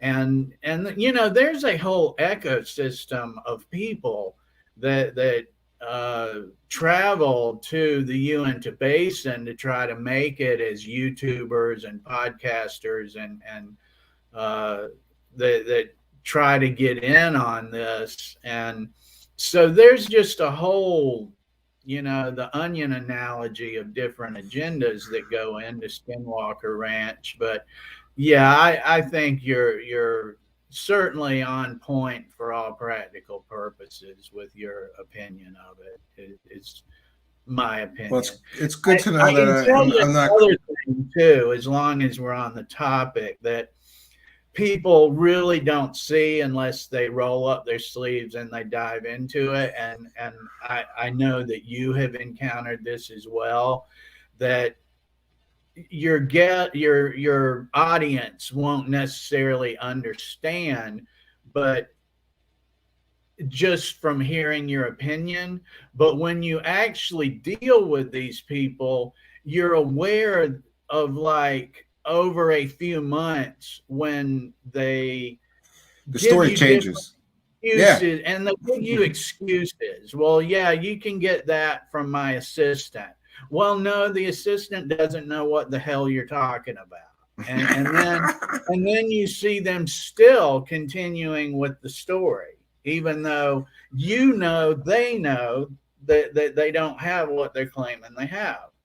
And so when you have stuff like that happen to you repeatedly, it's not the kind of thing that you'll like make a series of blog posts about, all these. Yeah, and document it all. First they said this, but you can get a sense of the way that they're trying to be.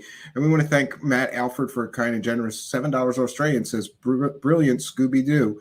Laugh out loud, rip the mask off the alien, and it's Steven Greer. I would have gotten away with it if not for those kids. I think the Scooby-Doo analogy is pretty funny. And, I grew up watching that. That's kind of funny. I think that I think of that a lot, like the I would have gotten away with it, so the Skinwalker now just continues to get, I think, a little more and more ridiculous. And I agree. I think if you have a financial interest, Mr. Brewer, like, look, let's say, for example, I'll throw out a number. Like, what if I'm getting $10,000 an episode to be on this show? And we got to find some paranormal stuff to keep that, like, I'm keeping that paycheck, man. I'm going to see something, and if you're out in the woods or on a spooky ranch late at night, you're going to get the creep sometimes. There could be animals walking around in the forest surrounding the thing, or in the desert surrounding this thing. The dino beavers, apparently, according to one person that had been there, he thinks they were really big porcupines. That's what they saw. They saw a really big porcupine, and they turned it into a dino beaver, a mix between a dinosaur and a beaver. It was a big porcupine, I think they have a financial motive to keep it going. It's like finding Bigfoot. They never find Bigfoot, but they always hear knocks off in the distance, or, something's walking in the woods. It must be Bigfoot, or it could be a bear, you dummy, or a deer, or a raccoon. It doesn't mean it's, they have to find something to keep the show going. But I think it's getting ridiculous with this. But there's a portal and all this other stuff. And like, it just, and it got Travis Taylor, who has been heavily involved in UFOs and aliens and all of this stuff. He's a true believer. And I don't think you should put a bunch of true believers on a science mission, right? Because they're going to find what they believe. Right. And that does kind of segue us into one of the social aspects of Skinwalker and the whole UFO topic is the amount of intelligence officers or intelligence agency consultants that get involved in this and say just the most crackpot things you can imagine that you would just be embarrassed to say in public, that these decorated officers and personnel will get on television and say. It's only natural that we deeply question their motives and wonder about why they do these things. And I've kind of gotten to where I just don't think that we can answer that. I don't think that we can. And I understand why people are so interested in, well, is it a psyop? Is it a grift? Are they working for the CIA still? What are they doing? And really, the only thing I think we can use as a compass is, do they provide evidence available for public review or no? And everything else, you just kind of got to throw aside. Yeah, and isn't it interesting that they have, they almost kind of, they don't say it, it's kind of unsaid, but like, you can join our website and get the good stuff, and by the way, I have, just to see what was there, and nothing is there. It's fluff. It's more fluff. But they're making all this money from all these people signing up to get behind the website. You're supposed to get the good stuff, and I didn't find anything really compelling as far as evidence if you do that sign up and pay to get behind the paywall. But, you know, and there is also this element of promoters, I would say. You know, there's people with podcasts, and there's people with shows, live stream shows or whatever, and they all seem to play along. They don't do the hardball questions. Like, you know what I'd like to see, Mr. Brewer? I'd like to see you interview Brandon Fugel. I'd like to see me interview Brandon Fugel. I don't want to see somebody that's a huge fan of Brandon Fugel and Skinwalker Ranch just sit there and softball him. But that seems to be all that we get. Have you noticed that? Oh, absolutely. Like a big red flag for me early on with the 2017 New York Times story was I was aware that To the Stars personnel didn't want to talk to Sarah Scholes, a science journalist and writer, and does very good work. And yeah, a real credible person. Such a red flag. Yeah. Yeah, that like if you sincerely had something, you would want the most credible people coming and questioning you. You know, like if you were to ask me, Steven, well, can you show us these financial documents you got on these conferences and on Uinta County? I would welcome the questions. I mean, they're posted on our website. You post them publicly. Yeah, they're publicly there. And by the way, I enjoyed reading them. I felt like you were like pulling back the curtain and letting everybody see what was behind that curtain. And I love stuff like that. Like, oh, documents they'd rather I didn't look at. Let me look at those, you know? So people have asked me many times about Skinwalker Ranch and do I think there's anything to it, and what I think of the television show and all of that. And we have really, I have avoided the situation because I'm going to be very honest here. I want to believe it. I want to believe in Skinwalker Ranch. I want to believe in a paranormal hotspot where you can see UFOs and aliens and interdimensional beings and werewolves and dino beavers and orbs and poltergeists. I want to believe that it's true. I really do. But the problem comes when we get to the part where you ask for evidence. Because what you'll notice about Skinwalker Ranch, and this is something that I have noticed an incredible amount of times, that whoever the current profiteering huckster is that is pushing stories of Skinwalker, they're always making money. Anybody who is telling fantastic stories about paranormal phenomenon at Skinwalker Ranch is making money. We have never seen, never, not once have we seen a truly independent party who was not profiting from the so-called Skinwalker Ranch, let's just call it legend or mythos. We have never seen a single individual that was not part of the money train that could tell us some fantastical stories of paranormal phenomenon they encountered there. No, everyone who is pushing these stories is directly connected to the Skinwalker Ranch gravy train, the money. Follow the money, and you will find that whoever is promoting Skinwalker Ranch as a paranormal hotspot, whether it be Bob Bigelow or George Knapp, Jeremy Corbell, and now this new crop of people. For those unaware, some time ago, because of lack of activity at the ranch, Bob Bigelow sold it to a real estate mogul. And since then, the current new owner has gotten television show deals, media appearances, and more, all while pushing the legends and the mythos of Skinwalker Ranch. And by the way, if you really look into the history of the term Skinwalker, it's an incredibly sad story. And it involves Native American children who were forced to deny their heritage, their language, weren't allowed outside. It's a long story. Someday I'll tell it.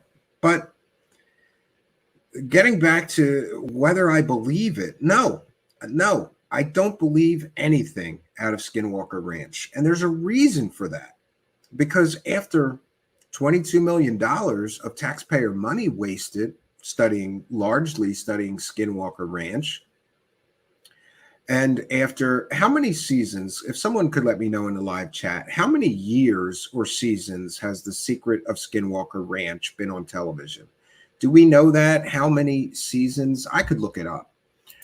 So after $22 million of wasted taxpayer-funded research, after many seasons of The Secret of Skinwalker Ranch, I'm going to put it in right now because I'm unaware. I tried to watch it with my neighbor once, and all right, we're up to season 3. So that's 3 seasons of a television show, and there's, I don't know, they're up to 11 episodes of season 3. We'll share that here. So after $22 million wasted, and after, yeah, here we are. After 3 seasons of a television show, I'd like to see the evidence, wouldn't you?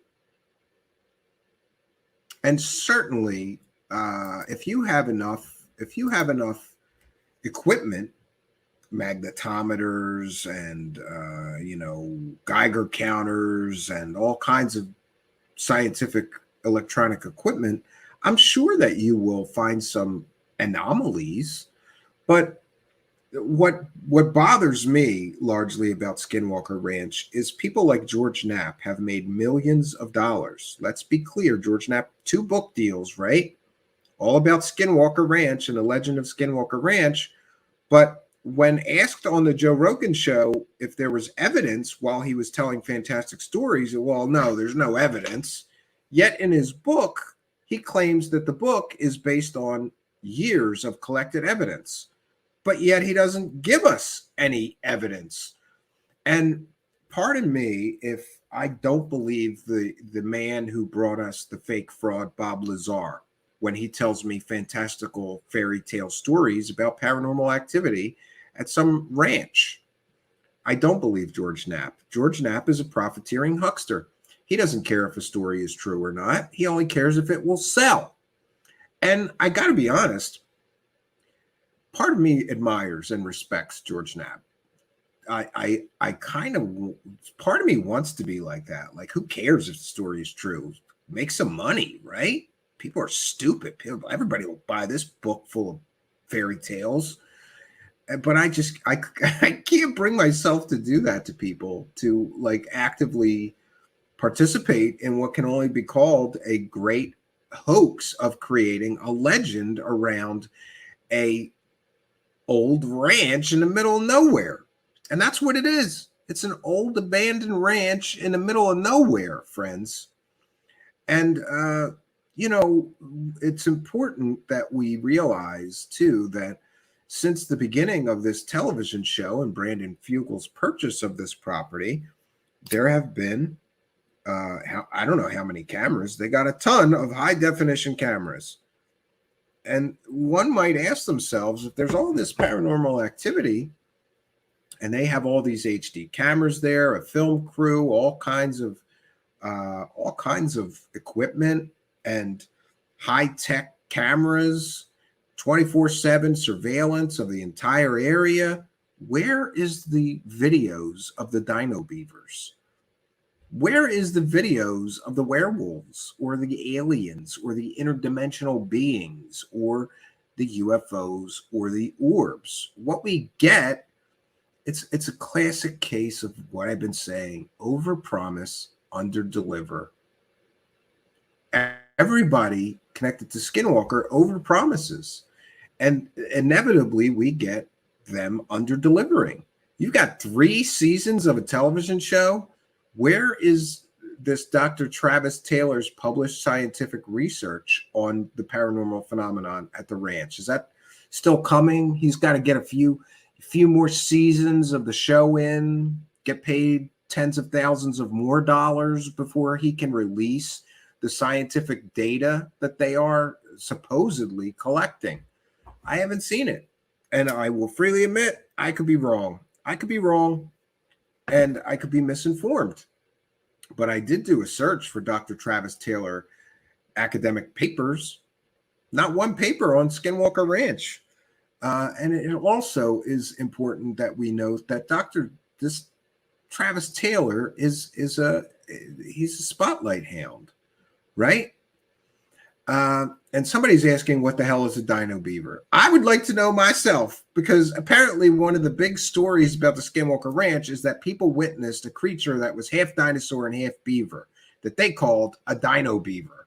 And even though they went there with cameras to film paranormal activity, no one thought to pick up the camera and film the dino beaver. So we just get a story about a dino beaver. We don't get actual evidence.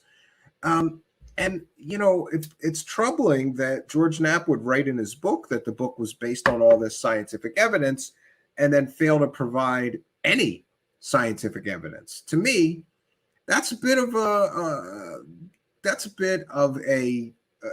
red flag that this story might be bullshit. The second red flag that the story is probably bull is the fact that George Knapp is selling it. You know, kind of like he sold that convicted pimp fake scientist story, Bob Lazar, for 30 years. Yeah, the same guy who sold us a story that he claimed was from a scientist that turned out to be a convicted pimp fake scientist is bringing us these fantastical fairy tale stories of Skinwalker Ranch, right? I'm not buying it. I am not buying it. And if you're a taxpayer in the United States like me, you may want to call the government and ask what we got for our $22 million that they handed over to Bigelow to study his own ranch that he owned. If he owned the ranch and he wanted it scientifically studied, shouldn't he have put out that money instead of making us taxpayers? And Steven Greenstreet has recently done some excellent work outlining some of the garbage peddling that took place with the Bigelow fiasco and Skinwalker Ranch. If you're not aware, Bigelow would call the ranch every week, and he was paying scientists to I suppose, live there and study the paranormal phenomenon that was happening constantly there, even though we don't get one video, one picture, nothing. $22 million. I can't get one picture of a dino beaver. I can't get one picture of the werewolves everybody's talking about after $22 million. Where did the money go? Nobody knows. But it is interesting that Steven Greenstreet revealed that people would just call facts. One member of the so-called research team, previous to the television show research team, I should specify, would get drunk and fax Bob Bigelow fantastical stories about all the paranormal phenomenon. Those people like their paycheck, like hanging out doing almost nothing at a ranch all day, I guess, wanted to keep those paychecks rolling in. So every week somebody would get drunk and send Bigelow some fantastical story about paranormal stuff happening at the ranch. Was there any proof of any of those fact stories? No. So I have a problem. Well, there's multiple problems. I have multiple problems with the story of Skinwalker Ranch. However, some of you may or may not be aware of this, but I am very interested in ancient American folklore and mythology and Native Americans and Native peoples' legends and stories. And so, of course, since that's sort of connected here, I originally loved the story. It was only after, and I got George Knapp's first book, right, and loved it. Great stories. They are great stories. But when you start to peel away the layers of deception used to sell the book, like This book is based on all of this scientific research that was compiled. And then, curiously, he doesn't include any of the scientific proof or research. Then I start to question the motives of the people. And you will notice this. Everybody that talks about Skinwalker Ranch is somehow connected to the money. We've got the security guard who works there. We've got other members of the crew that are getting a TV show paycheck every week to be there. They talk about Skinwalker.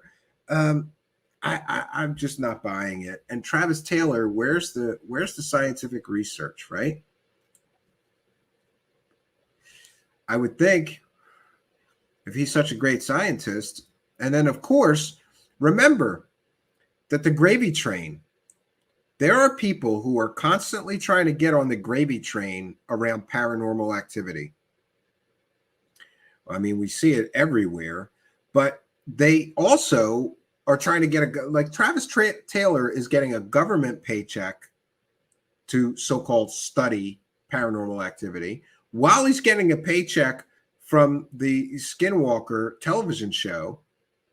He's also getting a paycheck. Now he has decided that he's important enough and he has incredible secret information never before shared about Skinwalker Ranch that you should pay him $75 to have lunch with him. That's the level of, I suppose, hero. There's also a level of hero worship associated with this thing. And I don't know. Me, I've been on television. I've never been impressed with anybody being on television, you know. Well, maybe that's not completely accurate, but mostly, you know, just because somebody's on television, I don't fanboy anybody just because they're on television, but some people do. And so recently at Phenomicon, I love that con is included in these conventions. And I know it's short for convention, but con, kind of like UFO con, alien con. It's truth in advertising, friends. It's a con. So recently, Dr. Travis Taylor has, and by the way, Travis Taylor is a spotlight hound.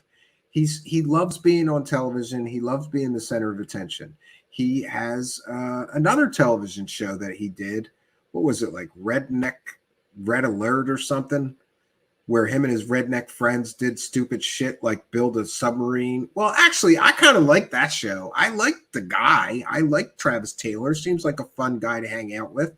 I'm into weird science stuff. So if I could hang out with Travis Taylor and like build rockets and explosions and, submarines out of storage containers, I'd be all chips in. I'd hang out with Travis Taylor and do those things. The problem that I have with him comes from his promotion of what is essentially a myth or a legend that has no factual evidence behind it to back up the claims of all of the people running through. Shit, we ran out of UFO money. Now we got to run through and get all the Skinwalker Ranch money we can. And just say there's UFOs too. And we can get these stupid people that believe in UFOs to throw in some Skinwalker Ranch money, and we'll run through and collect all the Skinwalker Ranch money. Now he collected the redneck. I don't blame, look, if I can get a television show deal doing redneck shit out in the woods, I would too. And, but it's important to note that Travis Taylor wants to be a television star. He doesn't want to be a scientist. If he did, he would spend all his time doing science and he wouldn't be all over, television with multiple television show projects. That gives me pause about him. And by the way, just to be clear, I have nothing against the guy other than the fact that I think that he is profiting unfairly from what is essentially a legend. And that whole, I did see some of the early episodes of The Secret of Skinwalker Ranch, and it was all staged reality show nonsense. Like they bring him in for this big meeting. He knew that he was going on a television show. Then they faked the whole thing like he's getting hired to be the scientist in charge of the investigation. Bullshit. He was a TV star already. They brought him in right out of central casting, in my opinion. So, but recently, Travis Taylor is at PhenomenaCon. I think that's how you say that. And he is doing a talk. There was some interesting sound bites, like he threw shade on Bob Lazar, which I love. He said Bob Lazar was a janitor. We're going to go to some of Steven Greenstreet's tweets because they're funny and they involve Travis Taylor. And here we go. Travis Taylor claims both he and Jay Stratton are infected with the Skinwalker hitchhiker. Have Taylor and Stratton informed Radiance Tech, their new employer, that they are both infected with a contagion that could cause paralysis, cancer, and even death? And, Steven Greenstreet is throwing an awful lot of shade on Travis Taylor. And I noticed Travis Taylor has not responded to any of his criticisms. And one of them is very well placed. And we're going to put up our fair use banner. One second. I'm going to remind everybody that we are creating a transformative work here, and we're educating the public about the secret of Skinwalker Ranch and the profiteering people making tons of money off of it, like Travis Taylor. And we'll be critiquing the video that we are sharing. This is covered under fair use and is certainly allowable by law. Lawyer letters are standing by. So someone recently attended a $75 VIP luncheon. And for your $75, you got your choice of soup or salad and a main entree. They even had vegetarian options. I watched this whole thing. I feel like a loser when I watch this stuff like that. Like I spent hours of my life watching this entire VIP lunch. I was curious. What do you get for $75 besides a shitty, catered meal?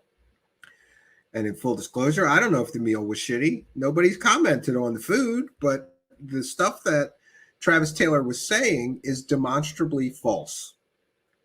Travis Taylor essentially got paid money to have lunch with a bunch of fans of The Secret of Skinwalker Ranch, and then he told them fake stories during that lunch that they were paying money for. And to me, I'm sorry, Travis Taylor, you can come here and we'll have a respectful conversation about this. But to me, if you take $75 from people to have lunch with them and tell them stories, and then it turns out that most of the stories that you're telling are demonstrably fake, false information. Essentially, he took $75 from these people and then he lied to them for the $75. I consider that a form of fraud, but I'm no law enforcement official or anything like that. So, this is just my opinion. But would I take $75 to have lunch with somebody and then lie to them in exchange for the $75? No. And I think most ethical and moral people would not do that. So I instantly, up until these recent revelations, I didn't really have a problem with Travis Taylor. I like that redneck show. I have a cabin out in the woods and we do redneck shit, or we try, or I'd like to. But when I see him taking money to have lunch with people who are expecting true stories, I guess, about Skinwalker Ranch, and then he lies to them, I think that's majorly problematic. Now, we're going to sample a bunch of this lunch, but I think it's important to start with the stuff that Greenstreet, because he's the one,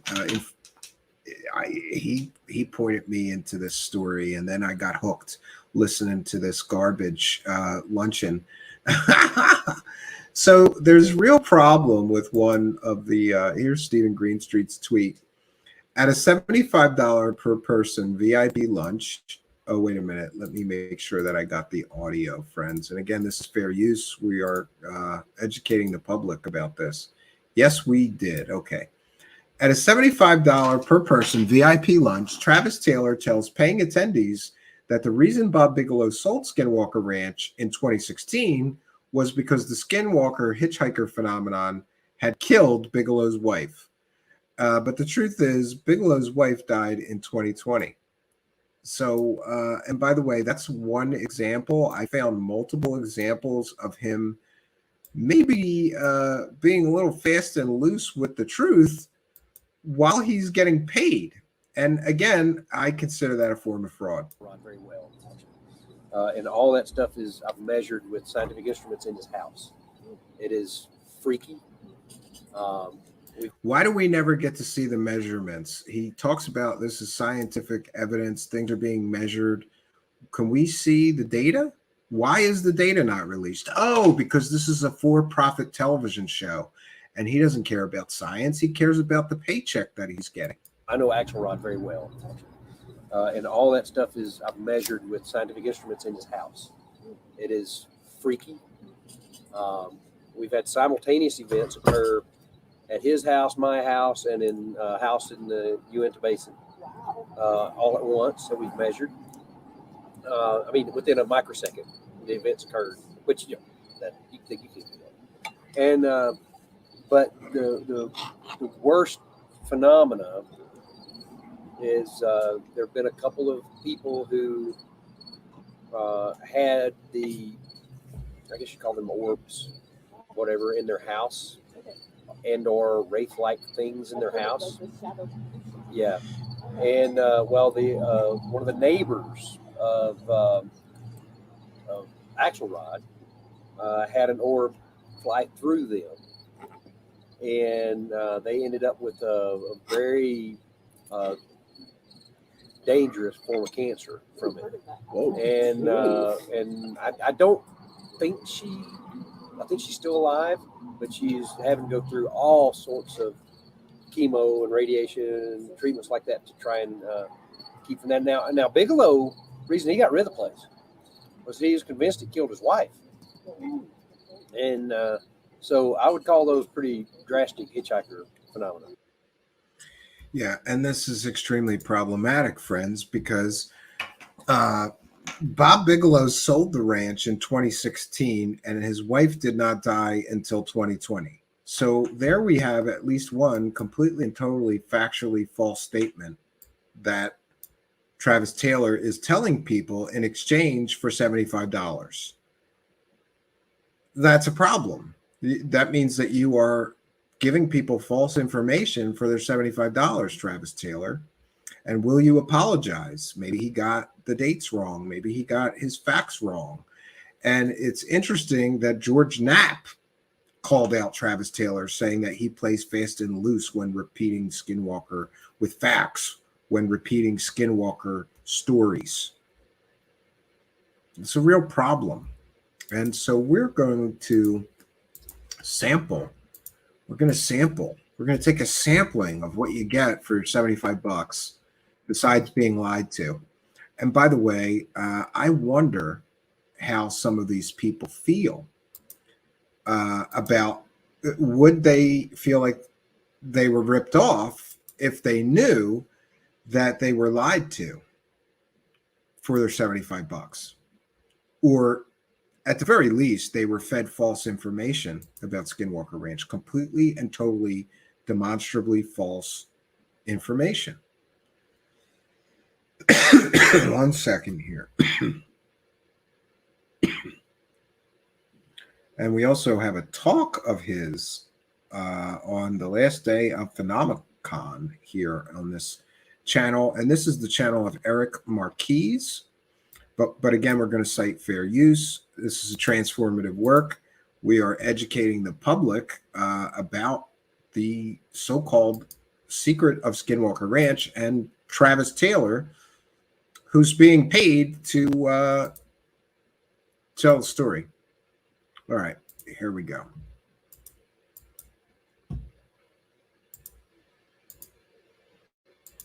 This is the VIP lunch with Dr. Travis Taylor.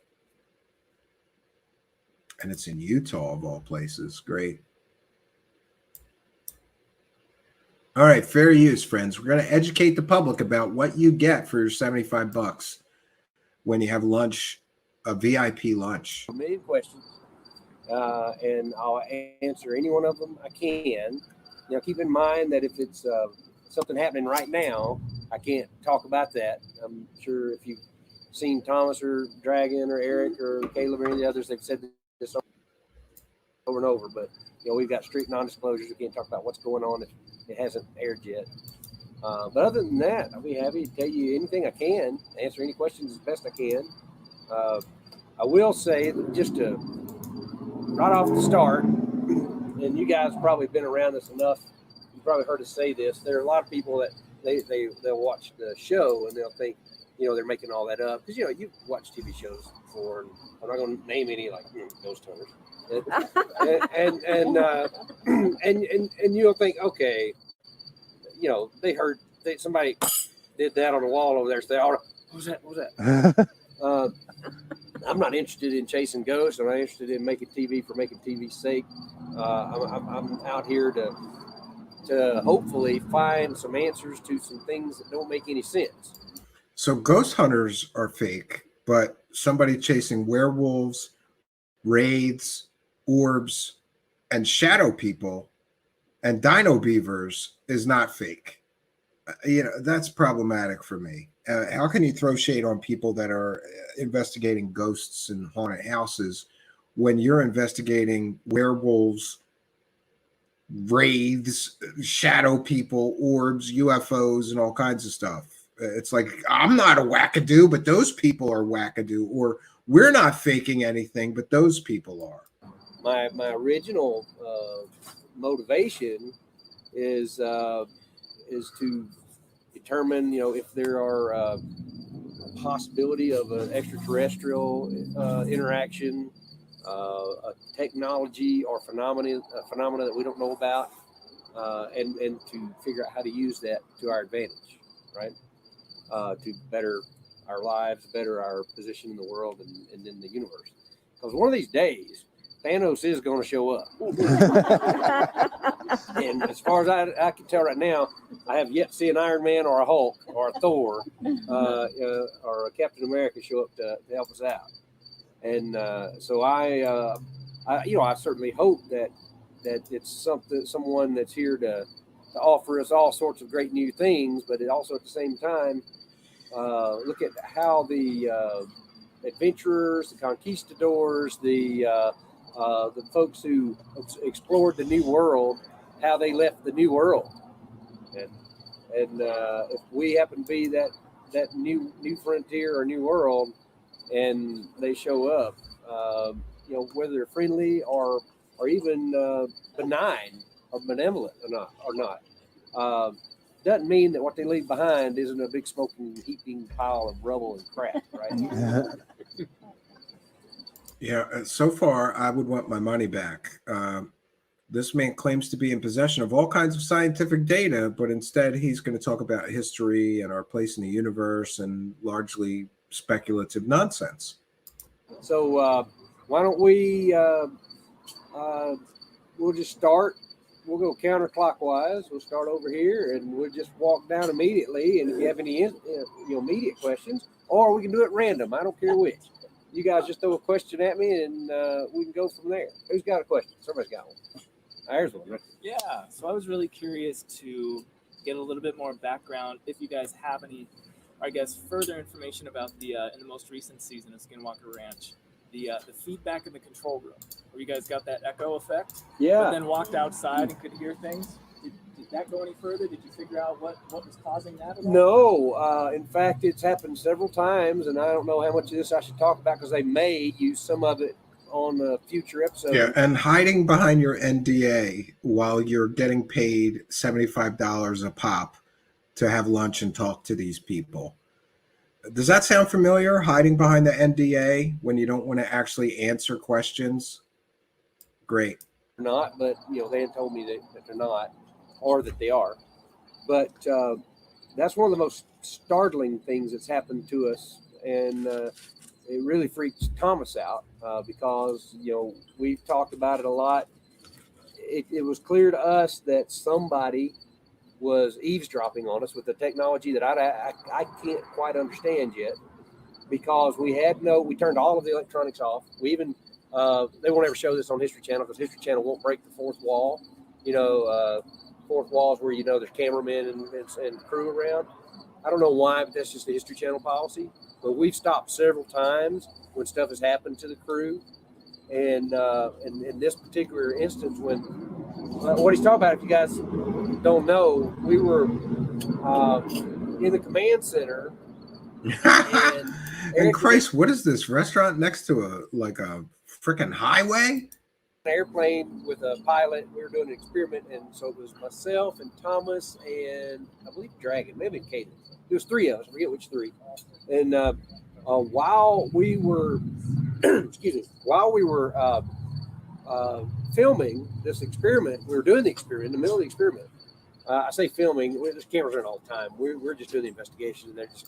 You hear that? There's cameras running all the time. Then why don't we have some video of the raids, the shadow people, the orbs? So at any rate, we're talking, and I tune across on the spectrum analyzer to a particular frequency. If I see a signal there, it's not supposed to be there, and when I do, I hear my voice coming back at me. And then I hear Thomas and I guess it was Caleb. I think it was Caleb. Anyway, no, Caleb was out trying. $75 a pop, B. Baker. So we were like, no, wait a minute. Is that our microphones? We turned everything off. All the electronics, all the transmitters on the cameras, everything, and we could still hear it. And then we took turns walking outside, and we could still hear it wherever we went.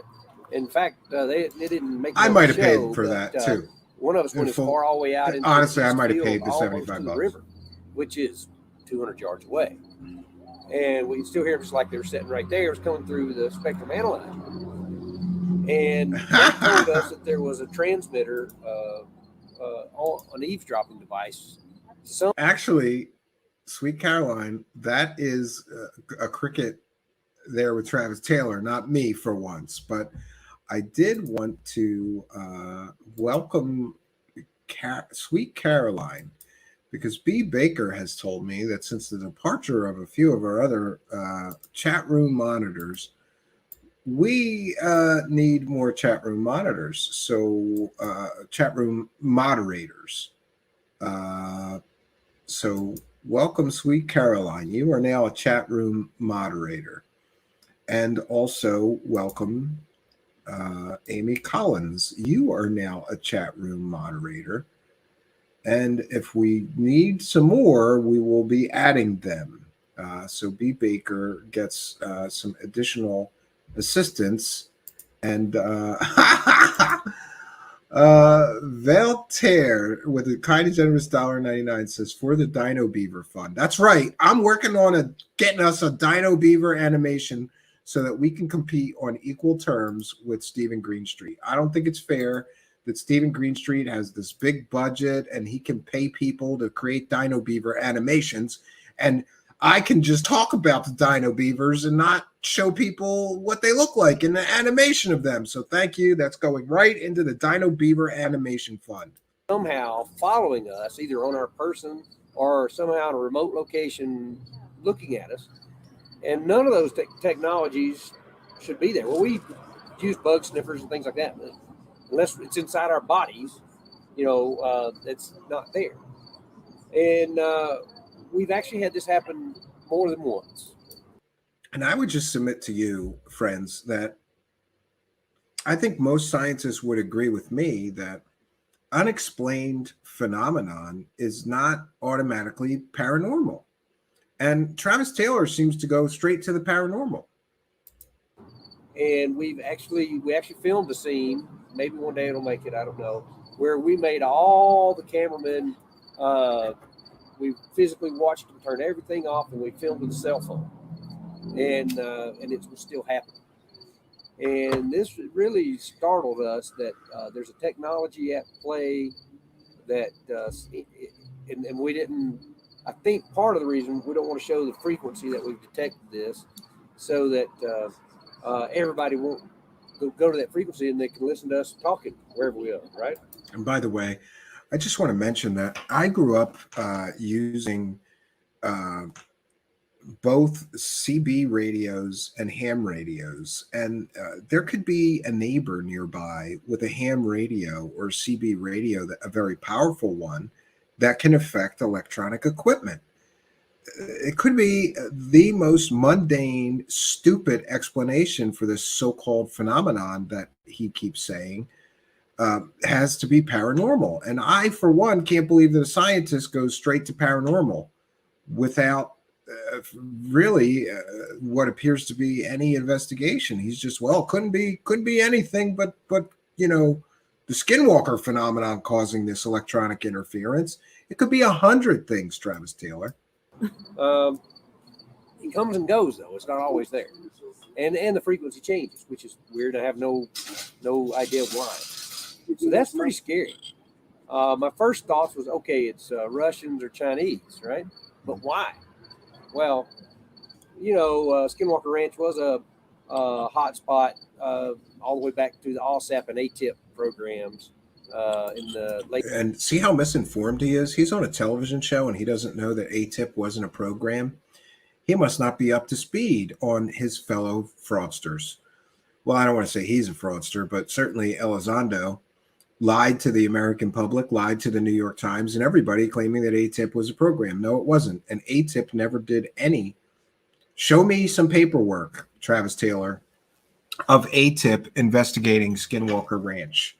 Show me the paperwork. There is none, because they didn't, near as I can tell. Late 90s, early 2000s.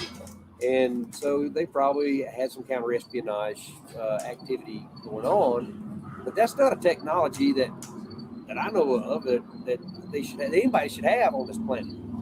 So what the hell is it, right? No, I don't know. It's really freaky, a little bit scary, and it's and we realize that there is no private conversations anywhere on the ranch. And I'd like to submit that this man is a scientist. He is not an expert on surveillance technologies. And like I said, it could be 100 things causing the interference and the so-called surveillance of them. It could be, it could be adversaries, spies. It could be electronic countermeasures. It could be ham radio operator, CB radio operator, pirate radio station nearby. It could be literally anything. Electromagnetic interference. Could be many, many things. And he just goes straight to the paranormal. It's leftover Bigelow technology. So let me talk about leftover Bigelow technology. Yep. One moment. We have an announcement here. Oh, we got an announcement. We're going to be, she'll be taking your drink order. It is a set item. Yeah, the menu is a set 4-course item, so it comes out with a stewed tuna, French onion soup, a Wagyu steak, and then the steak comes with mashed potatoes, fries. Wow, you get a piece of steak, a piece of tuna, 4-course meal you get. Great. And the rest of this is the waitress explaining the menu. So we're going to skip that and get right to part 2 where he answers some more questions. Yeah.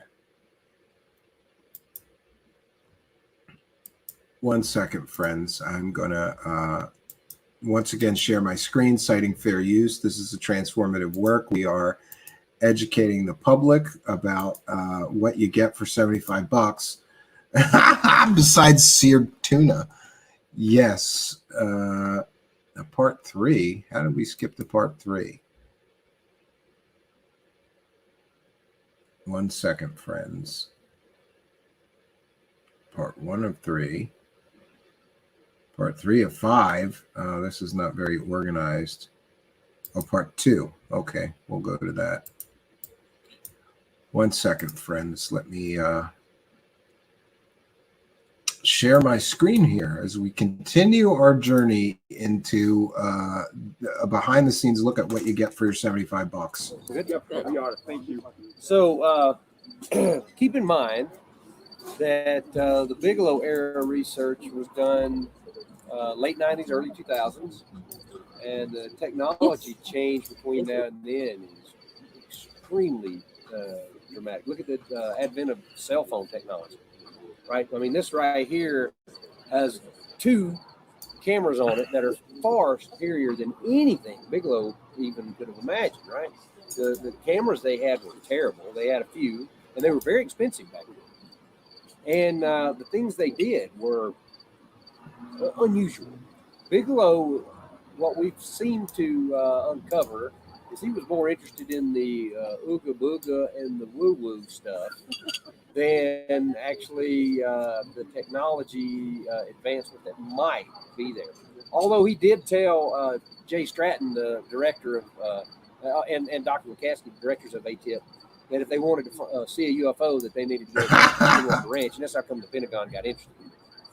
But when we got there, I say we, as the ubiquitous Brandon Fugel's team, Eric and Thomas and Dragon got there. They were there 2 years before I joined the team. What they discovered were very antiquated systems, very rudimentary systems, and weird things like they had aquariums on poles with Ouija boards in them. And one of the aquariums actually had like little spelling blocks. That's great. This is what you get for your $75. Unverified stories of aquariums with Ouija boards in them and spelling blocks. And we do want to thank Anthony Peterson for the kind and generous $2 super chat. We want to welcome UFO John Doe as a new chat room monitor and I'm moderator. And I'm trying to find one other person here who's been with the show for quite some time. There we go. Lord Ludicrous is now a chat room moderator as well. And we can talk off air about, what you guys know. If somebody's getting crazy in the live chat, we don't allow any ad hominem attacks or personal attacks or attacks based on religion or sexual orientation or any of that stuff or race, but we want to keep free speech rolling here. Always keep that in mind. And let's return to this. Like a kid thinking that, whatever's going on, they were going to leave them a message in the spelling blocks, or it was with just weird stuff like this. And while Eric Davis, the scientist, I guess I would say Eric's counterpart to the Bigelow era, he's a sharp guy. He says that they had very inexpensive equipment and that they mostly had to grow their own, and that Bigelow was very frugal and wouldn't give them any money to buy stuff, and that they made do with what they had. Isn't that interesting? So a man who was given $22 million for free by the United States government was very frugal, and he wouldn't let the people investigating the ranch for him buy things. Some night vision stuff, and at the time, which was very rudimentary compared to what we have now. And so, no, whatever is happening now is not something that Bigelow left behind. In fact, we found everything that they left behind. And in fact, Eric has brought some of it online just so we can compare and show how rudimentary. I mean, it's like an old black and white TV compared to a big flat screen. And isn't it interesting that Bigelow wasted $22 million of taxpayer money and then just left all the equipment in the ranch when he sold it? Doesn't that mean that equipment belongs to the taxpayers? That's how different the technology is. I'm not saying they didn't see some interesting things, but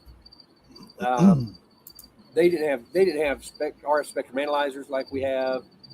They didn't have the radiation detectors.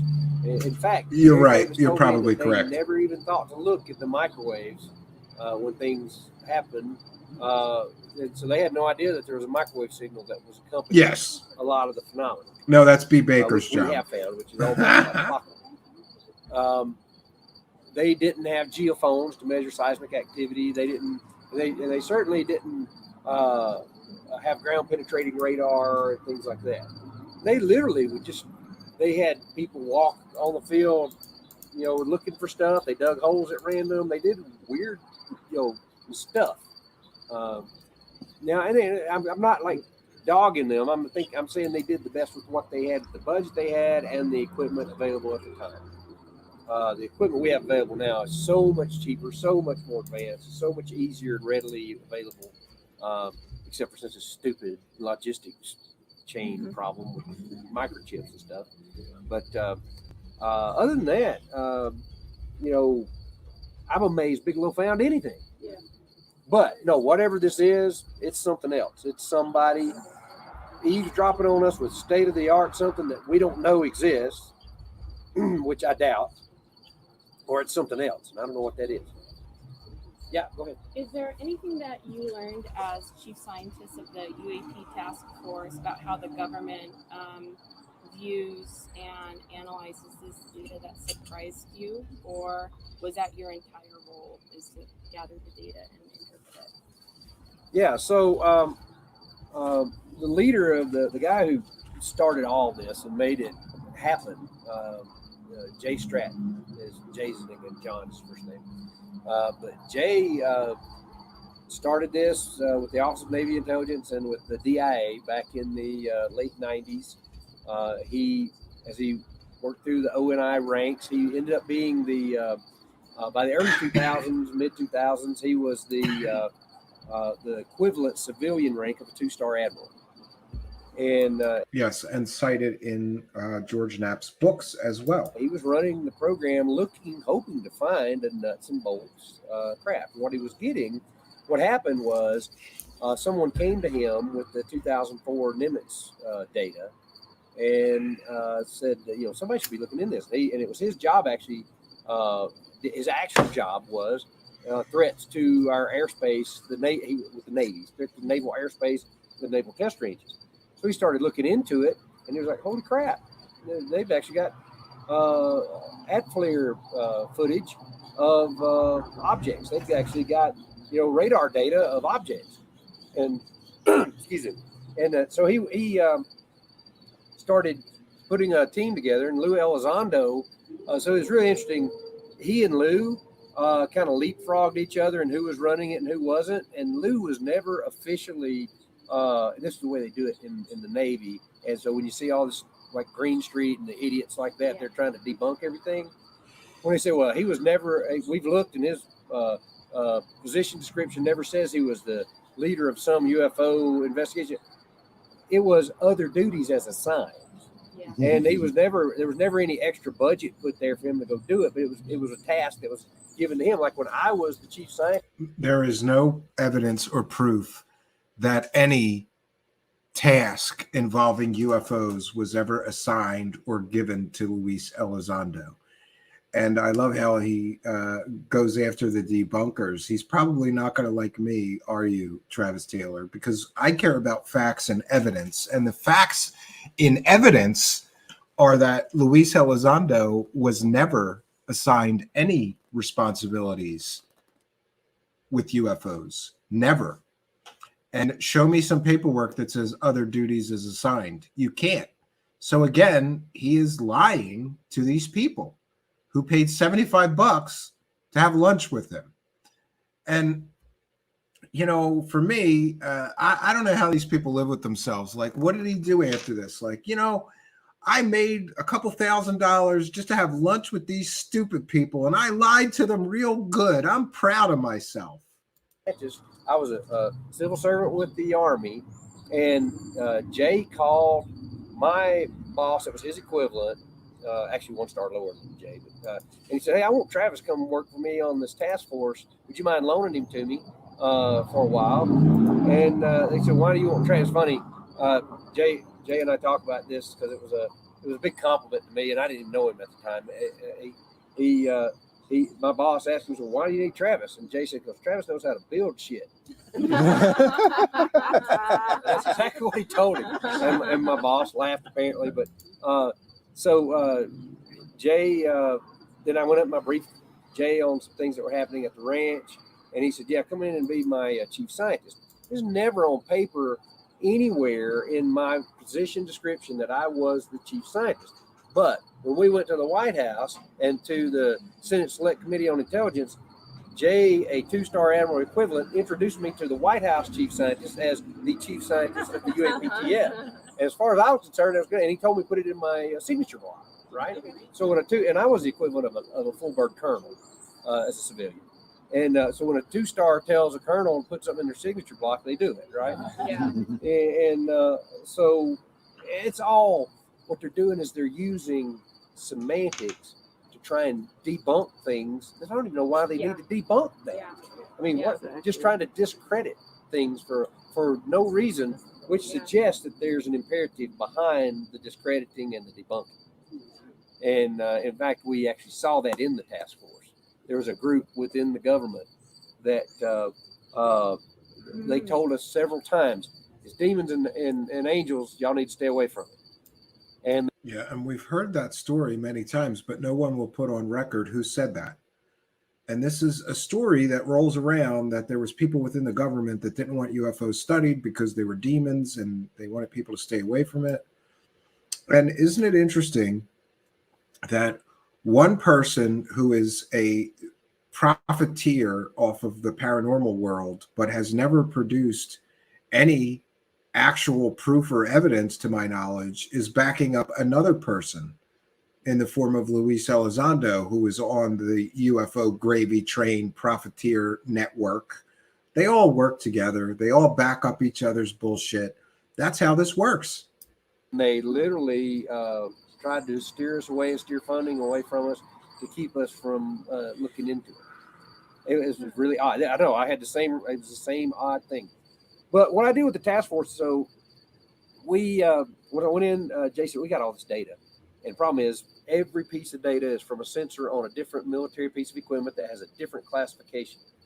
And you can't put something that's this classification on a computer that's got this other classification. And here comes the explanation for why we never get the data. Isn't that convenient? We never get the data. These people talk about these. Oh, we had so much data. Where is it? Where's the data? Can I FOIA the data? Oh, it's classified. Sorry. And so we couldn't take something, say, from an F-35 and an F-18 and put them on the same computer to do analysis on it. Or from a Navy radar and from a FAA system and put them all. There was no way to put all that in one system. And it took us a year just to figure out how to store the things we were getting. And that was the hardest part. But and here's the thing.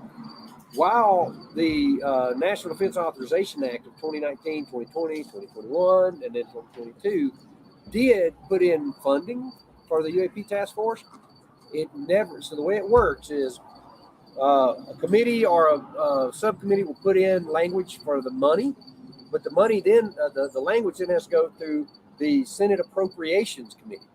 And the Appropriations Committee are the ones that actually writes the check. And well, that part is true. It never came out of the Appropriations Committee, and there was never any funding put on the UAP task force. We did all of it on our own time, basically as other duties as assigned, and it was a lot of work. And I still had, my day job stuff I had to do as well. And then COVID hit, so we couldn't travel. We had to do everything through a system that's called a Tandberg. It's basically a classified video conference system. It's basically like Teams or Zoom, but for classified. And one of the things when we finished the first year was we were figuring out how to handle classified stuff and what needed to be classified and what didn't. And Jay's first priority was, look, we don't want to classify things just to classify them. People will have a right to know what they have a right to know. And what we need to classify is anything that would give away a threat to us or give away an advantage of ours. Basically, ways and means is what we call it, or methods and means, and technologies. Like we couldn't, if a F-22 video I know it's kind of boring, right? Caroline, we certainly couldn't show that this NDA is classified. Then the Russians and the Chinese would know that we had a sensor that would do X, Y, Z. So there's a lot of that. That's the main reason for things being classified when it comes to the UFO stuff. In this regard, blame it on the demons. Now, I will say that one of the things we kind of run into was, what if there was a group that wasn't telling us everything? Yeah. The National Defense Authorization Act of 2020 had a clause in it that said they had to tell us, or as a felony if they didn't tell us. If we came and asked them, said, you don't have to tell us your super secret program, you know, but you got to tell us that it's you doing Yeah, something. he's got nothing. So And far, we we've look at heard everybody, nothing. and they all Come say on, no. man. We paid. And we reported. What if we paid $75 for this? and Come then on, the man. really Get with the interesting thing, secrets. though, is There are we none. heard in some back channel conversations, some folks say, well, we would have told you if it was us or not. And wait a minute, but it'd be a felony. And I'm not going to talk about who those people are because there's things. Anthony Peterson wants a PowerPoint. So there is no Men in That's Black probably conspiracy. 150. Oh, and when the UAPX guys say that they came and got the radar tapes off the ship of the Nimitz and all that, Jay called. They had 2 NCIS guys in the fleet because there's always 2 NCIS guys when they do a thing. You know what Navy NCIS is? I bet you it's like a he TV is. show about it. There's 50 of them, right? There's NCIS LA, NCIS, you know, Hawaii, it's whatever. But it's basically it's like the FBI of the Navy. Well, Me too. There's 2 officers. There's one always on duty when they do all these fleet things like this. So Jay had the authority. He called them and said, "Hey, go make sure that that there wasn't some Men in Black that did this." It turned out Blame the the Men in admiral of the Black. fleet had these 2 NCIS guys who were wearing just jumpsuits, blue jumpsuits, which is what we wore off duty on the ship. They went around and everything that took data of these, they gathered it up and took it to the admiral of the thing, put it in their main observation room so that all their experts could come in there and look at it. And then nobody really did anything with it. They were told to ignore it from the Pentagon, so they just shoved it in a drawer. No Men in Black came and took the stuff, but every time Where is Kevin Day tells the story, oh yeah, Men in Black came and took the took the data from it. No, Kevin, he wasn't even wearing black; he was wearing blue. We know for a fact.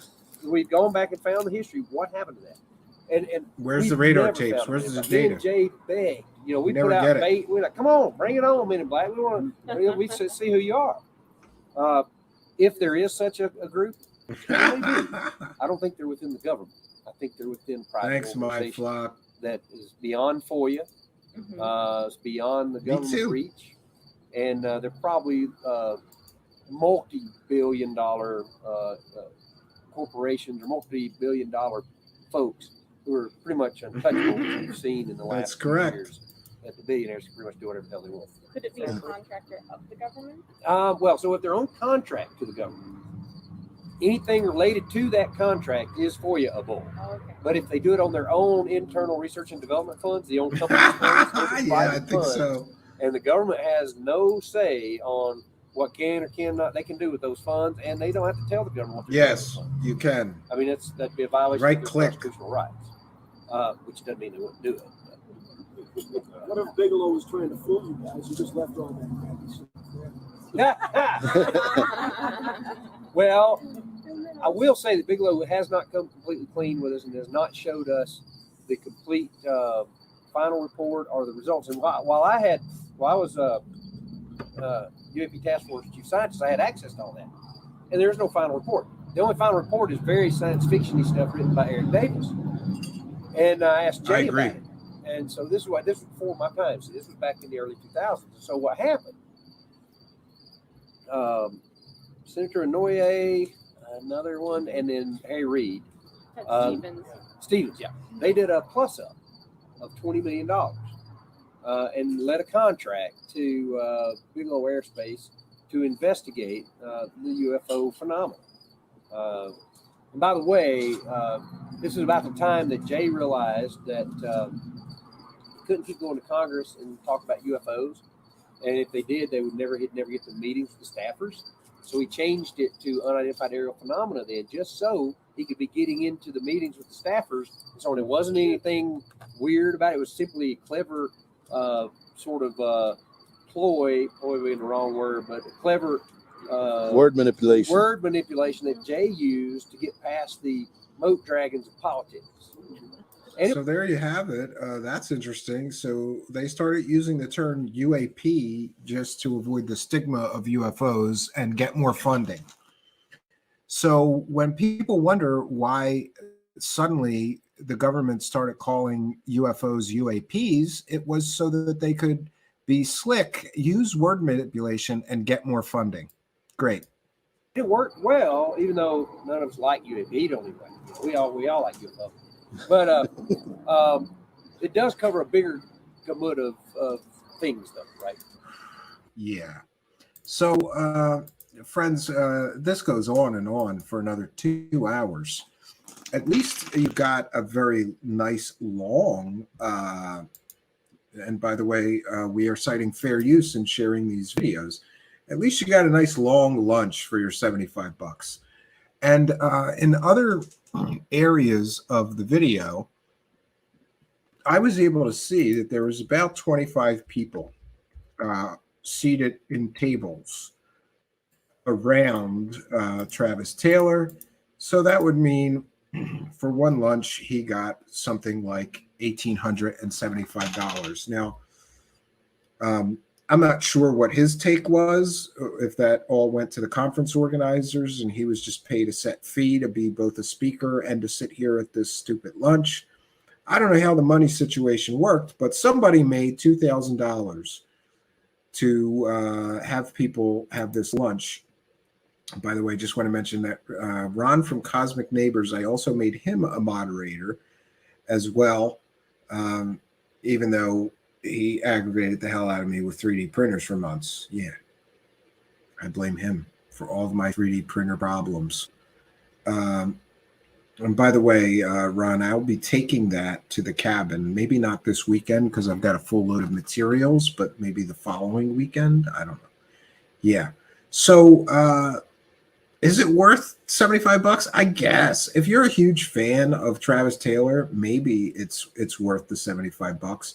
I saw a few people in the live chat saying that they would maybe have paid the $75. I am going to, we're going to create a poll. Would you pay $75 for a lunch to hear this stuff? Yeah. And we are going to post that poll in the live. And you, my friends, can let me know. Would you pay $75 to hear this stuff? I don't think it was worth it. But to be very honest with you, if this was near my house and I could just drive there and just go to the lunch, I might have paid $75. But then I would have been drilling this guy with questions that he wouldn't want to answer. So essentially, I would pay $75 to make him very uncomfortable for the 2 hours or whatever. Get as many really tough, hard questions, all the questions centered around sort of fan questions and nothing too deep, right?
life revolution, uploading acapellas, drum beats, and guitar riffs to the World Wide Web, from one countryside to the next.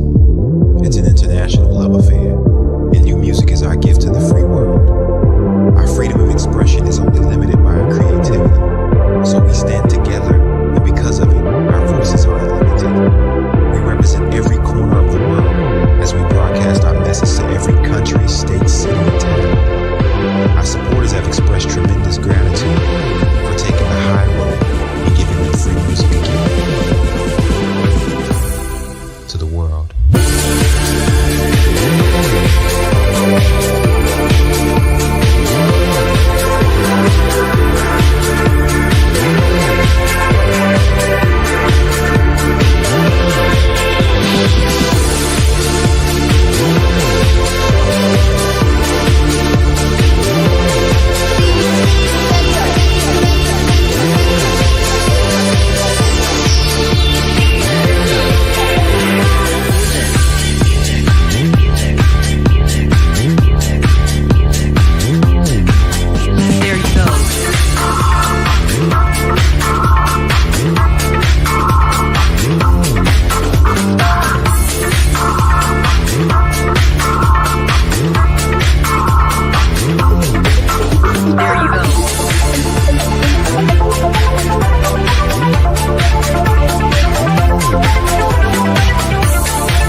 Greetings and salutations, friends, and welcome back. We are broadcasting live on Facebook, YouTube, Twitch, Twitter, Rumble, Odyssey, and D Live. And tonight, we're going to finally do something. People have been asking me for ages to cover this Secrets of Skinwalker Ranch television show. Even people in my friends and family who know of my interest in the strange and esoteric. Many people have asked me for a long time, what do you think of this? And to be very honest, spoiler alert, I think that Skinwalker Ranch is largely garbage. I think that it is sold as a one-stop shop for paranormal activity. Are you interested in UFOs and aliens? We've got them. Poltergeists and demons? We've got that too. Portals? Time travel, ancient cryptid creatures, we've got that too. Do you like werewolves? We here at the Skinwalker Ranch have werewolves. And let's not forget the dino beavers. I keep forgetting to steal that dino beaver animation from Steven Greenstreet. We don't have the budget for one. So, the whole thing with Skinwalker Ranch is to me, it is built on a lot of stories. But as detailed by Steven Greenstreet, by the way, in his recent series for the New York Post, The Basement Office, people have made literally millions of dollars selling the public fantastical stories about this place, Skinwalker Ranch, which, by the way, is a ranch in the middle of nowhere. And it hasn't been a working ranch for, 30 years or more? More, maybe. And it's interesting that people can make literally millions and millions of dollars talking about all the fantastical things at Skinwalker Ranch, but all we ever see is garbage as far as actual evidence. You want a film of that werewolf? Sorry, we don't have it. What? You want pictures of the dino beaver that guy saw? Sorry, we don't have it. But hey, there's demons and there's hitchhikers, which are reputed to be evil demonic entities which attach themselves to visitors of the ranch and then haunt them or hurt them when they leave the ranch and go home. And let's not forget, what was it? Sexually transmitted diseases infecting people by poltergeist? Yeah, that was another story out of Skinwalker Ranch. And largely yesterday, we covered the ridiculousness of one George Knapp, who was him along with Jeremy Corbell are the two largest profiteers of what we could call the Bigelow era of Skinwalker Ranch. And there's multiple books written about it, documentary films. Everybody's making money telling these Skinwalker Ranch stories. But when you actually ask for, evidence, like George Knapp said that his books were based on physical evidence, you get nothing. And when pressed on a recent episode of the Joe Rogan podcast for evidence, George Knapp twice said, well, if you want physical evidence, we don't have that. Yet his book says it is based on the reams of physical evidence that they have accumulated on Skinwalker Ranch. And as a taxpayer in the United States, you might also be interested in knowing that one Senator Harry Reid and a few other senators got together and created what many people describe as a sweetheart deal for the owner of the ranch, one Bob Bigelow, in which people were supposed to bid on a contract to study paranormal activity. The only bidder was Bob Bigelow, who owned Skinwalker Ranch at the time. And our United States government gave him $22 million to study paranormal activity. This was the $22 million that later liars like Lou Elizondo said was given to him to study UFOs. Turns out that's not the case. And what did we get for our $22 million? Well, we got a lot of stories, written reports of strange and anomalous activity at this place called Skinwalker Ranch. And by the way, why is it even legal, for somebody to say, well, I own a ranch and it's paranormal, so you senators give me $22 million and I'll study the ranch for you that I own? There has never been an investigation into that money and where it went, why it was even given to Bob Bigelow, who, by the way, is a billionaire, right? Why are we giving billionaires $22 million to play Ghostbusters on a ranch they own?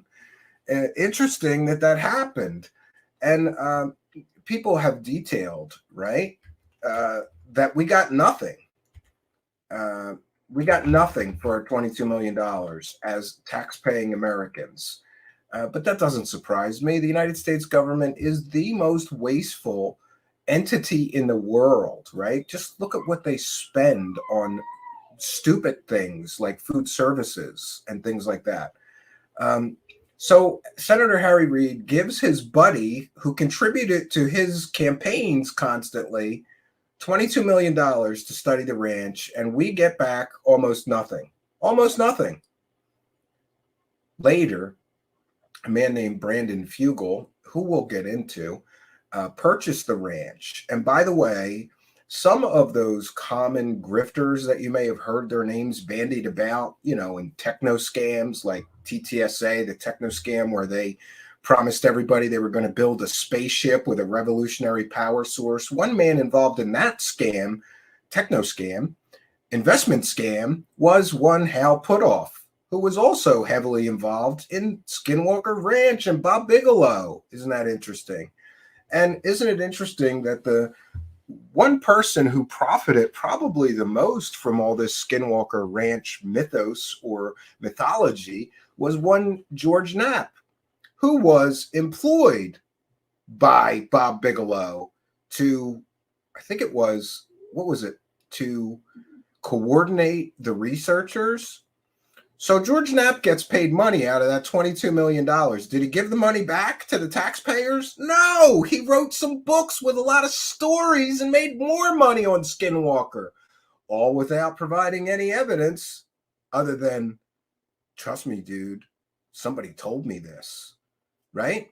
And, you know, to be fair, I haven't interviewed the people that George Knapp interviewed, but I have requested that George Knapp give me all their contact information so that I can interview them and find out if they even said any of the shit that's in his book.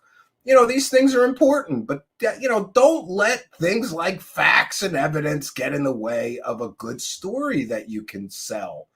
Yeah, it's sell.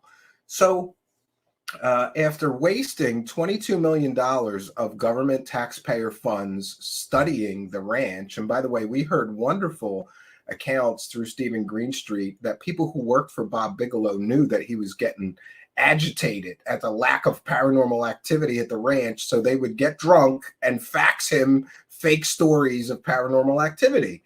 And one would have to ask themselves then, well, which were the real stories and which were the stories generated by drunk people drinking vodka at the ranch, trying to keep those, you know, big checks rolling in while they were supposed to be studying the so-called paranormal activity at the ranch?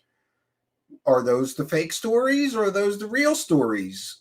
Are those the stories that George Knapp is including when he's getting paid to talk at UFO conferences about Skinwalker Ranch? Is it the fake stories he's retelling or the real ones? The world may never know. But after the government and Bob Bigelow wasted $22 million studying the Skinwalker Ranch and providing scant or little or no evidence of any paranormal activity for that $22 million, Bob Bigelow, after a period of so-called inactivity at the ranch, became disillusioned and wanted to sell the ranch. So he gets Hal Puthoff and another guy whose name escapes me to approach another billionaire. I think he's a billionaire. I could be wrong. I'm not sure if Brandon Fugel is just incredibly couple $100 million rich or billionaire rich. You know, and I would reach out for comment, but I can't now. More on that later. I have been blocked by Brandon Fugel. And at first I said, why is he blocking me? I never even tweeted at him on Twitter. I never said anything to Brandon Fugel. But then I realized that I had. So I'm not going to show you that I'm blocked, but I will show you what I think caused him to block me. Brandon Fugel, by all accounts, seems to be very, you know, he's interested. After all, he's laid out millions of dollars of his own money to purchase the ranch and to study the ranch. But I'd love to see the accounting. In other words, how much did he purchase the ranch for? How much has he spent investigating the ranch? And how much money has he made from the television show? And by the way, there's a whole new controversy because members of the television show are taking money from the local municipality for God knows what.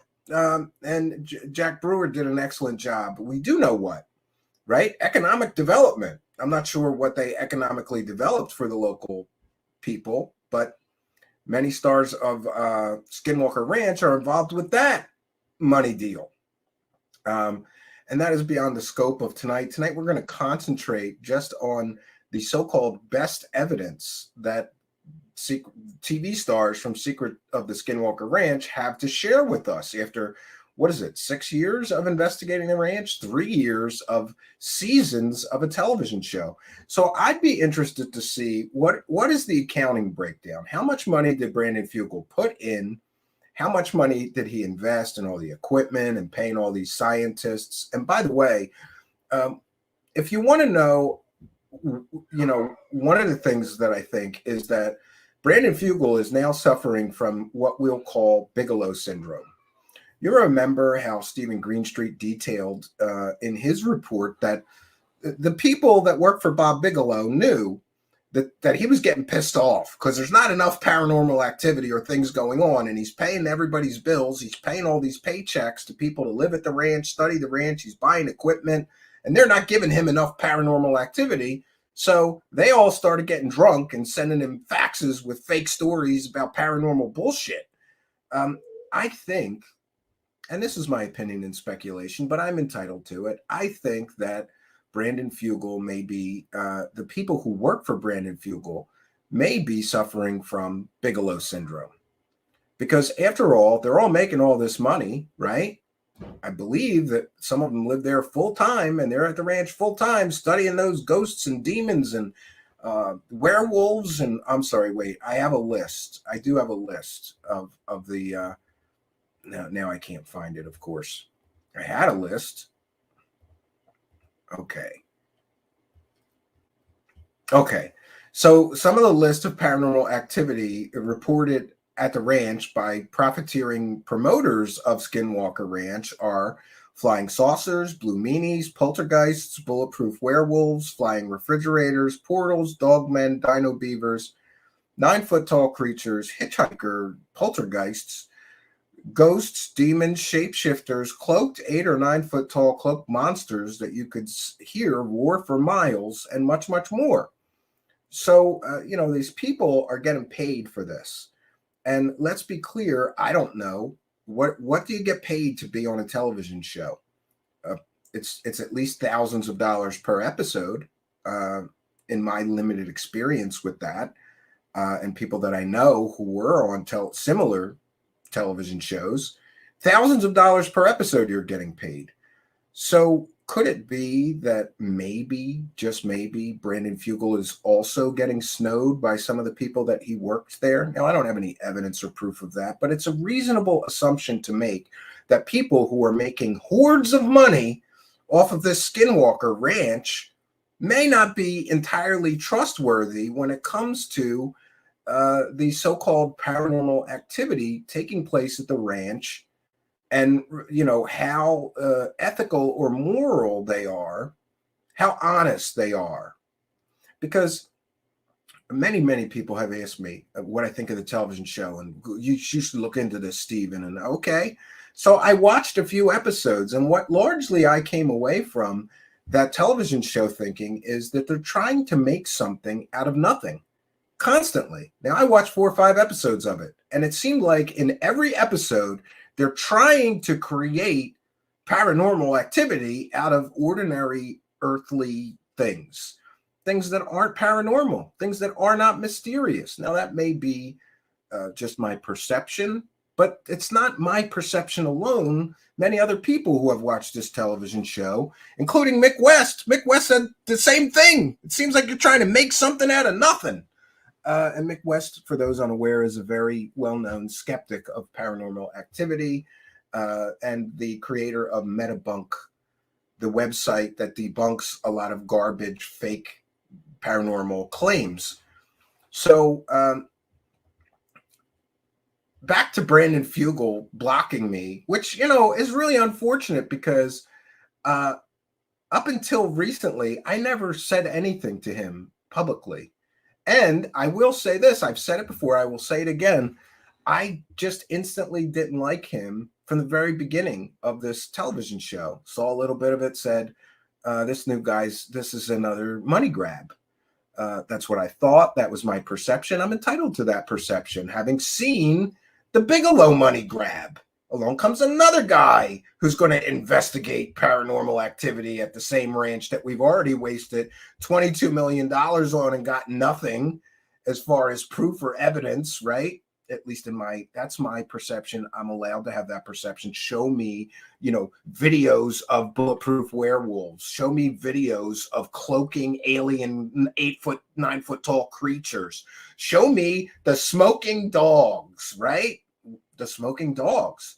Show me the werewolf with his arms crossed, You know, I'd like to see this stuff. So I'm allowed to be skeptical because somebody's already wasted $22 million of taxpayer money pretending that there's some sort of, and that's my view. They were pretending that there's some sort of paranormal activity at this place in order to make money, right? And, you know, we got no proof, no evidence, no proof and no evidence of this, but we did get an awful lot of stories, and people made millions of dollars telling stories about Skinwalker Ranch. You know, stories like this one. They come down this dirt road one night and they see two figures, humanoid-looking figures, standing up with their backs to the road and looked like they were smoking cigarettes. They had trench coats on, smoking cigarettes, standing out on the road. These guys figure, what are these fellas up to? So they're pulling up and they're shining their lights on the guys, and they turn around and they were dogs.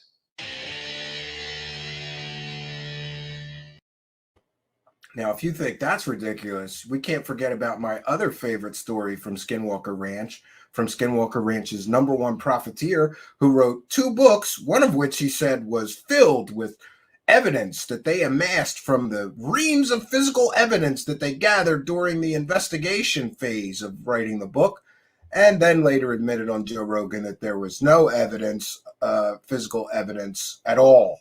I love it. But this is my other favorite story of Skinwalker Ranch. She saw this standing on 2 legs, a wolf creature, a wolf standing in her yard, its paws crossed like this, leaning on a tree, staring back at her. And those, by the way, came courtesy of Steven Greenstreet's Twitter. Please follow him on Twitter. He makes great Twitter posts about all this circus. This is a goddamn circus of ridiculousness, right? And very few people will actually stand up and show people how ridiculous it is. But I have to be very clear and be very fair. Brandon Fugel and his crew of, you know, top-notch scientists, right? They did not make these claims. The previous people studying the ranch for the $22 million that taxpayers got scammed out of, yeah, those people made these claims. And then people like George Knapp went on to write books. Jeremy Corbell makes documentaries and with all of these stories and no evidence. But we have to be very clear in that Brandon Fugel didn't make those claims. The previous crew or people, including Bob Bigelow, George Knapp, Jeremy Corbell, made all of these fantastical claims and can provide zero. There's no evidence of any of these stories are actually true or really happened, other than anecdotal stories. Great stories, no evidence for them. So on to Brandon Fugel. Fugel is contacted by Hal Puthoff and I think maybe Kit Green, and Hal Puthoff contacted him on behalf of Bigelow, who was fed up with the lack of paranormal activity at the ranch. You know, they were having a dry spell. I guess they ran out of vodka at the ranch, and the guys who used to sit around getting drunk, faxing Bigelow fake stories of werewolves and bullshit, ran out of vodka. So they had a dry spell at Skinwalker Ranch, and Bob Bigelow, you know, he's a businessman. He's like, I'm paying all these people all this money. We're not getting enough paranormal activity. Go to this other billionaire that's interested in this stuff, Hal Puthoff and Kit Green, and tell him I want to sell the ranch. And that's what happened. And Brandon Fugel bought the ranch. And by the way, for a while, it was this big private thing, even though I searched the real estate records and got clued in of who bought the ranch. But it was a big secret for a while. But eventually, Brandon Fugel came out in public. He's the new owner of the ranch, and he's going to conduct real scientific study of paranormal activity at the ranch. And what does he do? He instantly signs up. Well, not instantly, but sometime after purchasing the ranch, signs up for a television show, a reality show, because nothing says scientific credibility like, let's go put this shit on TV, right? And we can talk about that for a moment because I think it's important here. if you really were interested in the truth or the science behind the paranormal activity, maybe you could have just conducted the scientific exploration of this ranch in private and then published the results in scientifically peer-reviewed papers, perhaps, or scientific journals, perhaps, or very credible.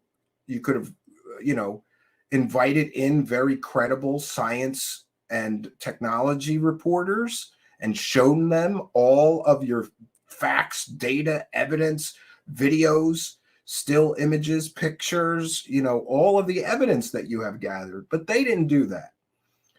But in fairness to Brandon Fugel, he is a business person. So maybe, and this is again my opinion and speculation, maybe he saw the television show as a chance to recoup some of the money that he would have to dump into this thing and or funding to pay the people doing the scientific, so-called scientific research. And I call it so-called scientific research because I don't believe that these people that he has working for him are credible, trustworthy, and honest. I think they are clouded by money and fame and the desire to continue those paychecks going. That's my opinion, having observed, 4, 5, 6 episodes of this show. It just appears to me that they're trying to make mountains out of molehills. They got nothing, largely. And tonight we're going to see some of that. But before we get into that, speaking on the subject of credibility, Brandon Fugel likes to pretend or say that they're using the scientific method, and this is a serious scientific investigation into the paranormal phenomenon at Skinwalker Ranch, and I beg to differ, because one of the other profit things that he's doing is putting reports or special things, right, behind a paywall. I don't understand why you would do that. Except maybe, again, in fairness to him, maybe he's trying to generate some revenue to pay all those scientists and pay for all that equipment. I did see, and by the way, I have a background in computer science. I did see some very interesting details on the main computer that they were using. And boy, that thing gave me a geek hard on like you would not. I haven't had a geek hard on that good since, I don't know. I one time got a server with 4 Xeon processors that had 8 cores each or something like that years ago, before anybody had anything like that. And I got a big geek hard on for that thing. But this monster main computer that they have at Skinwalker Ranch, they posted some information and details on that. And that gave me a big geek hard on, but it costs, according to the main scientist running that computer at Skinwalker Ranch, something like $30,000. So, and by the way, motion detector capable cameras, infrared cameras, night vision cameras, the whole place is wired with all these cameras. That's not cheap. And paying full-time scientists to sit around at Skinwalker Ranch and hopefully not drink vodka and make up fake stories, or get drunk and, anyway, I would give him this. Brandon Fugel's been all chips in on this. That's what I'll say nice about him. He spared no expense, right? What kind of computer do we need? Let's get the best computer that we could possibly get to handle all these incoming video feeds, right? And processing the data and whatever they need a computer for, they've got a monster of a computer that made my geek cock hard. It's $30,000 worth of processing wonderment. It's beautiful. 3 huge, I think 3, maybe more, huge monitors, right? It's the computer of my dreams and any geek's dreams. It's wonderful. So maybe, just maybe, Brandon has done things like the television show deal and the members only get behind our paywall deal to recoup some of his investment. After all, these things are not cheap. So I don't want anybody to get the wrong idea. I am not being critical of him for making these decisions. In fact, I support him making those decisions because he's a business person. I'm a terrible business person. He's obviously a great business person. I'll give him that as well. anywhere you go near where he lives, his name is on every other building. Like, he's a real estate developer building huge office complexes and all these things. He's incredibly successful at business.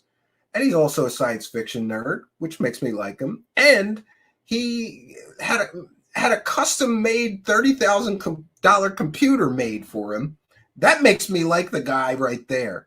So I don't want anybody to get the wrong idea. I'm not being critical of having a paywall. However, Brandon Fugel likes to, portray that he's very serious about this very serious scientific investigation. But there are some indicators that that's not the case. And we're going to get into that. But back to the reason, back to him blocking me on Twitter, I really forgot that I did this. So, it was my fault. But I was reading a tweet thread between Steven Greenstreet and Mick West and Brandon Fugel. And again, good for Brandon Fugel because he's engaging with the critics and the skeptics and the debunkers. And he's defending himself, I thought, quite well against some of what people are saying, being very critical of his efforts. And I noticed like that, you get that notice that you can't see these tweets or these tweets are limited or what. And I go, what happened? Brandon Fugel, you blocked me. Why did you block me? And then I suddenly realized, I go, first I said, I've never even tweeted at him. I've never said anything to him. Why did he block me? And then I realized I tweeted at him one time when I saw this, and we're going to share this and talk about it. All right. Here we go. So this is what apparently got me blocked. It must be because this is the only time I've ever said anything to Brandon Fugel. I said, nice advertising for your paywall. The same girl who told everyone the Montauk Project was real without any investigation. She left out the part about the jerking off in a chair parties with the Montauk boys and the sex creepers pushing that story. And this is the advertisement for the paywall. And you get insider membership benefits, exclusive Skinwalker Ranch content, disturbing and anomalous audio, infrasonic and frequency data, access to confidential historical data, live Q&As with the Skinwalker Ranch teams. But who she has here, and this is no surprise to me, you got to know that I'm not a fan of this girl. And there's reasons for that. And Brandon Fugel, you should be aware that the person you have advertising on your paywall works for Jimmy Church or with Jimmy Church, the guy who has hosted more scammers in UFO land and conspiracy land than anybody on earth. You don't know this, Brandon, but Jimmy Church hosted David Wilcock, who pumped up not one, but two separate scams on Jimmy Church's show. And of course, Corey Good, he platformed him. Let's see, Jimmy Church platforms, who's that guy? Well, we'll go with the girl, Sarah R. Adams, who was selling fake med beds. She was running a scam selling fake med beds. He's hosting her, not asking her any questions about the scam she's running. Didn't ask David Wilcock about any questions about the scams he was running. And of course, got right behind Corey Good, the fake secret space program insider, who we now know through public deposition while under oath he's never been to space. And she works with and for him. But more than that, she did shows on the Montauk Project, as if it was a real thing. But she left out the part where the guys who promoted the Montauk Project stories really were homosexual sex creepers who would make people jerk off in chairs in front of them. And this is well documented. And that's who you've got advertising your paywall. I'm going to sign up, Brandon. I'm going to sign up, and we're going to cover what you get with your so-called insider benefits, right? Why is anything an insider benefit, right? I mean, I've seen the quality of the garbage on the television show that you're calling evidence of paranormal activity somehow, or maybe not calling it, but implying that there's something mysterious or paranormal going on here. So what are you saving to put behind the paywall And is it better than what the crap garbage that's on the television show? Is that how this works? You got to pay to get to the good stuff? And I'm sorry, but if you're going to say that you're running a serious scientific research effort, maybe not going with a girl who works for the biggest UFO scammer platformer in the history of this entire thing, helping you advertise is a good idea. But then I remembered you gave her an interview, right? Because she's a UFO circle jerker, a big fan of UFO scammers and everybody else. And she asks no hard questions, does little to no research, and just, I suppose, pretends everything is real. So it's no surprise to me you gave her an interview. I was surprised, however, that you gave Steven Greenstreet an interview and that level of access, and good for you for doing that. That means that you're not afraid of the scrutiny, but I think that Mr. Fugel may already be regretting letting Mr. Greenstreet onto the property and to do that piece for the New York Post, because it didn't go well so far for the Skinwalker Ranch community of researchers. So this is what got me blocked by Brandon Fugel. And here's what I will say. I apologize, Mr. Fugel, if you were offended enough by my tweet to block me. But what I said here is 100% factually accurate. She covered the Montauk Project, your advertising girl, or maybe she's just a model for your paywall. I don't know. But she covers the Montauk Project among other 100% provably fake stories, right? And she leaves out the part about all the jerking off going on. So she forgot to talk about all the jerking off, Brandon Fugel, the gay guys that used to jerk off in chairs in front of each other, right? Because you got to get up that sexual energy in the chair, like at the Montauk Project, and you got to keep spanking off until you reach that climax, and that somehow lets you teleport in monsters, right? And by the way, Mr. Fugel, unlike the person that you have helping you advertise your paywall, I did cover the Montauk Project, and I went there in person. I looked for the evidence. I climbed the fence. I could have got arrested for what I did. It's out of statute now. They can't get me now. It was years ago. But I hopped the fence. I went looking for vents, underground entrances, any sign that anything in the Montauk Project was true, accurate, or real. Do you know what I found? Nothing. There is no evidence there at that base of anything like the people promoting the Montauk Project talked about. That was a for-profit fake story generated by homosexuals who like to watch young men jerk off in chairs in front of them. And this has been well documented.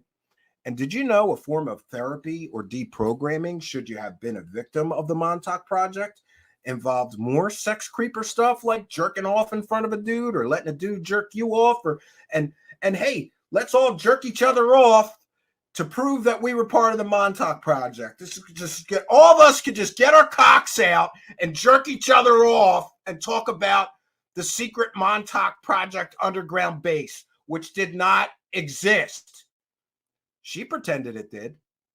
So, and why would you associate yourself with somebody who works with and for Jimmy Church, who constantly hosts scammers like Jason Shirka, who tells people that you can cure autism with camel milk and essential oils behind a paywall, of course, right? Or Billy Carson, who was arrested for fraud, pled guilty of fraud, and is right now selling, let's just say, questionable products. That's who she works with and for. And the Montauk Project is a 100% completely fake story, and she left out all the jerking off. You got to leave out the parts of the jerking off and the homo parties, right? Not that there's anything wrong with homo parties. You want to have a homosexual party and jerk each other off? I'm fine with that. I'm okay with that. It's okay. If that's your thing, do it. Jerk off, but don't pretend that you were, have some secret knowledge of some secret project that was kidnapping children and abusing them and using them in some nefarious underground base that, by the way, does not exist, Brandon Fugel. I went there. I hopped the fence. I spent 2 days looking for vents or underground base entrances. I went to all the abandoned buildings on that base. There is nothing there like the Montauk Project people described. Nothing. And this is who you have helping you advertise for what it is that you are selling. Sorry, not sorry. This is a bad look for you. And even giving somebody an interview like that, I would think is a bad look for you. But I'm biased. I will admit I'm biased because I don't like who she works with. And I don't like the fact that she wants to take all the benefit of her association with slimeball scam promoter, hoax promoter, Jimmy Church. Do you know who else he promoted, Brandon Fugel? A completely and totally fake doctor. We caught him with that one. Completely, totally fake doctor. Wasn't who he said he was. Fake name. Yeah. The guy who had the alien in his freezer. He promoted that. She says nothing about all this stuff. And I'm the bad guy for pointing out facts and evidence like the jerk-off parties of the Montauk Project that she left out of her story because, telling people the truth that those stories were promoted by guys who like to have homosexual parties and jerk each other off or watch each other jerk off in chairs, that doesn't really help sell the story of the paranormal, events that took place at the secret Montauk base that, by the way, doesn't exist. I spent 2 days of my life, right? So, pardon me if I get a little pissy when some girl is sitting there doing the right-click research thing. Let me look up on the internet what people said about this and just repeat it, right? And that's only one of the problems with that girl. But you rewarded her with an interview, apparently not knowing that she's a piss-poor researcher who leaves out things like jerk-off parties because that doesn't help sell the story. And now she's plastered all over your buy our paywall page. Great. Nothing says credible scientific research like putting a girl on your page that talks about the Montauk Project but leaves out all the homosexual stuff and the sex creeper parties and the jerking off constantly, and you got to jerk off in front of that guy to prove that you were part of the Montauk Project, and this guy's jerking this guy off, and there's a form of therapy. The deprogramming for being a victim of Montauk Project is to let a guy jerk you off or jerk off in front of him. It's all, just leave all that out. Nothing says credibility, Brandon Fugel, like that. And while, again, I will apologize if Mr. Fugel was so offended by my statement of fact there that he blocked me on Twitter, I was defending him. But I did see that and said he should know. He should know that's who he's using to help him advertise what he's selling people. I think that's very fair, right? Yeah, and I think Mr. Ian is asking, is the jerk fest over? Has it stopped? Yeah, the guy died. One of those guys died. So the jerk-off party stopped, I think. But there's still other guys that are promoting that story. Yes. And Mr. Blood Vessel says, I live near Montauk. I wish I knew you were visiting. It was some time ago. But I did spend 2 days there and committed a few crimes. But I was obsessed with knowing if that story was true. You ever just get into a story and it just grabs you? That story grabbed me, and I read the books and I saw what people were saying, and I'm like, Montauk is not that far from me. I'm in Pennsylvania. I could drive there. Let's go see that base. And I did. And you know what I saw? Nothing. Absolutely nothing like the people who promote that story describe. Nothing. Now, I'm sure they're going to bring in the men in black, and they covered up the base, and they filled in the underground parts and the tunnels. Sure. I went looking. There's no tunnels. There's nothing there. Abandoned buildings, left to be destroyed by time. That's it. So recently, Steven Greenstreet, again, who did an excellent report, and I'm gonna fix something here. and that is that I'm a terrible show host, and I did not put the video that we'll be sharing tonight, under fair use, of course, in the description of the video that you are watching. So let me go and do that very quickly. And while I'm doing this, I want to welcome for joining us, especially those new friends that we are finding through these new video platforms in our new distribution network, including those listening on Twitch, Rumble, and Odyssey, or watching on Twitch, Rumble, and Odyssey. You are most welcome. So glad to have this increased audience now. And I'm just going to put video shared by Steven Greenstreet. I'm a terrible show host. You know, sometimes I say I'll put it in the description of the video, and then after the show I forget and never do it, and people get pissed off. All right, so let's do it. Let's see.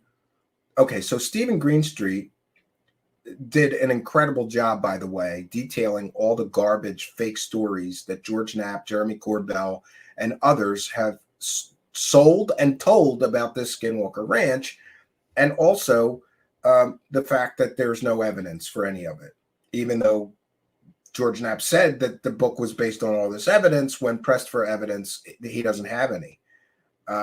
Yeah. So let me put up our fair use banner. This is transformative work. We're educating the public and critiquing the video that we're sharing. And this is, of course, a transformative work. And we'll be discussing this with the live chat as well. So you guys help to make this a transformative work and make this all possible.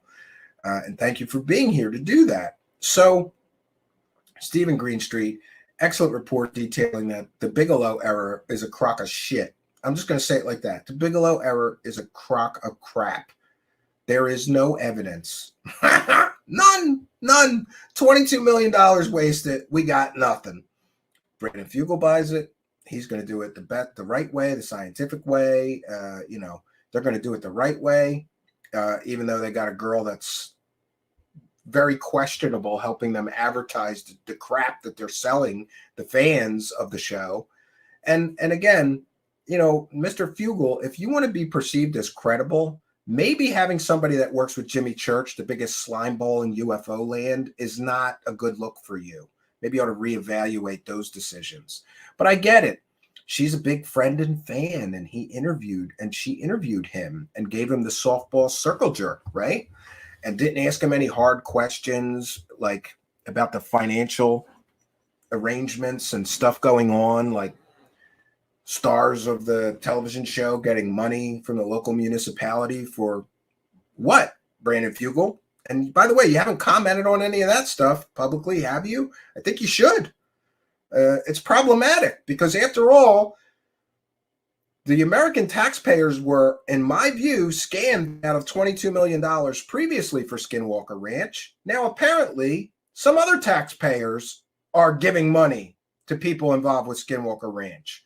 I would think, being a business person yourself, you would understand that that doesn't look good, especially considering the history of somebody else essentially taking $22 million of taxpayer money for Skinwalker Ranch. Now we've got people involved with Brandon Fugel Skinwalker Ranch taking money, taxpayer money.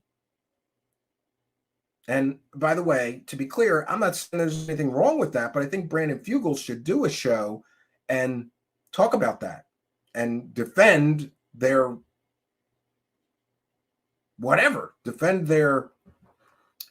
reasoning for taking taxpayer money. Why are people from Skinwalker Ranch taking taxpayer money, Brandon Fugel? It's a fair question. And I know somebody that worked for you talked to Jack Brewer, but that was kind of hard to follow. I don't completely understand. Why are you guys taking taxpayer money, and why is that ethically or morally okay? I don't understand. I just don't understand. And what about these huge events, right? Like that just happened. And Travis Taylor, how much money did he get paid to talk at that conference? Right? Is this about science, or is this about cash? Right? We got TV show cash. We got money from the local municipality coming in. We got paywall where you could get behind the paywall And you see that nice picture of the girl who forgot about the Montauk Project jerk-off parties when she told everybody essentially that that's a true story with her slimeball partner, Jimmy Church. Yeah, great. So we've got money from the television show deal. We've got money from behind the paywall. And then we've got conference appearance money and money coming in from the local taxpayers somehow. Real scientific, it seems to me. All right, so Greenstreet gets to be invited to Skinwalker Ranch. And by the way, I'm pretty sure after this broadcast, I will never be allowed to step foot on Skinwalker Ranch. So my dream of visiting there is now probably gone. And by the way, Mr. Fugel, I would certainly, like I say, maybe I'm just being honest with you where other people are dancing on eggshells. And by the way, that's a good person to have around you. You got yes men around you, I think. So maybe, just maybe, there's still a possibility that Brandon Fugel's going to email me and tell me that I'm welcome to go with cameras and my own equipment. By the way, Mr. Fugel, I have my own equipment. I've got all kinds of stuff, magnetometers, night vision, infrared, all kinds of sensor equipment and more. And I would be happy to come there and spend 2 weeks. I would spend 2 weeks there trying to capture some form of paranormal activity. But I suppose that like most people that are selling a fairy tale, he does not want the scrutiny. I'm surprised he let Steven Greenstreet anywhere near this thing, but I'm glad that he did. Because while there, Steven Greenstreet asked a very important question. Can you show me some of the most compelling evidence that you have? You have this supercomputer and you've got, what do they got, 100 cameras throughout the ranch? I don't know. Cameras all over the ranch, all feeding into this supercomputer, which then tags things that are worthy of, interest of the human operators. So Steven Greenstreet asks him, show me the best that you got. And I almost fell out of my chair when I saw this, because remember, this ongoing scientific paranormal investigation has been going on for years. We're up to 3 seasons of a television show, and he's got at least 2 professional scientists there, right? There's the guy who works the computer. Sorry, his name escapes me. Chief Science Officer, I guess, like Star Trek, that guy. And then you got Travis Taylor, who every time he sees something, he's convinced it's paranormal. Or it's a tic-tac. It's got to be a tic-tac. I almost fell off my chair when I saw what they showed Steven Greenstreet. And does this mean this is really the best that they have after years of camera feeds, after years of Brandon Fugel dumping money after money after money into this place? Is he paying all these people's salaries to get this level of garbage? This is garbage, and we're going to get into it. All right, so we've cited fair use. We're going to share this, and this is from Steven Greenstreet, the New York Post. He does episodes for the New York Post called The Basement Office, all about UFOs and paranormal activity. If you've never seen it, go see it. And the video that we are sharing is in the description of this video that you are watching, wherever you are watching it, so you can go and see the entire thing. We're only going to be sharing the relevant portion of it. And let me do that one more time. Always forget to share the audio, or make sure I'm sharing the audio. And so the chief science guy shows Brandon Fugel some rocks. They look like... I decide I need to see more than just normal looking rocks discovered where rocks are usually found. Fugel has installed dozens and dozens of surveillance cameras on the ranch, and all of that video comes through here, and computers highlight any movement or strangeness. So with cameras all over the place, running 24/7 for many years now, what are the best examples of paranormal activity they've captured on video? Yeah, and by the way, I would like Brandon Fugel to comment on this specific thing.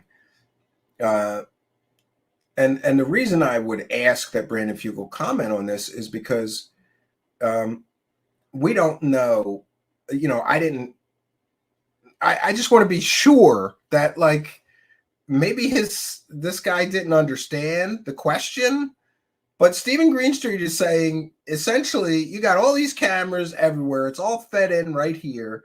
Let me see the best evidence that you got. Maybe he misunderstood him. Maybe he's got a folder somewhere of better stuff that we didn't see. Maybe this is just recent. I just can't believe that this has been going on for years and years and years, all this video feed. And Steven Greenstreet, he has to see the best stuff. What's the best you got? And then he shows him this. What are some of the best examples of he does something ask him. anomalous? This is what he shows me. Go ahead, say it out loud. What's your first impression? And what's the first thing that comes to mind when you see that movement? Bug. Yes. I see a spider hanging from a web that is not being picked up on camera, in the wind blowing it is what I see. You could see legs almost. It almost looks like a body. I don't see that. What I see here is a moth. And the reason that I'm saying that is because I have trail cams at my camera that are, infrared, night vision, whatever. And occasionally I catch footage like this. And it's a moth. It's nothing paranormal. It's nothing mysterious. It's a moth. But night vision cameras will amplify sometimes, a white or light colored moth to look more like an orb like this. That's my take on this, that this is a moth. I could be wrong. We don't know for certain, but again, Steven Greenstreet asked him to show him the best footage of anomalous activity that they had. And and this is what the guy pulls out after years. This dude has been getting paid big time to be on a television show. He's getting paid by Brandon. I don't know. Is he one of the guys getting paid by the local municipality and taxpayer money too? Like, I don't know that he's talking at conferences. I don't know he's getting conference money appearance, but maybe. Is he getting paid from the behind the paywall talks? When they do talks with cast members, is he getting paid for that too? And Steven Greenstreet, he asked him, show me the best you got. And this is what we get. With legs going like this. Okay. See? Okay. The video clip is only 20 seconds long. As such, we're not able to see what occurred before or after the blurry bug thing appeared.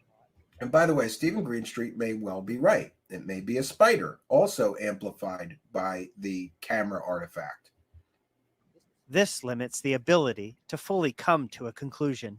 So this thing goes out of sight. And you see those other bugs that flew in front of the camera? Why are those not anomalous? And that's it. That's it. So is it conclusive? No, I don't think it is, but boy, it's interesting. They show this same clip on the History Channel show. Here's where it gets better. And here's where we get back to my concept. Well, I thought it was my concept, but apparently a lot of people think it, including Mick West, that they try to make something out of nothing. Let's say, for an example, that either Steven Greenstreet is right that it's a spider dangling from a spider web, or I'm right that it's a moth, right? What if Steven Greenstreet or I are correct in our cursory examination? Quite honestly, if I captured that on a camera equipped with night vision or infrared or whatever, I wouldn't waste any time on it. I would waste zero time on that. But again, back to the concept of making a mountain out of a molehill or making something out of nothing. These guys are getting paid big bucks to be on a television show. And let's examine for a moment what would happen if they broadcast this on the television show and just said, yeah, it's probably a moth or a spider or insect. It's nothing mysterious or paranormal. And then they moved on. Well, there wouldn't be much of a television show, would there? I don't think so. I mean, if you're going to have a paranormal television show, you have to show some paranormal activity. So is it a big stretch to think that maybe, just maybe, this is a blurry bug and is created from the artifact of the camera being a night vision camera? Let's see what Travis Taylor has to say about what this really is. But they edit it in a way that makes it seem like it appears out of thin air. I really want your thoughts on what this might be. What on earth is that? Deceptive editing. All paranormal shows, in my experience, they all do deceptive editing. And I think that even Brandon Fugel would admit that this is deceptive editing. It's very deceptive editing, because in the true or real raw footage, you see it just come into frame. It doesn't blink into existence or seem to appear out of nowhere like they made it appear on the show. This is deceptive editing. It's deceptive practices designed to convince you of something. Deceptive practices designed to sell you something ordinary as extraordinary. Then, after only briefly looking at it, Travis Taylor suggests the blurry bug thing might be something like... Joe, I tell you what it reminds me of. The Tic Tac UAP video. The UAP that appeared in the Tic Tac video that was reported by the USS Nimitz Group in 2004. How do you go from a moth to a Tic Tac UFO? I don't know, but he did. And look, even this dragon guy, even this guy's like, is he for real? Is this guy serious? This guy's got a science degree? What? Here's some night vision footage I found of a spider spinning a web. These white orbs are just the infrared reflecting off the silk. It's not a perfect match, but it makes more sense than a Tic Tac UFO that can travel at 80,000 miles an hour. That is very, very good. The infrared light will bounce off of the silken spider web. And if you ask me, that's a very good match. So maybe Steven Greenstreet is more correct in his analysis than I was. But regardless, this is, to me, this is garbage. Pumping this up as something paranormal or anomalous, or an anomaly even, without even investigating the possibility that it could be something very, ordinary. And Mr. Fugel's got all this money. Why don't you bring in a spider expert to look at this footage and ask him if he believes that that is just what Steven Greenstreet is coming to the conclusion it is, before you jump right to Tic Tac UFO. And by the way, how much money are you paying Travis Taylor to do that? To jump right to Tic Tac UFOs from this garbage footage. This is garbage footage. It has nothing to do with UFOs. Maybe ghostly orbs, you could say, but to jump right to a Tic Tac UFO and try to connect those dots, jeez. This is the next video that they show me. Okay. Yeah, so something's up here moving what I think is like a moth. It's very bug-like, isn't it? Yeah, it's very erratic and bug-like. Mm-hmm. Remember, Steven Greenstreet asked him to show him the very best footage that they had from all these years of all these cameras running. And this is what they I'm sorry, this is a bug too. Here's the problem. Look at the timestamp, look at the date. Mm-hmm. Oh, cold? Yeah. Oh, it's middle of winter. Yep. Okay. You see the problem? Yeah. Now, the thing that caught my attention about this is the way this thing exits the scene. I could see that this object literally shrinks as it recedes, as if towards the horizon. Again, we need a lot more data. Is this an infrared camera, a night vision camera? That could explain this so-called anomaly. But to jump right to something paranormal, it looks like a bug to me. And I'm sorry, it being winter is not an excuse for there being no bugs. There's bugs in winter. You ever see carpenter bees with a disturbed nest in the middle of winter? They'll fly all over the place for a while until they die from the cold.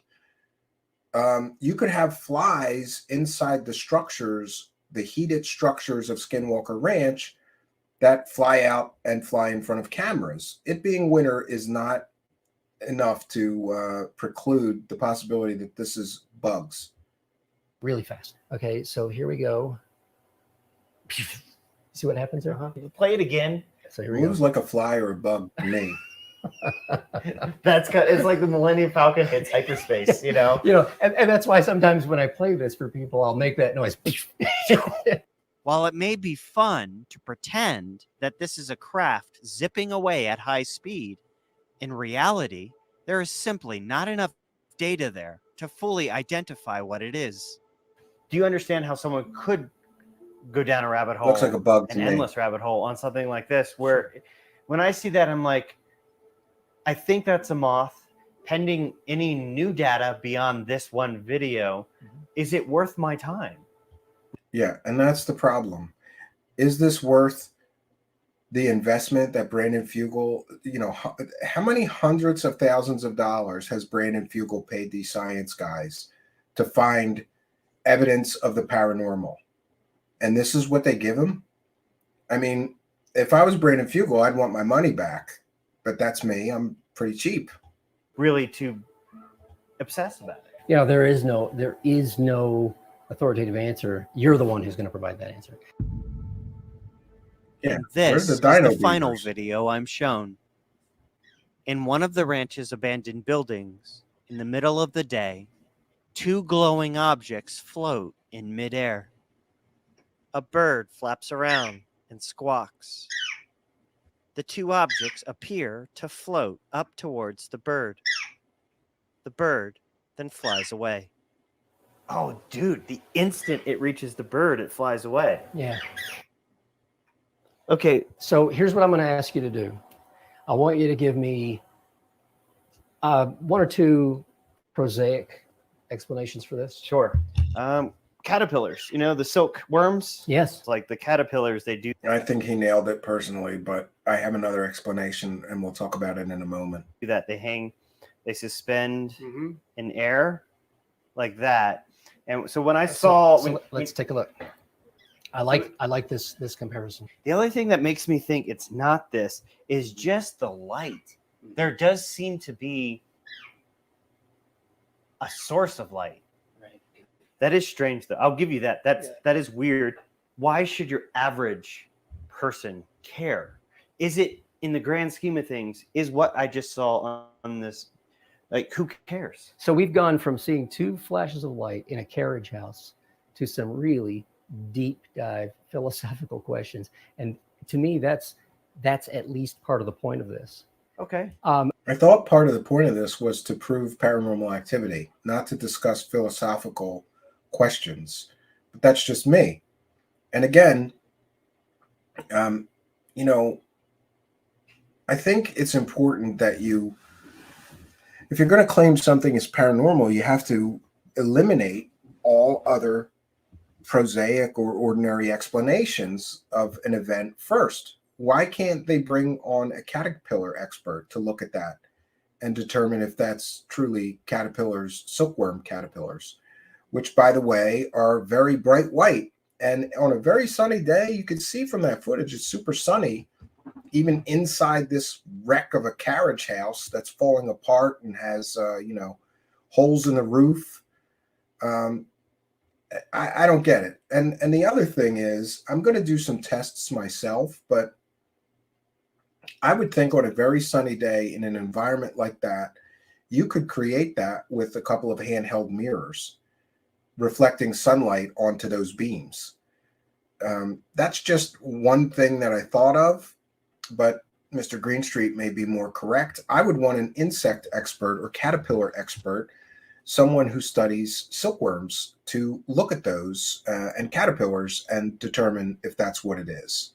And wouldn't doing that be a little more in line with the so-called scientific method that Brandon Fugel claims he's doing this investigation with, instead of let's talk about what it could be and forget about identifying what it actually is? these are important questions. I like this discourse. I like to take it there. Take a moment and forget about all the other mundane stuff, the stuff that goes on in daily life, and think for a moment about, well, what would it mean to me if I By the way, I was wrong. It's 4 huge monitors. Or to see that type of an event. Okay, I don't think there's just one answer to this. I have my answer, you have yours, I think, I would assume. But I think what you just said is, what would happen if? Yes. That question, what would happen if, I think sums up UFOs, the paranormal. Yes. All of it is that what would happen if? Brandon Fugel flies back to Salt Lake City to attend to his real estate business. He's given me permission to sleep overnight in a tent out at Homestead 2. Yeah, and Steven Greenstreet sort of ends it there. The next episode, we'll get to see what happened when he camped out in a tent near the supposedly most haunted site on the Skinwalker Ranch. I'm anxious to see what actually happens with this, but I wanted to get into this, just this. This, to me, displays that there's nothing there. That's my opinion, and I'm entitled to it. If all you've gotten after 6 years of serious scientific investigation is 2 videos of likely bugs and 1 of caterpillars or light reflections somehow, and by the way, I would want to, if I could be there in person, I would take some mirrors with me and see if I could recreate that with just some handheld mirrors reflecting sunlight onto those beams. And by the way, I'm not accusing somebody of purposefully hoaxing that footage, but that is indeed a real possibility of how that could have happened. Somebody off camera holding a couple of mirrors reflecting light onto those wood beams. And it's very within the realm of possibility. So someday on a sunny day, I've got little handheld mirrors. Don't ask why. I've got all kinds of junk in my garage for building things, including laser displays and laser light show stuff. So I've got a whole bunch of these little mirrors. And I remember being somewhere with the mirror and going, wow, that's cool. It reflects light incredibly. And maybe, just maybe, that is a creation and not something paranormal. It's a real possibility.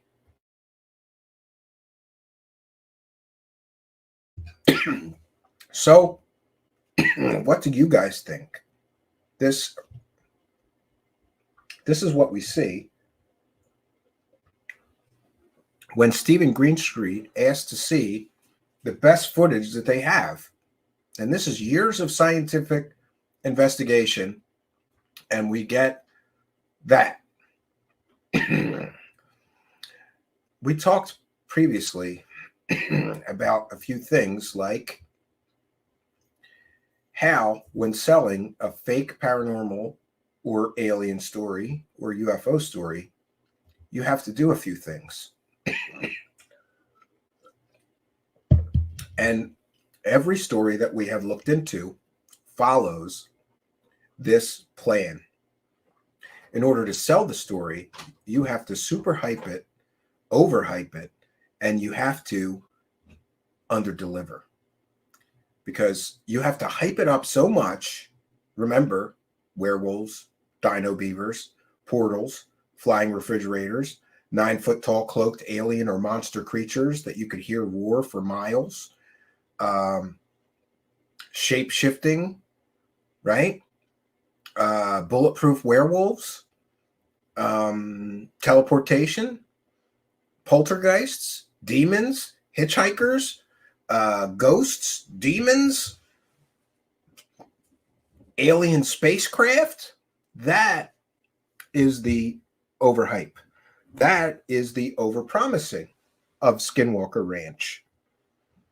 And what do we get when a serious journalist is there and says, show me your best evidence?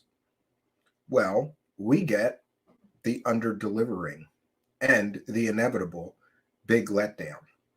For all the hype, all the incredible stories coming out of this place, that's all they got after, what, is it 6 years now? Or let's just say it's 3 years, because 3 years of the television show. After 3 years of constant filming and on staff, on site scientists, and that's what you got? That's all you got? If I was Brandon Fugel, I would want every penny of my money back. But again, like many other stories in conspiracy land and UFO land, this follows the usual course of overhype, overpromise, and then the inevitable happens. They underdeliver on all that overhyping and overpromising, and then comes the big letdown. Even if you're a fan of the television show, and by the way, good for you. If it's entertaining to you and you enjoy it, then I find no fault with people watching it. Just know that they are overhyping, overpromising, and they are under-delivering. And that will lead you to the inevitable big letdown. It's unfortunate, but this is the way that these things work. In my observation and experience so far, they all work that way, right? What about Jeremy Corbell? How much did he hype that Bob Lazar documentary? And then he under-delivered, and then it led to the big letdown. What about George Knapp? Was he overhyping the book when he was talking about bulletproof werewolves and shape-shifting aliens and dogs, that smoking dogs and all this shit? And then when asked for evidence from Joe Rogan, he said, well, we don't have any evidence. It's just stories. But this is where we're at, and this is where we find ourselves. And now I find myself blocked by Brandon Fugel. And, I don't even know what to say about that. I will apologize. Maybe it was the jerking off. I know Mr. Fugel is a religious man. And by the way, that's something that we should talk about but I'm hesitant to do that. Mr. Fugel and many of the people involved with the ranch are Mormons. And, I'm not really going to say much. I will say that they have some very strange beliefs, Mormons. But then again, I'm Catholic. I was raised Catholic. I'm now what most people would consider non-denominational Christian. I'm a recovering Catholic. And Catholics believe a lot of strange things, like we're eating the body of Christ and drinking his blood at every mass, but I wondered about all these people being Mormons and believing in things like the magic underwear, if they were maybe predisposed to believe in strange things and accept strange things on faith rather than on evidence. But the same can be said for Catholics. The same can be said for Orthodox Christians, Methodists, whatever. Religion comes with a lot of really, really strange beliefs. But one thing that's kind of troubling to me about Brandon Fugel and others being Mormon is that there is a mountain of evidence that the founder of Jesus Christ of Latter-day Saints Church, Smith, was a con artist and a fraudster. And, what I could say about Mormonism is that there is a biblical concept, and you've heard me talk about it many, many times, called the test of a prophet. And the angel that Joseph Smith is talking to gives many prophecies, and they fail, which means that that information did not come from a divine source, because the test of a prophet states that a prophet can never be wrong, right? Information that comes from a divine source is not deceptive or wrong. It comes from a divine source. It's right every single time.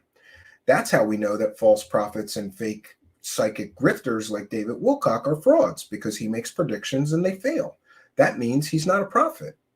Those prophecies did not come from divine source. They came from deceptive sources like demons. But I don't really want to get too deep into the religious aspect. It's just enough to mention that people who are Mormons believe in many strange things, like Jesus walking on in a new world and interacting with Native Americans, and I don't know. And so I did think, though, that if he believes in many of the, if Brandon Fugel honestly and truly believes 100% many of the things of the Mormon faith, he might be a little predisposed to believe people pushing paranormal nonsense without evidence. But again, in his defense, I'm a Christian, and you can attack Christianity and find things that are wackadoo or wacky about Christianity. But it's worthy of mention that many of the people involved with Skinwalker Ranch, and I found it interesting that Steven Greenstreet was Mormon as well, or at least I'm not sure if he still is, but he was raised a Mormon and went on the missions and things like that.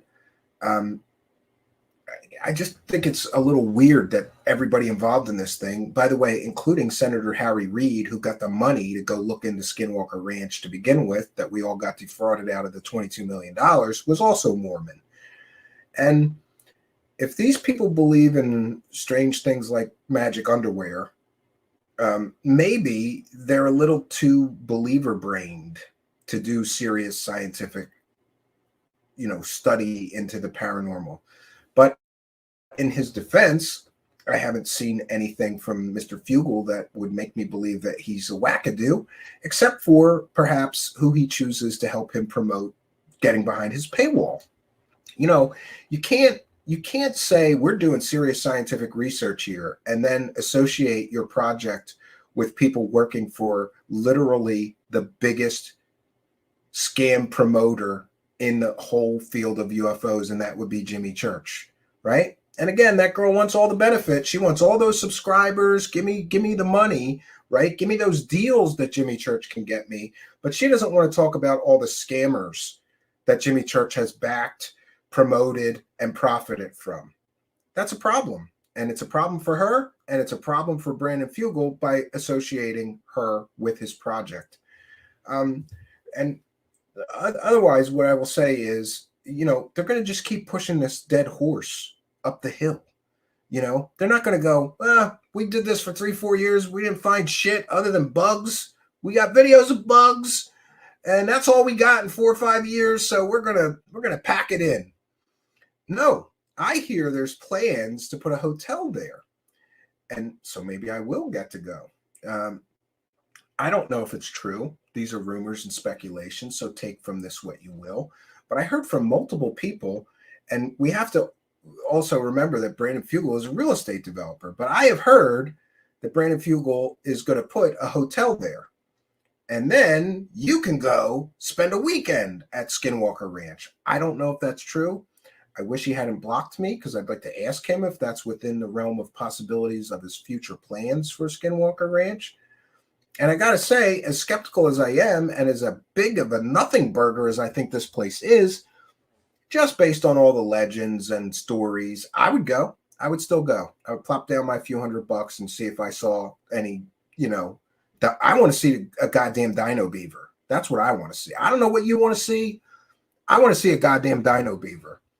So what I could say in closing is, I really believe that what I said earlier is the case here.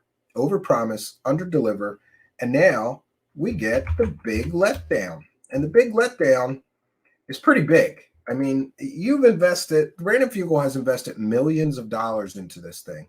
If that's the best that he has after years and years and years, I feel bad for him, and I hope that he gets his money back. So we want to take some time to recognize our kind and generous supporters. For those unaware, we are a viewer-supported show. So let me go over there. I apologize during the presentation. We missed these. We have Maze Rage 86 with a kind and generous $1.99 super chat. Says Dragon, the security officer, was great comic relief. I agree. And thank you for your kindness, generosity, and support. We have Totem R with a kind and generous $5 super chat, says, been catching up on old episodes. You're prolific, Steven. Danke. I'm assuming you're German. Thank you for your kindness, generosity, and support. And we have My Flock is Everywhere with the kind and generous $2 super chat. Says, hi, Steven. Praise the cash. Well, thank you for your kindness, generosity, and support. It is much, much appreciated. And we can remind you that you can also, besides the super chat, that would be the money button down there where you can throw money at us. There is also a PayPal, and instructions for how to send a PayPal are in the description of this video or podcast if you're listening to the audio podcast. But please do, if you send a super chat, add a note and then write anything you want and we will read it out.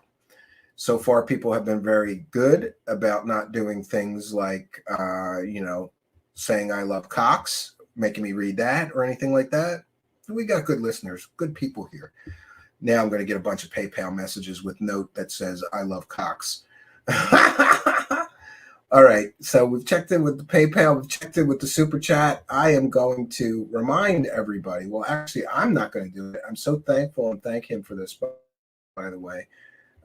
Ian helped us to make bumpers so that I don't have to do the super chat shuffle and do the, let people know how they can support us. But we are a viewer supported show. Here's Ian to let you know how you can support the show.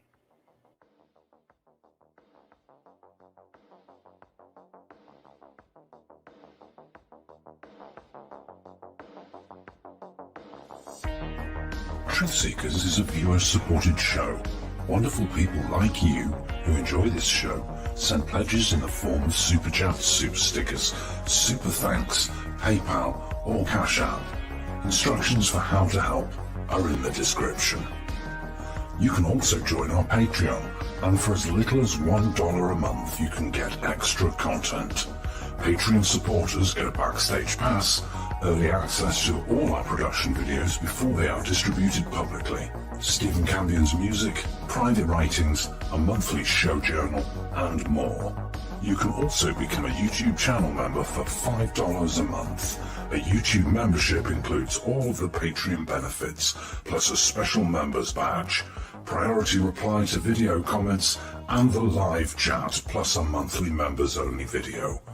We thank you all, kind and generous benefactors, for supporting Truth Seekers.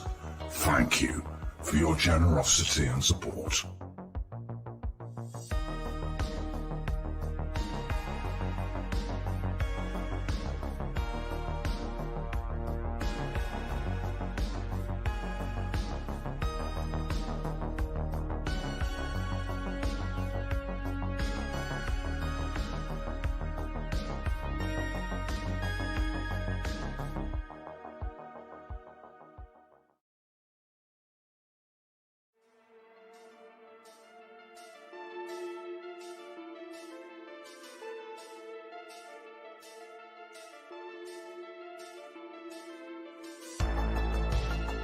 Thanks for being here. This is Truth Seekers with your host, Steven Campion.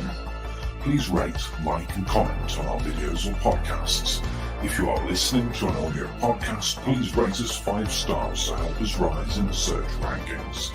If you are watching on YouTube, please like, comment, and subscribe to our channel. If you're listening to an audio podcast, we love and appreciate you listeners, but you are missing the live tapings. All our shows are recorded live with video feed. We'd love you to come be a part of our live broadcasts and tapings for the podcast. Head on over to YouTube, click the search tool, the little magnifying glass, put Truth Seekers, one word in the search bar, and hit enter. You'll see a strange and mysterious guy with sunglasses. That means you found the channel. Go there, smash the subscribe button, and hit the notification bell to receive up-to-date info on our YouTube channel. We welcome you to be a part of our live taping and our chat room during the live broadcasts. Seek the truth. Speak the truth. This is Truth Seekers. Truth Seekers.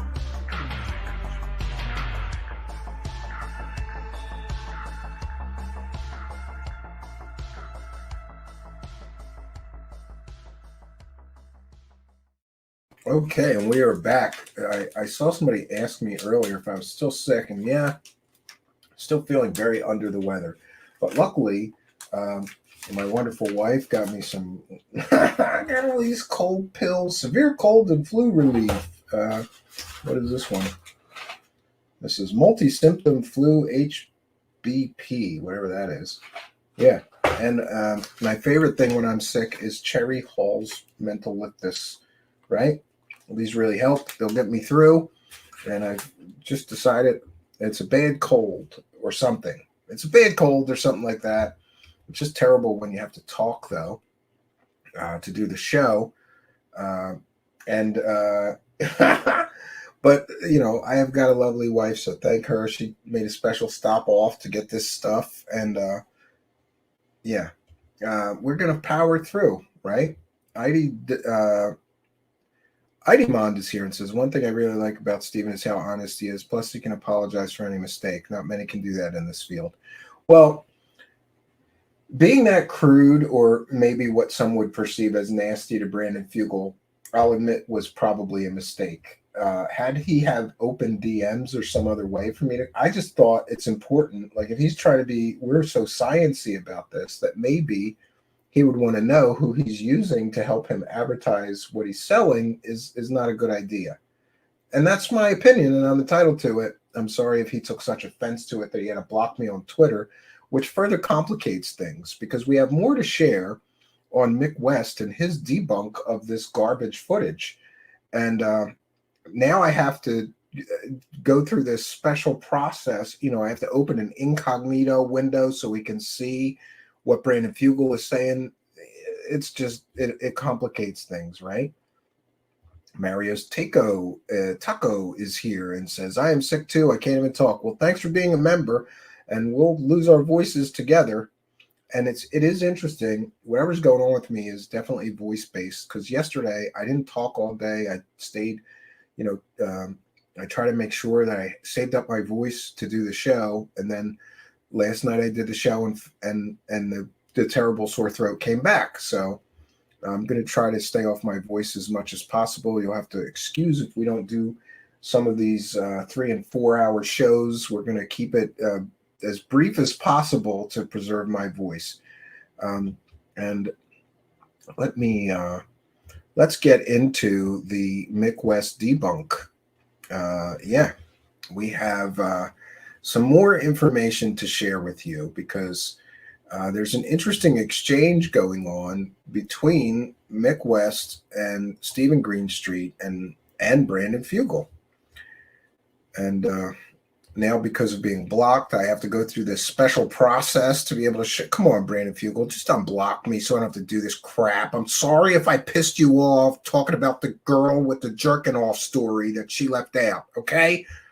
I'm sorry that I let you know that you've got you know, somebody that's a little less than credible helping you sell behind your paywall. Can you just unblock me? Because I have to cover you now. And this is going to complicate things. I'm going to always have to open an incognito window or log out of Twitter to be able to see what the hell you're saying. That's not fair. And by the way, though I apologize perhaps for the crudeness of what I tweeted at you, it is 100% factually accurate what I said. So do you just not like facts? Is that what it is? Do you just, you know, are you going to, you know, put your blinders on anytime somebody tells you a fact that you don't agree with or find, you know, I don't know. I mean, that's the first thing I ever said to the guy. And it's true. It's 100% true and accurate. Look into it, Brandon, before you just block me. I guess my invitation to Skinwalker Ranch is never going to happen now. It was probably never going to happen anyway. Jay Roach with a kind and generous, is that Australian $2.99? I think so. Longtime supporter. Keep up the great work. Well, thank you, Jay Roach. And we want to also thank all the people who helped us tonight to praise the cash. It is much, much appreciated. And by the way, somebody said something nasty in the comments about us joking about praising the cash. And of course, this is a joke. You know, it's in jest. that we do this, and it's a takeoff of two things: televangelists who are always like, "Praise Jesus, send me money," and also the people doing the super chat shuffle, and we're making fun of that. So if you don't like it, it's relax. It's a joke. But thank you, Jay Roach, and also thank you to Maze Rage 86, Totem R, and My Flock is Everywhere, kind and generous supporters, and thanks to all of the Patreon supporters and all of you channel members. There's a join button now, and you can get some extra goodies by joining either our Patreon, and by the way, there's a huge amount of back posts on Patreon that aren't on the members page, and I apologize for that, and I'm trying to figure out how to get you guys all 2 years worth of monthly 2 or 3 posts to share it on the member page. I'm figuring it out, and soon all of the channel members will have all of that back. If you join Patreon, you get every Patreon post I ever made, going back several years now, lots of extra goodies. If you join the channel member page, it only goes back a month or two. So I apologize for that. We're fixing it, but thanks to all of you Patreon supporters, members, thanks to Jay Roach and Maze Rage 86, Totem R, and My Flock is Everywhere for helping us to praise the cash.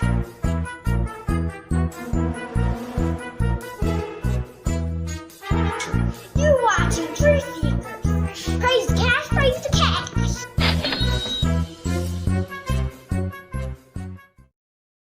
Mike is here and says, great show, Stephen. Well, thanks. Good to see you here. We have UFO John Doe here, says all the same characters. Yeah. Mike says, this is a jerk-free zone. Well, listen, if a stupid paranormal story, number one, is fake, and number two, involves homosexual males who like to watch each other jerk off, I think that's relevant. And for her to leave that out says everything about her. Everybody that's really, really done real research and dug into that story knows that it's about homosexuals who like to watch each other jerk off. And for her to leave, you got to leave that out, or the story sounds ridiculous. She did that on purpose, in my opinion. And by the way, I really did go there. I've got pictures and everything. Probably broke a few laws to find out the truth about that story, right? Well, thank you, Jay Roach. We appreciate your kindness, generosity, and support, and all of you kind and generous people. Maze Rage 86, Totem R, My Flock is Everywhere. Thank you. If you can't debunk Mr. West's debunk, dare to call your shit evidence. Yeah, I agree with you. If the devil is real, so is God. Well, yeah, and one would stand to reason. Yeah, Mr. Ian says, you see what we did there. Yeah. Totem R with another kind and generous $5 super chat says, caught up on Corey Good's tarot deck episode. WTF. I know 5-year-olds that can do better. Depressing.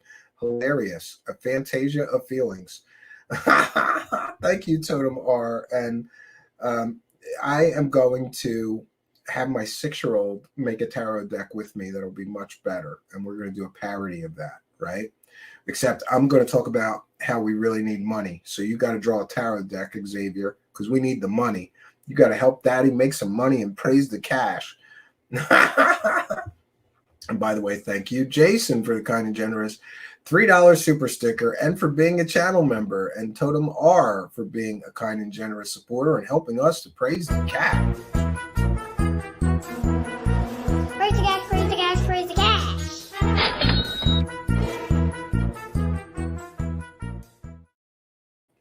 Yes. ID Raymond. Anyone see how weird it was regarding the sad football player incident? Yeah, I did see that. And quite honestly, I'm very nervous about that whole situation. You know, you believe what you're being told is factually or scientifically accurate. You think you make the best choice. Maybe not so, right? But we don't talk about those things here, like the health crisis or the, Fauci, ouchie, whatever. We don't talk about that here. Yeah. Totem R says, this channel has brought me so much joy. Nothing compares to you. And that, Sinead, I heard it in Sinead O'Connor's voice. I heard her sing, nothing compares to you. Loved that song growing up. Thought she did an amazing version of that. Absolutely amazing, right? How did so many YTMDs make a video minutes after what happened to this poor young man? Again, I understand, but we kind of try to not talk about these things here in IDMON. YouTube doesn't. I don't even know. Are you allowed now? You used to not be allowed to talk about it, or, you know, there could be consequences. I don't even know. And the same thing goes for 17th letter of the alphabet. There was a period of time where even if you covered letter of the alphabet as an absolute skeptic and talked about how stupid it is and how it's all fake, you would get a strike. You would get a strike. So I don't know if we're quote allowed unquote to talk about those things now. Who knows? Praise the Cash, great show from Sweet Cheeks. Thank you for your kindness, generosity, and support of the show. We appreciate you helping us to praise the cash, Sweet Cheeks. Praise the cash. Praise the cash, praise the cash. By the way, I mentioned that my son is he's shaking me down. He's made several demands. He's not doing new bumpers except unless he gets a contract renegotiation, Sweet Cheeks. He's got to renegotiate his contract in order to work for me again, you know, because he has decided that those praise the cash bumpers are making me a lot of money. And so in order to make more, he wants to make a lot of money. And it is very cute. I'm very proud of him, though, because I'm not sure what he's up to, Sweet Cheeks. I think he's up to $76 or $78 that he has saved from birthday money, Christmas money, whatever money I gave him to do to work, help me with the show. He's saving up for his trip to Disneyland, which, by the way, I don't know when my wife's like, he's saving up money. We got to go now. And I'm like, you better get a bank loan. Do you know how expensive that is? But yeah, every kid should go to Disneyland. So we're going to take him probably next year. And that'll give him some time to save up money. Maybe by then he'll have like $276 and he'll be able to afford, I don't know, a few lunches and some drinks at Disneyland. You ever been there? It's like $10 for a water. And I know he's going to want, Sweet Cheeks, I know he's going to want one of those lightsabers where you make it, you know, and that's like $300. So we're just recovering from Christmas. Well, we're still recovering from Christmas. That was a rough one, you know, PlayStation, bunch of games, a bunch of other stuff. Sweet Cheeks say, pay the kid. I'm going to give him your $5. That's what I'm going to do. I promise you. I will give him your $5, right? Mario's Taco says, I wish him a bright future. Yeah. If you do super chats, it's for Steve's son. Please mark it so. Yeah, you can choose to say this is for your son, and I make note of that and I give him those. But don't do it too much because daddy needs money more than my son. Yeah. Steven should come out this way sometimes and do a show overlooking SWR. Yeah, I would like that. They have a UFO campground. Have a place here if you need one. Maybe Fugle will hook you up when he comes around. Yeah, maybe he'll get over getting pissed off because I talked about the jerk off thing. I'm sorry, Mr. Fugle, but that's really what Montauk is about. Look into it. Stuart Swerdlow and Preston Nichols, those guys, right? They like to jerk off, and they used to make people jerk off in chairs. I'm not making this up. It really happened. It's great. And I'm sorry, but anybody who leaves that out of the story is doing the lie by omission and trying to sell you a fake paranormal story because it makes the story ridiculous and exactly what it is, a bullshit fake story, you know? All right. And by the way, we're going to get into the Skinwalker Ranch stuff that Mick West posted because I think it's important. Skinwalker Ranch, Carrot's house, lights and bird on a sunny day. When Steven Greenstreet visited Skinwalker Ranch in the summer of 2022, he asked to see their best evidence. I think Mick had a laugh at this too. He asked to see their best evidence of anomalous events. One of the things they showed him was the above video, and we will show it again.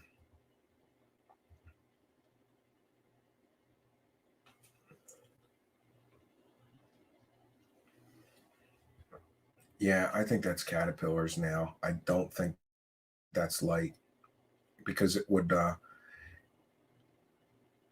hang in the air like that. It would go to, maybe it is light. Yeah, maybe it is light. Well, let's watch it one more time. Sometimes I look at it and I think it's the caterpillars, and the other times I think it's light because it seems to go onto the background of whatever is, it looks like light, and sometimes it looks like caterpillars. But I don't know that it's anything paranormal. It shows the interior of an abandoned carriage house. The camera is facing the sun, which streams through the open door. An upper opening and numerous gaps in the roof. There are rafters visible, which I'd refer to, starting with the one closest to the camera as the first rafter. We see two luminous objects on the right, and they are the same bright white as the sky. That's important. The objects seem to dance around randomly. A bird flies from the chimney to the fourth rafter rack. At this point, the upper of the two objects, and presumably both of them, is in front of the second rafter. The objects waft around, move right, and fade out, and then the bird flies away. Greenstreet suggested they might be small caterpillars. That's possible, but to me, their motion and the way they fade out at the end suggests a silk in a sunbeam explanation. I think the unusual light connection mean that the beam of sunlight is strongly backlighting two silk threads fairly close to the camera. No, that's another great explanation. I did an indoor experiment with a simulated sunbeam. So let's look at his video. Yeah, so he's trying to simulate a sunbeam here, hitting a silk strand. That's pretty good. Pretty close. Very close to what we see in the video. Good job, Midwest. Or it's, a Skinwalker. And here are closer versions.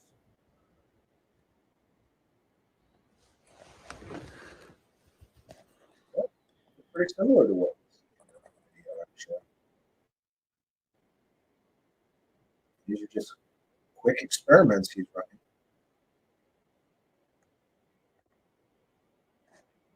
Look very close to what we see in the video. Except, of course, the strands would be vertical.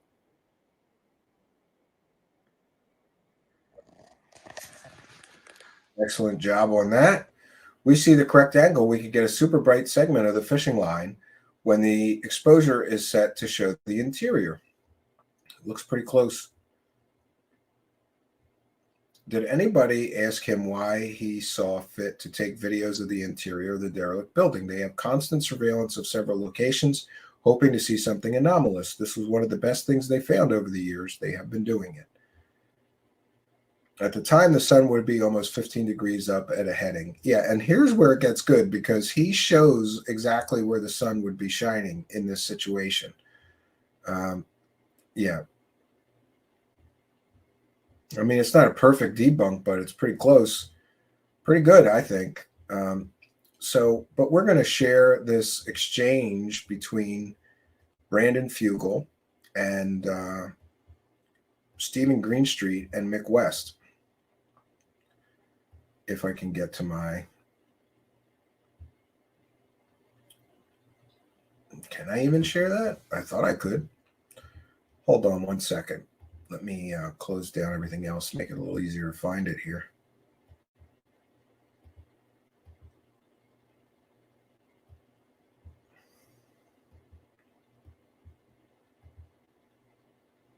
All right, I've shut down everything but that other one, so let's see if it's going to let me.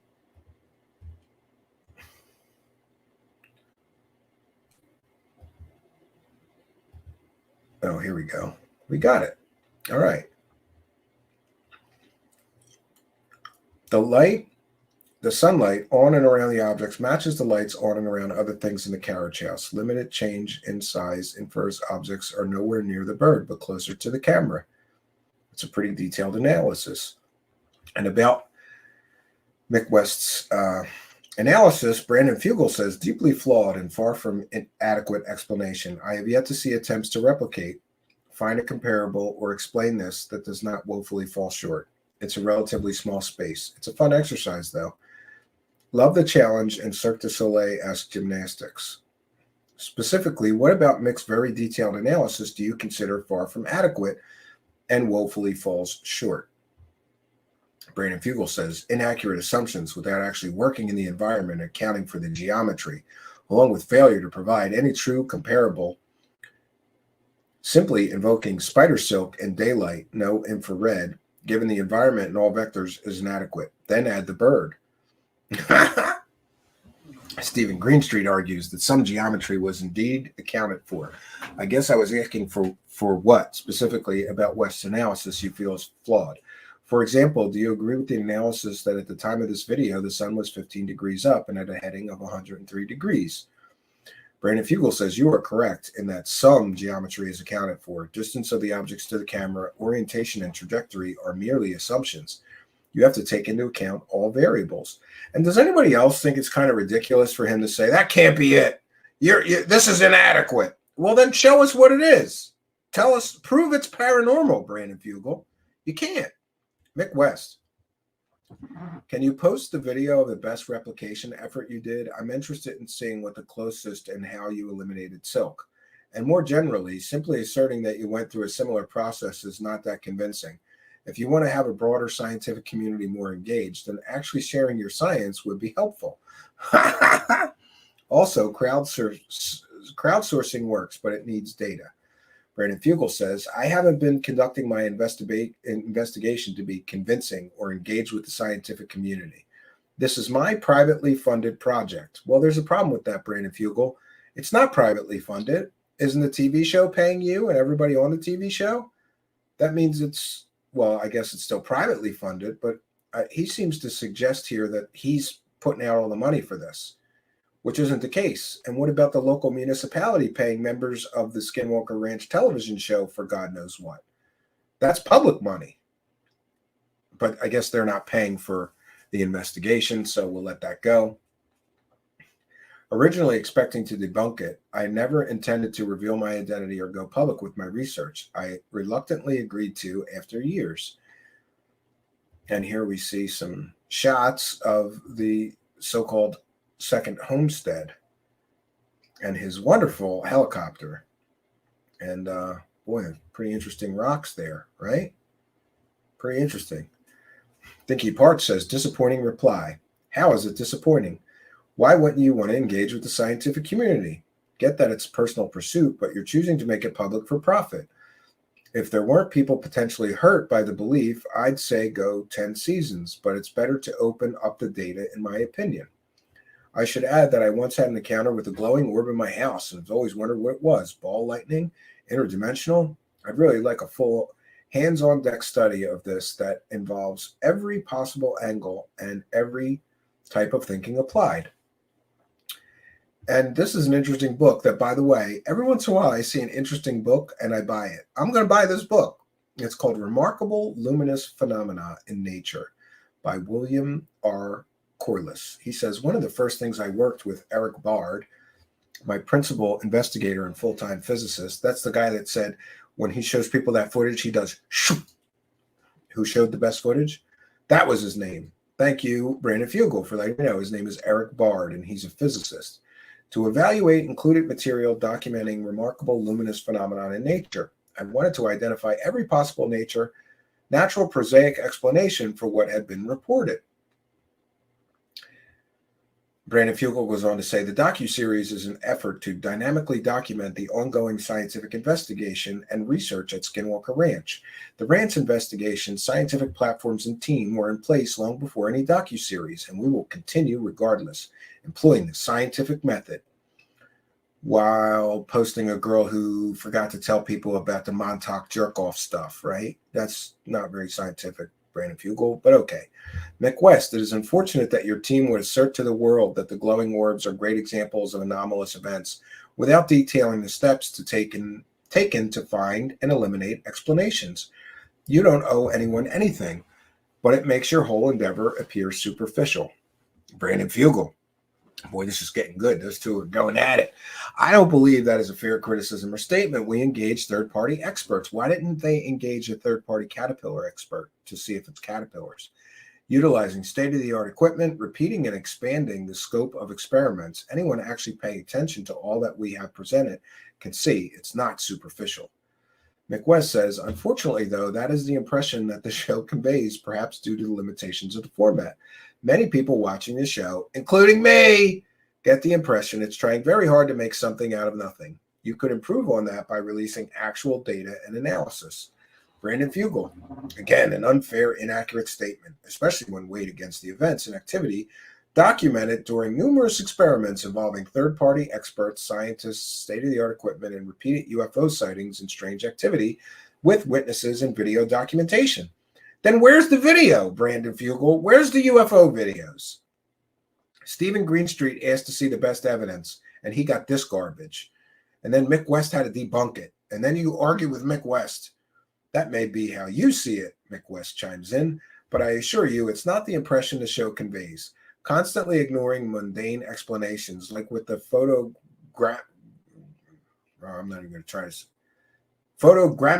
glitch. Who exactly told you it was inexplicable? Why not follow up if it's genuine? And this is a whole nother situation where they try to claim that a camera glitch was something mysterious. Who told us it was inexplicable? The operator and vendor, Pix4D, stated it was highly unusual.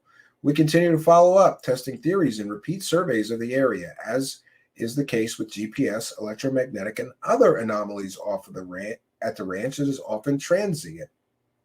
McWest, who, by the way, is a computer programmer and I think is qualified to make this assessment, says it's a software error. Photogrammetry works by taking lots of photos and then feature matching to create 3D print point cloud.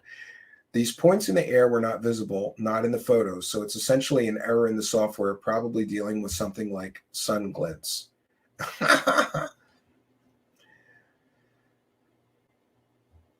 Oh, here's Troubled Minds, and that's where I saw this. He says, we were told they would release peer-reviewed science and raw data for the masses to analyze years ago. I used to believe it. At least we got an insider subscription program with a t-shirt and some cherry-picked data releases. And by the way, this statement he made that the software company told him it was something mysterious, somebody came out and said, no, I work for Pix4D. We never said that. We never talked to him. So who's telling the truth here? I really don't know. And it's unfortunate, but apparently Brandon Fugel is tweeting inaccurate information to try to back up their claims that a software glitch is something mysterious or paranormal or anomalous. It's not. And that's where we're at. And that's where we find ourselves, right? I don't think there's anything to this. I mean, 6 years and the best you got is some videos of bugs, right? Or a caterpillar, likely a caterpillar, or silk or light glinting off of spider webs, or, silk from silkworms. That's not paranormal. It's not mysterious. It's not even interesting to me. And personally, if I was in charge of this investigation and I saw these 3 videos, I wouldn't even waste any time on them, because they don't prove anything paranormal. They don't. It's not proof. Is it strange? Maybe, but it's strange for a bug. Like, could be a bug. Very likely bugs, insects. That's not paranormal. Insects are not paranormal. And what a far cry from the ridiculous, out there, outlandish stories of George Knapp, with the werewolves that are bulletproof and the 9-foot-tall cloaked alien creatures that roar that you could hear for miles, and the flying refrigerators and the blue meanies and the UFOs and the aliens. Those are the stories we get from Skinwalker promoters. And by the way, is it relevant that the 2 biggest profiteers from Skinwalker Ranch, previous to Brandon Fugel, that is, were 2 people who have also profited from provably fake stories like Bob Lazar. Even Brandon Fugel's own employed scientist, Travis Taylor, says that Bob's a crock of crap. So, I think that if somebody has sold provably fake stories before for decades, maybe, just maybe, we shouldn't trust them when they tell new stories with no evidence that are fantastical. Remember, fantastic claims require fantastic evidence. And not only does George Knapp not have fantastic evidence, he doesn't have any evidence of these absolutely out of this world fantastical claims in these stories that he's getting paid money to tell and sell in the form of his books. I'm very suspect of this whole thing. I think it's all big money play. That's what I think. How many millions of dollars is going to be wasted looking at videos and trying to prove there's something paranormal at this place? Bob Bigelow wasted $22 million of American taxpayer money and didn't prove that there was anything paranormal there. Now Brandon Fugel has wasted at least a few $1 million, and granted, that might be his own money, but still, what are we up to? $25 million wasted on this place, and the best we got is some images of something that is likely insects, films of insects. That's all we get for $25 million. Listen, if you have dumped $25 million into this place and the best evidence you have is videos that are likely insects, and by the way, I will concede I can't prove they're insects, but what I would say is, why doesn't Brandon Fugel hire insect experts to look at these videos and say, is that a bug? Is that a caterpillar? Is that light reflected off of silk from spider webs or silkworms? And if they say, yes, it is, game over. This isn't paranormal. You should trust the experts if you get a good qualified expert. So for $25 million, and by the way, it might be much, much more than $25 million. I'm just guesstimating. I'm sure the ranch costs a pretty penny, and then he had to put in all that equipment, $30,000 computer, all those cameras. Let's just say Brandon Fugel spent $3 million so far in the past 6 years. And considering that he has full-time staff there, all hours of the day and night, 7 days a week, that's very reasonable, $500,000 a year for the past 6 years he's owned the ranch. I think it's 6 years he's owned the ranch. That would be $3 million. Very reasonable amount. So $25 million invested into Skinwalker Ranch, investigating it to prove the paranormal activity there. And this is all we get? Videos that are likely bugs or other ordinary earthly things? Very disappointing. And again, we come back to all of these people, the paranormal pushers, they overpromise, they underdeliver, and then we get to the big letdown. This entire thing that Steven Greenstreet showed proves this is a big letdown, regardless of whether you're a believer in this place or not. Even if you're a believer, that's the best they got. After years and years and years of constant 24/7 video surveillance all over that place, that's the best they got. And $25 million pumped into this so-called investigation, into this. If that's a paranormal hotspot, why don't they have something better than this garbage? This is garbage for $25 million. And by the way, I'm going to try to get $25 million. I bought some land in the Poconos. I'm pretty sure it's haunted. I'm going to take $25 million and see what we find out, right? And hey, if it's not paranormal, I'm just going to keep the $25 million and that's it. So, how many more seasons is he going to go on with videos of moths, bugs, and, spider webs here? And that should inform you something about the so-called, paranormal TV show circuit. Like, that's really all you got to do? That's all you got to show when you're making all of these fantastical, out there, ridiculous claims about this place? All you have to show after 3 years is some videos of bugs, spider webs? Really? That's all you got to show? And you can get a multi-million-dollar television show? Yeah, because you overpromised. And this is the inevitable under-delivering and big letdown. So you know, I guess I would close with saying that the Skinwalker Ranch is one big letdown. This place has been hyped out the wazoo, books, documentaries, television shows, but look what we get from this place. Garbage. This is garbage. $25 million, that's what you got?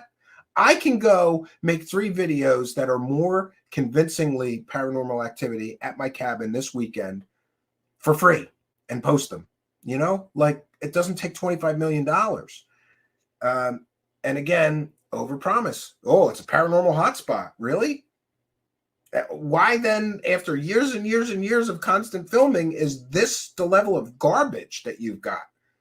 If it's such a paranormal hotspot, you should have something. Spaceship. I don't know. Dino beaver. Come on, give us one dino beaver, Brandon Fugel. Give us one bulletproof werewolf video footage. Something. A Bigfoot. Can we see the blue meanies? Can we see the UFOs? Right? I don't know.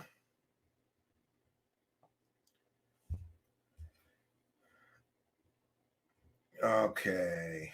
The ranch staff told Greenstreet he shouldn't stay out at the ranch by himself overnight. Greenstreet said he wasn't afraid. Yeah, I wouldn't be afraid. What are you afraid of? Bugs? They're going to be bugs? Oh, such a paranormal hotspot. It's so haunted. We're going to see some bugs tonight. I'm shaking in my boots, Patty. I'm so afraid of seeing spider webs and bugs tonight, right? Tons of money for nothing, just a joke. I asking myself how stupid this world can be. Yeah, I mean it's amazing to me that they still have a television show. Like that's the best they got.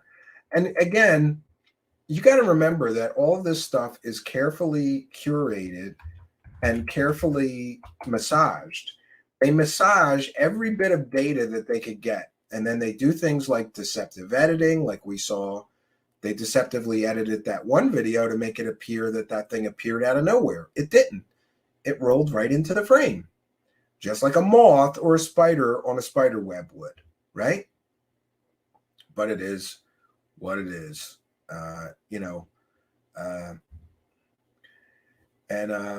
welcome. I'm looking at the Twitch chat right now. Several people over there. Good to see. We're trying to get our stats up. We can't get the number of. We have to have so many concurrent viewers every show in order to get monetized over there. And we're failing miserably at it. But thank you, Naomi Pachamama, for being over there. I know what we're going to have to do in order to get monetized on Twitch is drop the Twitch streams and then once a week do a Twitch only stream or whatever, so that we get way more than the few people that they want us to have in order to get monetized. Because I'm told that once we get monetized over there, anybody with Amazon Prime can give me $5 a month and it doesn't cost them anything. Amazon gives that to people to give to the streamers or something like that. Got to look into it.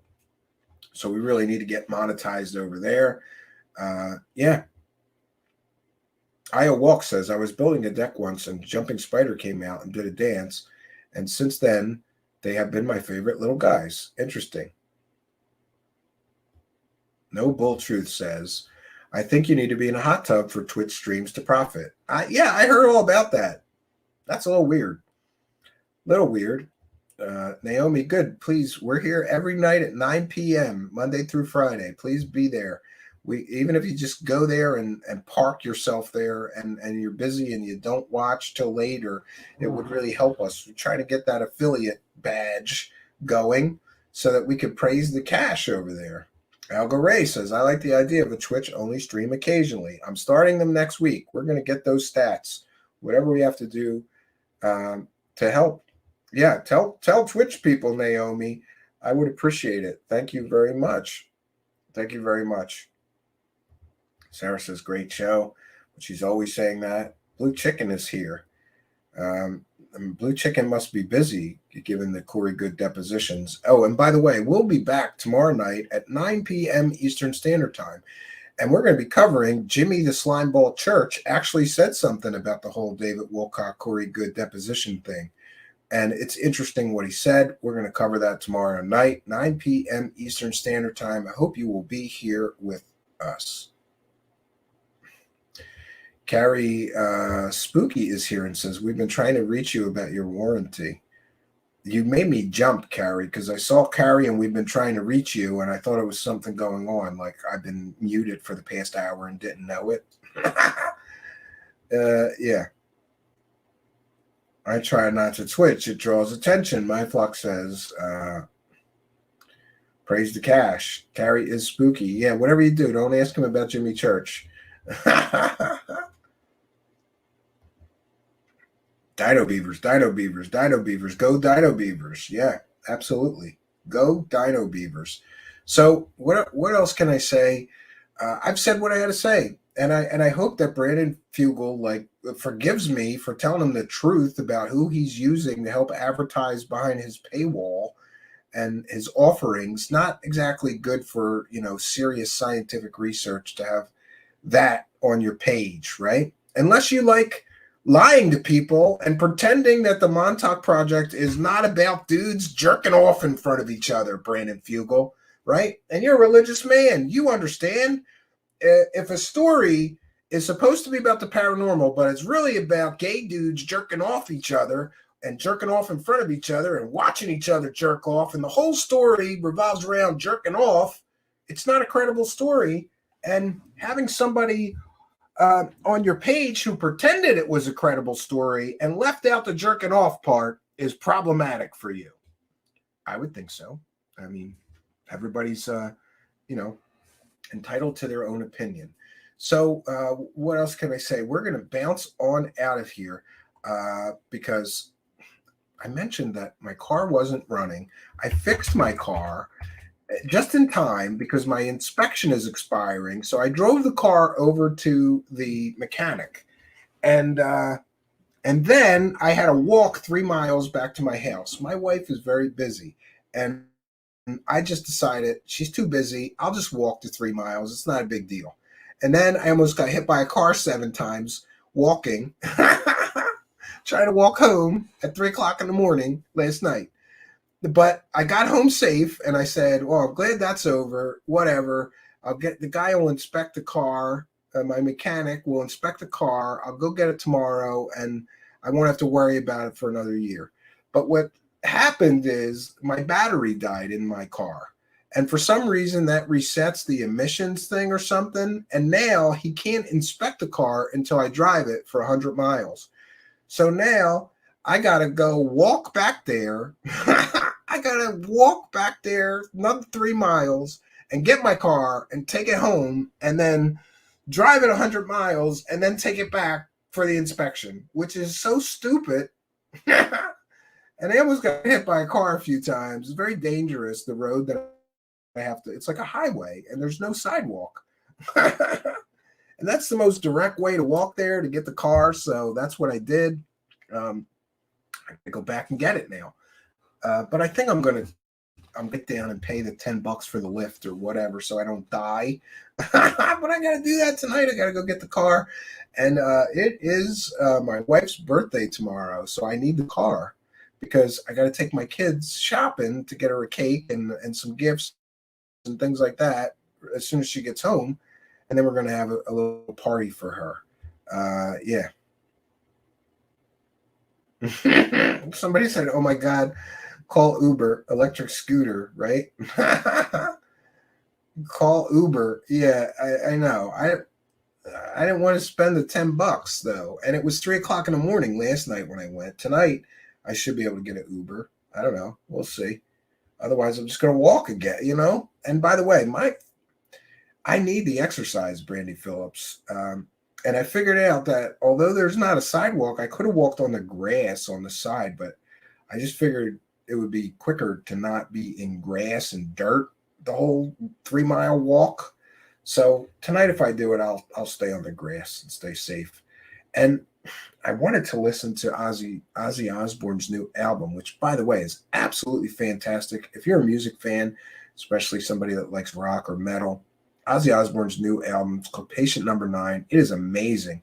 And he's got amazing musicians on it. Eric Clapton, He's got Eric Clapton, Jeff Beck, and he's got Zach Wilde and others playing on this thing. It is amazing, amazing. One of his best albums ever, I think. Especially from a purely rock. There was a period there where it seemed like he was going a little too digital for me. He's a rock guy. Stay away from the synthesizers, Ozzy. Just do, guitar, bass, and drums. That's my preference anyway. But anyway, the new album is absolutely awesome. And one of the reasons, Brandy Phillips, I was okay with doing a 3-mile walk is because I knew it was going to take me an hour, 45 minutes. And I haven't had a chance to really, I like to listen to albums that I like from artists I like on headphones. So I thought, I'll take a walk. I'll drop off the car and then I'll take a walk home. Not a big deal. Yeah. Almost got hit by a car. Yeah. If I do get hit by a car, don't worry. I will claim it was the Men in Black trying to kill me because I'm getting too close to the truth about those aliens. Operation Shutdown. Absolutely. Absolutely. That's what I'm going to do.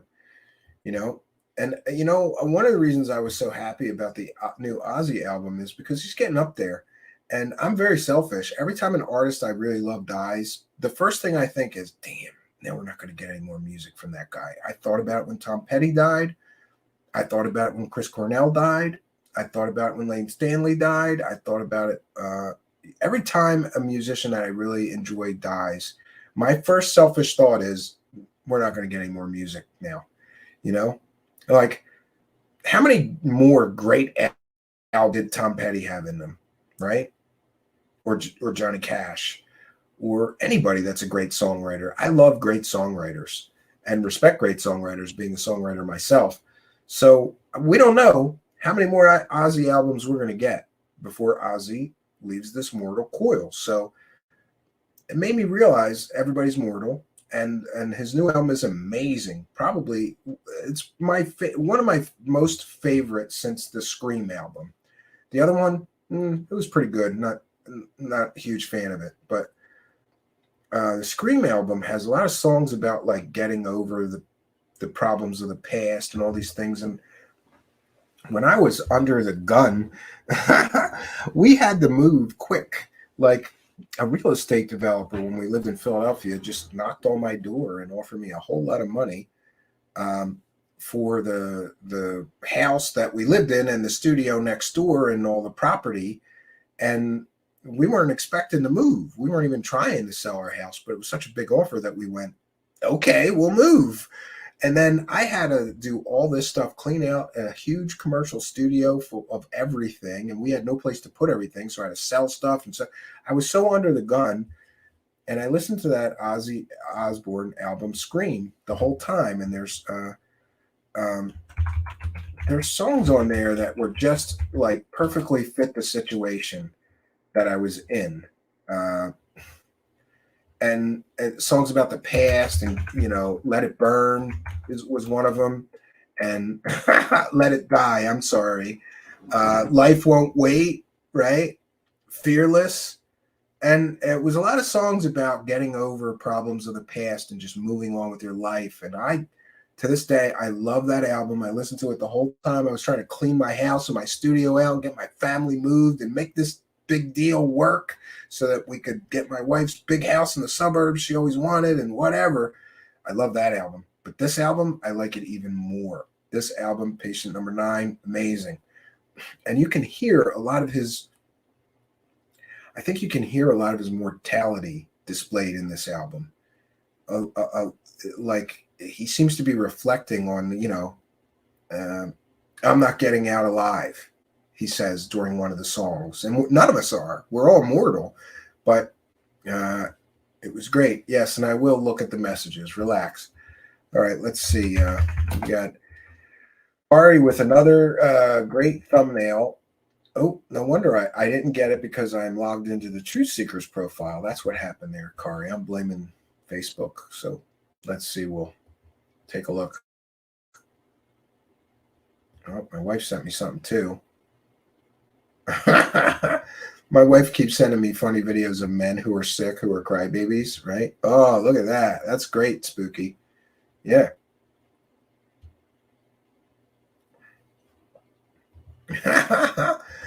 Let's share this. We got to share this. This is one of the best ever. Tomorrow's thumbnail. Jimmy Church, he won't apologize for promoting Corey Good and David Wilcock. Oh, yeah, seriously. And that is because he says that he doesn't worry about things from the past, Spooky. And I love Spooky put the whistleblower Pete Peterson GoFundMe scam right on Jimmy Church's head. For those that don't know, Jimmy Church let David Wilcock promote a 100% provable GoFundMe scam for his fake whistleblower Pete Peterson, wherein the UFO community was scammed for some $55,000 for a completely fake story. They claimed that his house was getting bulldozed and all his possessions, and police were there, and they wouldn't let him get his stuff, and that was all lies. And Jimmy Church let David Wilcock promote that scam on his show and then never apologized, even when we here proved what a complete scam it was. I couldn't believe it. Then David Wilcock promoted a PayPal donation scam for Emery Smith, also on Jimmy Church's show. And Jimmy Church has never apologized for either of those two big scams promoted on his show. And he says he's not apologizing because he doesn't worry about things from the past or something like that. I'm paraphrasing. So tomorrow night, 9 p.m., we will present our newest show, Jimmy Church. He won't apologize for promoting Corey Good and David Wilcock. Oh, yes, seriously. And thank you, Spooky. Yeah. And Algaray says, great thumbnails, Carrie Spooky. Yeah, great thumbnail, right? Love it. Love it. Be here tomorrow night, 9 p.m. Eastern Standard Time. And you are most welcome. If you don't know much about Jimmy Church, it's a good time to, we'll give a recap of all the scammy slime balls that Jimmy Church has platformed and all the fake fraud hoaxer losers that Jimmy Church has been perfectly okay with promoting as long as he makes some money. And we will detail how Jimmy Church had his show at KGRA, which is run by a child rapist. Yeah. And, or at least employs a child rapist. Then Jimmy Church worked for J3 Films, which was promoting a documentary about a convicted kitty porn collector. Jimmy Church also worked for them, right? The world's biggest UFO slime ball, Jimmy Church, tomorrow night, 9 p.m. Eastern Standard Time. Don't copyright claim me. We'll be sharing some clips from him. And last time we did that, he falsely copyright claimed me, but then he got an education in how this stuff works because we have great lawyer letter and we fought it and the strike reverted to him because he falsely copyright claimed us. So we better not do that again. Lawyer letters are standing by. I don't care if he does. We are allowed to use. He's a public figure. It's on YouTube. It's wherever. It's a public video link. We're allowed to use it, and we will. So what can I say? What else can I say, friends? We're going to bounce on out of here. I got to go figure out how I'm getting my car. Either I'm walking or I'm going to break down. If there's an Uber available, I will get an Uber. But, I live in a kind of middle of nowhere in the suburbs, and sometimes there's not an Uber available for an hour or two, and I just want to get there and get it over with. So if I have to walk, I have to walk. I'm going to listen to Ozzy's excellent album again, and I encourage you to do so as well. One of the best in years, I think. Really, really good. I mean, it's kind of hard not to make a good album when you've got Jeff Beck, Eric Clapton, and Zakk Wylde doing the guitars, right? Amazing job he did. And I think some of the best lyrics and best vocal melodies in a long, long time from him since the Scream album, which I also loved. All right. I'm not getting paid to promote Ozzy Osbourne, by the way. He's got enough money, but God bless him. God bless Ozzy Osbourne, the godfather of heavy metal and hard rock, really responsible for a whole genre of music. May he live long and prosper. I hope we see 10 more albums from him, and I'm hopeful for that. Loved Ozzy Osbourne growing up and will continue to love his music forever. I wish him long life, health, and happiness. All right, we're going to bounce on out of here. Remember, we'll be back tomorrow night, 9 p.m. Eastern Standard Time. And we would like to thank the chat room moderators. We would like to thank you, kind and generous benefactors, you PayPal supporters, you channel members, you super chatters, you PayPal pledgers. And we want to thank our announcer, Ian, and of course, especially Spooky for the wonderful graphics. We'll be back tomorrow night, 9 p.m. Hope you'll be here with us. Until next time, friends, my name is Steven Cambion. Good night, and God bless all of you, including you, Brandon Fugel. I'm going to pray that you, a Christian, do the Christian thing and forgive me for pissing you off, tweeting at you one time. I'm so sorry. And I'm going to pray that you find it in your Christian heart to forgive me and unblock me. Because if you don't, it's going to make covering you, like, doing stories about you and the ranch much more difficult. So please, in the name of Jesus, we're both Christians. Can you just find it in your Christian heart to forgive me for telling you facts and evidence and telling you the truth? Can you just forgive me for telling you something that you didn't like? Right? You're a Christian. Shouldn't you just forgive me? Even if you don't, Brandon Fugel, I forgive you. Good night, and God bless all of you.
I thought a lot about how to finish this video, this deep dive into Skinwalker Ranch. And then, across my Twitter feed, came an incredible video from the only person in the mainstream media that is accurately reporting on Skinwalker Ranch. That would be Steven Greenstreet of the New York Post. He posted this sort of joke video to Twitter that I think perfectly illustrates the point that these people are not here for science. They are here to pretend that there is paranormal activity somewhere. They are here to hoax fake paranormal so-called events in order to personally profit, and all the evidence points to that. So we'll leave you with this recent Twitter post from Steven Greenstreet of the New York Post. If you haven't already, I highly encourage you to check out all of his reporting on the world of UFOs and more. He does an excellent job peeling back the layers of deception and showing you the truth behind these paranormal pushers. Skinwalker Ranch, in my opinion, but it is a very informed opinion, is a scam. And these people are faking paranormal events for profit. It's very clear from the evidence available that that is what they do. This is a profit-driven paranormal scam, in my opinion. But let's take a look at Steven Greenstreet's recent Twitter post, which I think perfectly ends this deep dive and illustrates that these people are not being honest. So in the newest episode of The Secret of Skinwalker Ranch, they launched some rockets to look for spooky things. Because that's what they do. They just launch rockets. They just keep launching the rockets. They just launch more rockets. It's always rockets. And the rockets go boom. And they think they'll find the spooky things if they launch the rockets. Caleb and I are going to launch rockets and mortars right up through the triangle to see if that won't trigger the phenomena. So anyway, in the new episode, they launch some rockets. And then Thomas, who's like the landlord of Skinwalker Ranch, he's like not a scientist. He's the superintendent, but for some reason he does science experiments anyway. Then Thomas sees a blue or purple light. Whoa, what was that purple light over there? Oh, there it is. What's that light? They act like they've never seen this light before, so this is something new, right? Hey, I just saw a purple light over there in the tree. Purple light? Purple light? They launch the rocket and then the light appears. I guess they're telling the audience this light appeared because we launched the rocket. After finally getting a rocket to launch, Thomas Winterton saw what he described as a purple light over in the south field. Looks kind of blue to me. I don't know. I guess that's purple. Anyway, everyone's excited about the light. What's the light? We got to find out what the light is. Let's go find the light. So Thomas gets in a Jeep and he drives out to find the light. And he's going to go find the light. And what's the light? He wants to find out what this light is. Is it a spooky light? Is it aliens? Is it a bunch of werewolves having a rave party? Anyway, so he gets out to where the light's coming from. He stops his Jeep and gets out. Wait, what's that? What's that right there? Is that a blue light? Is that a flashing blue-purple light? Wait, why is he going that way? Where is he going? No, go back. Right there. What is that? It is a gigantic flashing blue-purple light. Why is he going that way? Why is he going in the woods? Did he just not see the gigantic blue-purple light that was right in front of him? Why would he walk that way? Why didn't he just stop for a second and say, wait, maybe this gigantic blue-purple light is the gigantic blue-purple light we saw earlier? He intentionally drives out to this specific location because this specific location is where the gigantic blue-purple light was coming from. And when he gets out to the specific location where the blue-purple light was coming from, there's a gigantic blue-purple light. But he doesn't even acknowledge it. He just walks off into the woods. Why would he do that? Wait a minute. This looks familiar. Oh, right. I spent the night at Skinwalker Ranch, and I had a video camera. I swear to God, this blue light is just straight out of a haunted house. There's absolutely no reason it has to do this. I mean, come on. This is just creepy.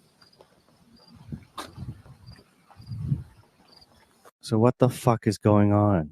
Why would these idiots not consider that this is the source of the light? Why would they just walk past it? And then they act like they can't find it. Where did the light go? We can't find the light. We saw the light, but it's not here. Oh, what's that? Right there. Is that what you're looking for?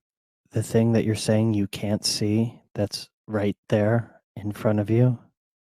Gee, I wonder what that is. This is so stupid. I can't emphasize enough how stupid this is. This hurts my brain to even watch this. Then they just give up and call it a night. All right, well, let's say we break everything down. Let's call it a night. Let's do it. All right.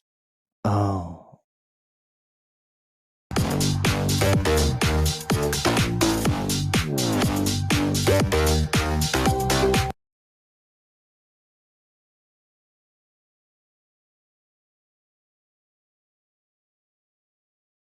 Back, friends.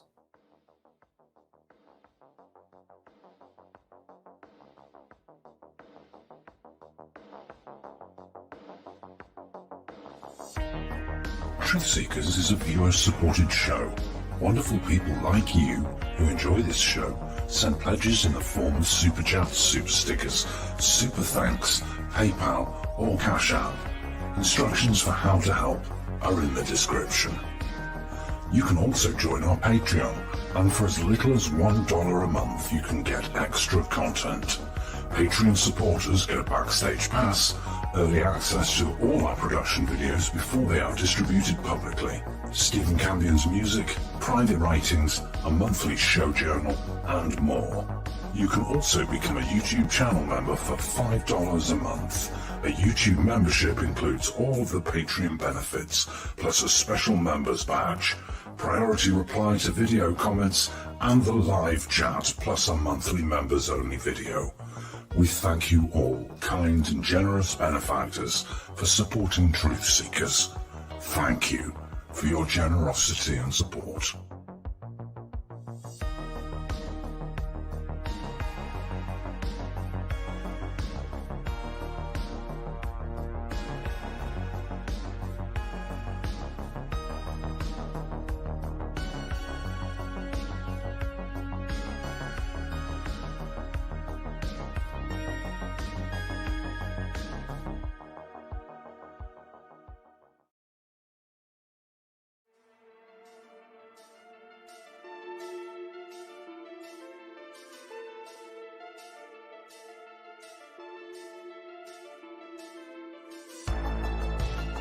Thanks for being here. This is Truth Seekers with your host, Steven Campion. Please rate, like, and comment on our videos or podcasts. If you are listening to an audio podcast, please rate us 5 stars to help us rise in the search rankings. If you are watching on YouTube, please like, comment, and subscribe to our channel. If you're listening to an audio podcast, we love and appreciate you listeners, but you are missing the live tapings. All our shows are recorded live with video feed. We'd love you to come be a part of our live broadcasts and tapings for the podcast. Head on over to YouTube, click the search tool, the little magnifying glass, put Truth Seekers, one word in the search bar, and hit enter. You'll see a strange and mysterious guy with sunglasses. That means you found the channel. Go there, smash the subscribe button, and hit the notification bell to receive up-to-date info on our YouTube channel. We welcome you to be a part of our live taping and our chat room during the live broadcasts. Seek the truth. Speak the truth. This is Truth Seekers. Truth Seekers.